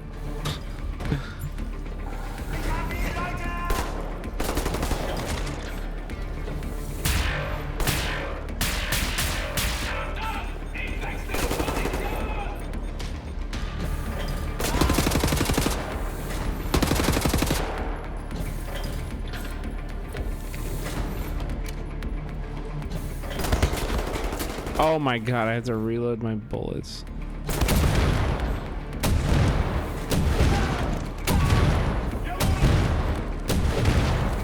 Nice. Easy. Get owned.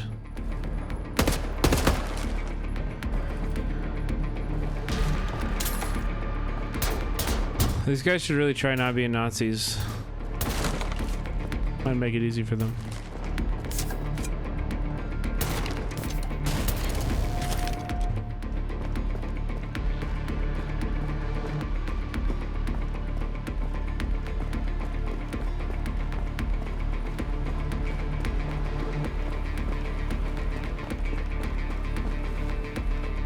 Wait, I've already been up here.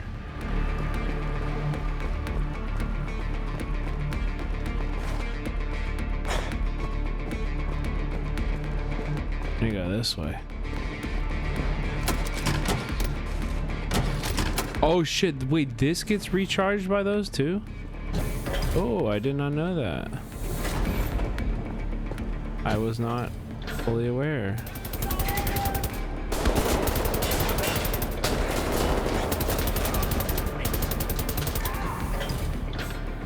Who else? No, come on. Who else? Don't stop now. That's right. Yeah, come out.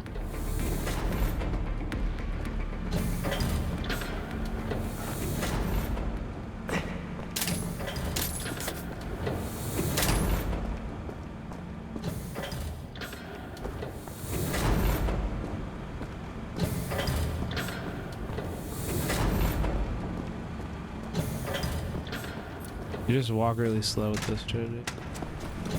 Fuck out of here.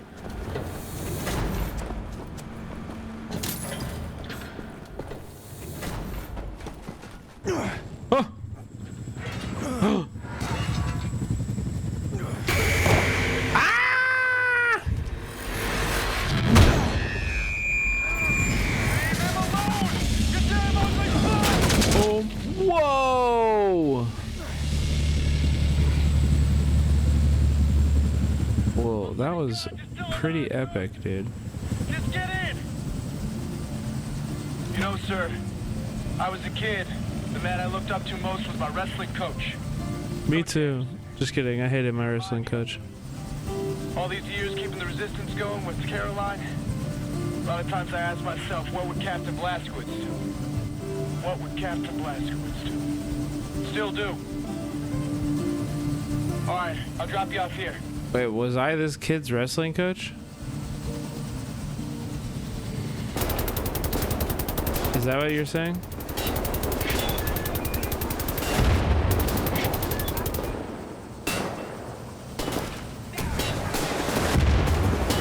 Hey, stop! Okay, I think we lost.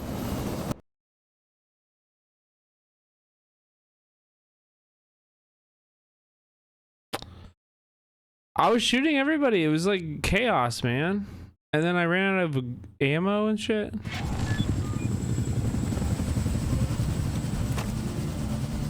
You know, sir, I was a kid. The man I looked up to most was my wrestling coach, Coach Anderson. You remind me of him. No, his coach was Coach Anderson. The resistance going with Caroline. A lot of times I ask myself, what would Captain Blazkowicz do? What would Captain Blazkowicz do? Still do. All right, I'll drop you off here.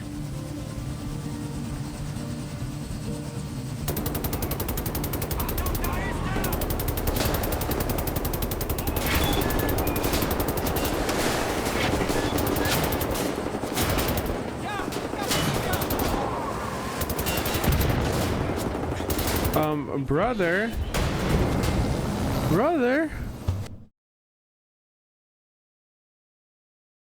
What the fuck am I supposed to do here?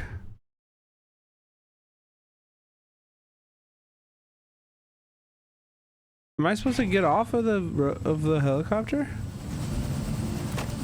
Yeah, I know. I was a kid. The man I looked up to most was Am I supposed to get off of it? Coach Anderson. Doesn't seem like a good anywhere to go. All these years keeping the resistance going with Caroline. A lot of times I ask myself, what would Captain Blazkowicz do? What would Captain Blazkowicz do? Still do. Possibly the room to the room? Huh?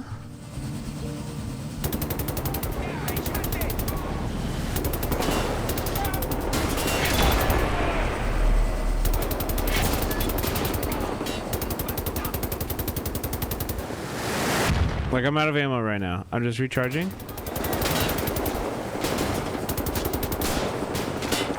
Recharging. I'm waiting for the guy to come. Waiting for robot dog. Here he comes. Okay, got him.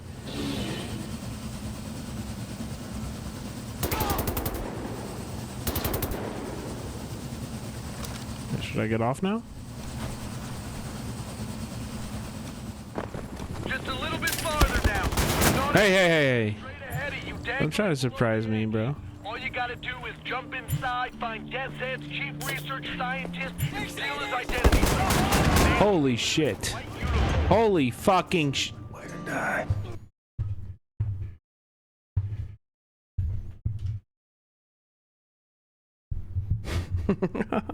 Where did all those guys come from?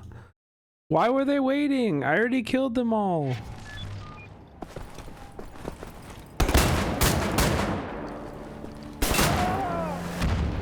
Why email?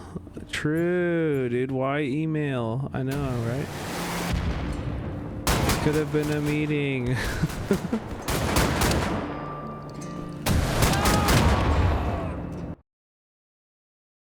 Brother.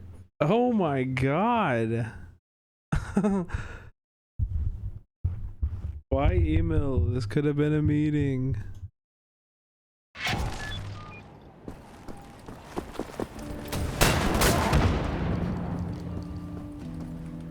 Look, this time it didn't even spawn the second dude. Stop shooting rockets.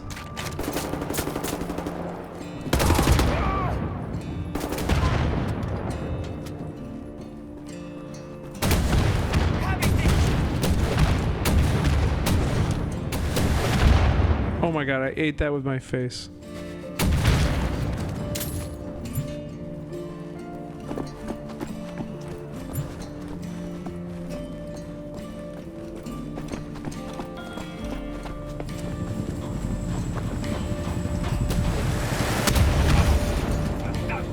I'm gonna die.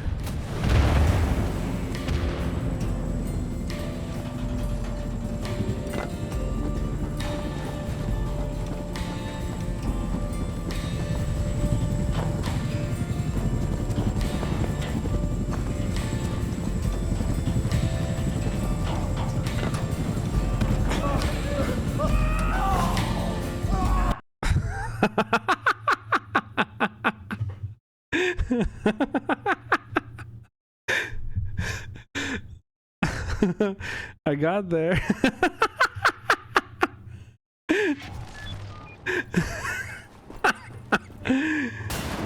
No way! It just spawned one of these guys in here. What? Why? Brother, what are you doing in here? What are you doing in here? You're not meant to be in here.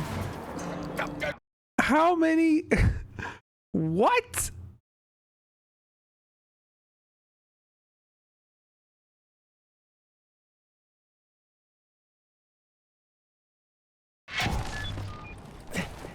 Hey, fuck that guy.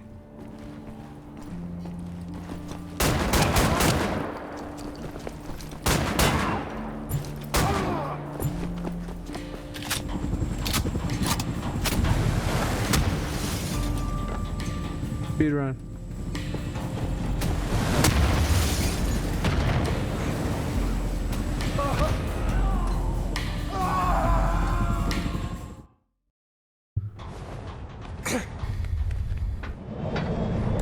Got the papers. Now what? We need to move fast. The lunar shuttle leaves tonight from the London Nautica.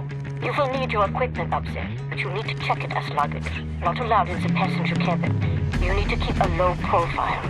You may need a shave and a haircut. You certainly need some sleep.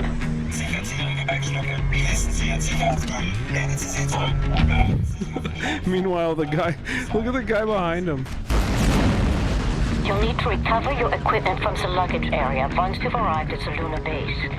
Finally, you need to find those nuclear decryption keys.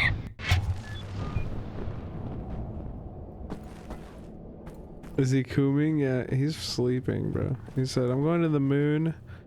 I'm leaving the orbit of the planet. Might as well fall asleep. This is a very normal interaction, you know.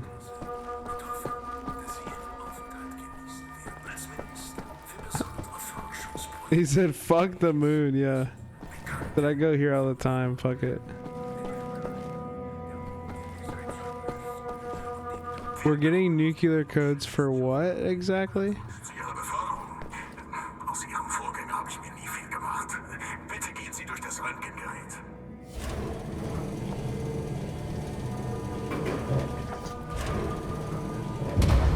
Wow, you're carrying 2 machine guns, 2 handguns, 2 shotguns, a submachine gun, 3 knives, a laser gun? Ich sehe da ein paar Granatsplitter. Andenken an den großen Krieg, wie ich vermute. Gut, einen anderen Veteran zu treffen. Einen produktiven Tag noch. Hallo, Herr Chefwissenschaftler.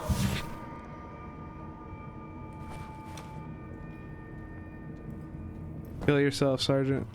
I mean, kiss yourself. Follow my orders. Eat your gun, soldier. Soldier, eat that gun right now. Ooh, Battleship. I love that game.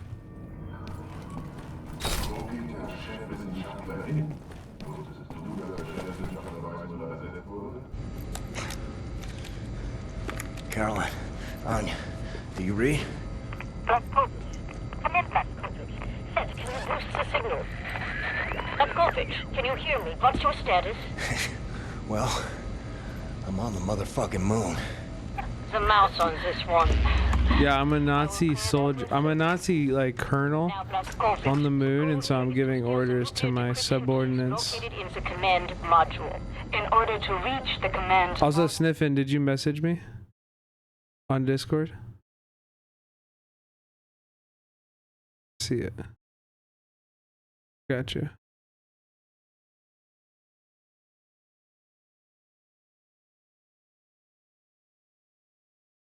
Cool. You have to find a spacesuit and walk there on foot. Across the lunar surface. Affirmative. I believe in you, William.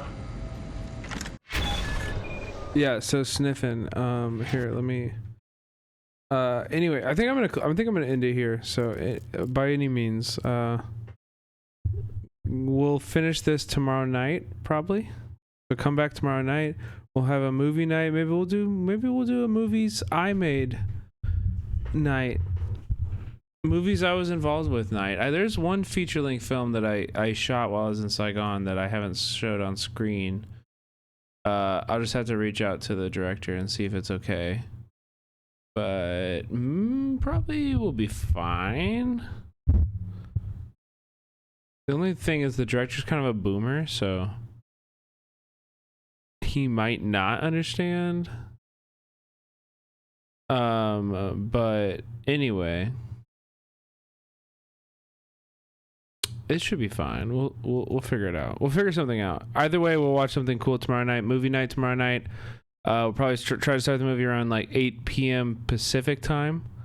If you guys want to join, our movie nights are iconic. They're legendary. They're incredible. After tomorrow, I'm gonna be gone for like a week.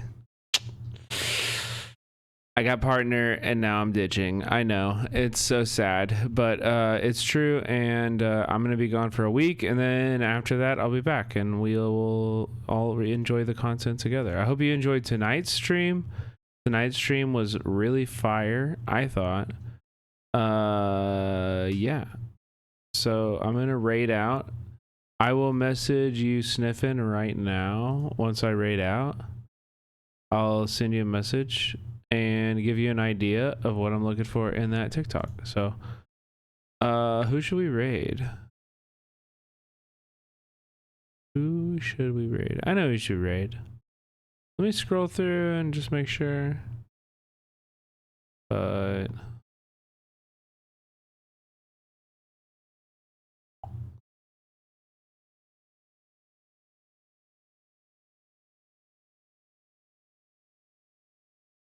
we're gonna raid Celtic. Celtic is a mod on this channel. Celtic is a great streamer on this platform, and they're pretty new at it, and they're doing really well for how new they are. They're doing very well. So go over there, everybody, please. God damn, I can't talk. I've been streaming for too long. Everybody, please follow. Please show them all the love and support you would show me. Celtic is somebody who is up and coming and going to be huge on the platform.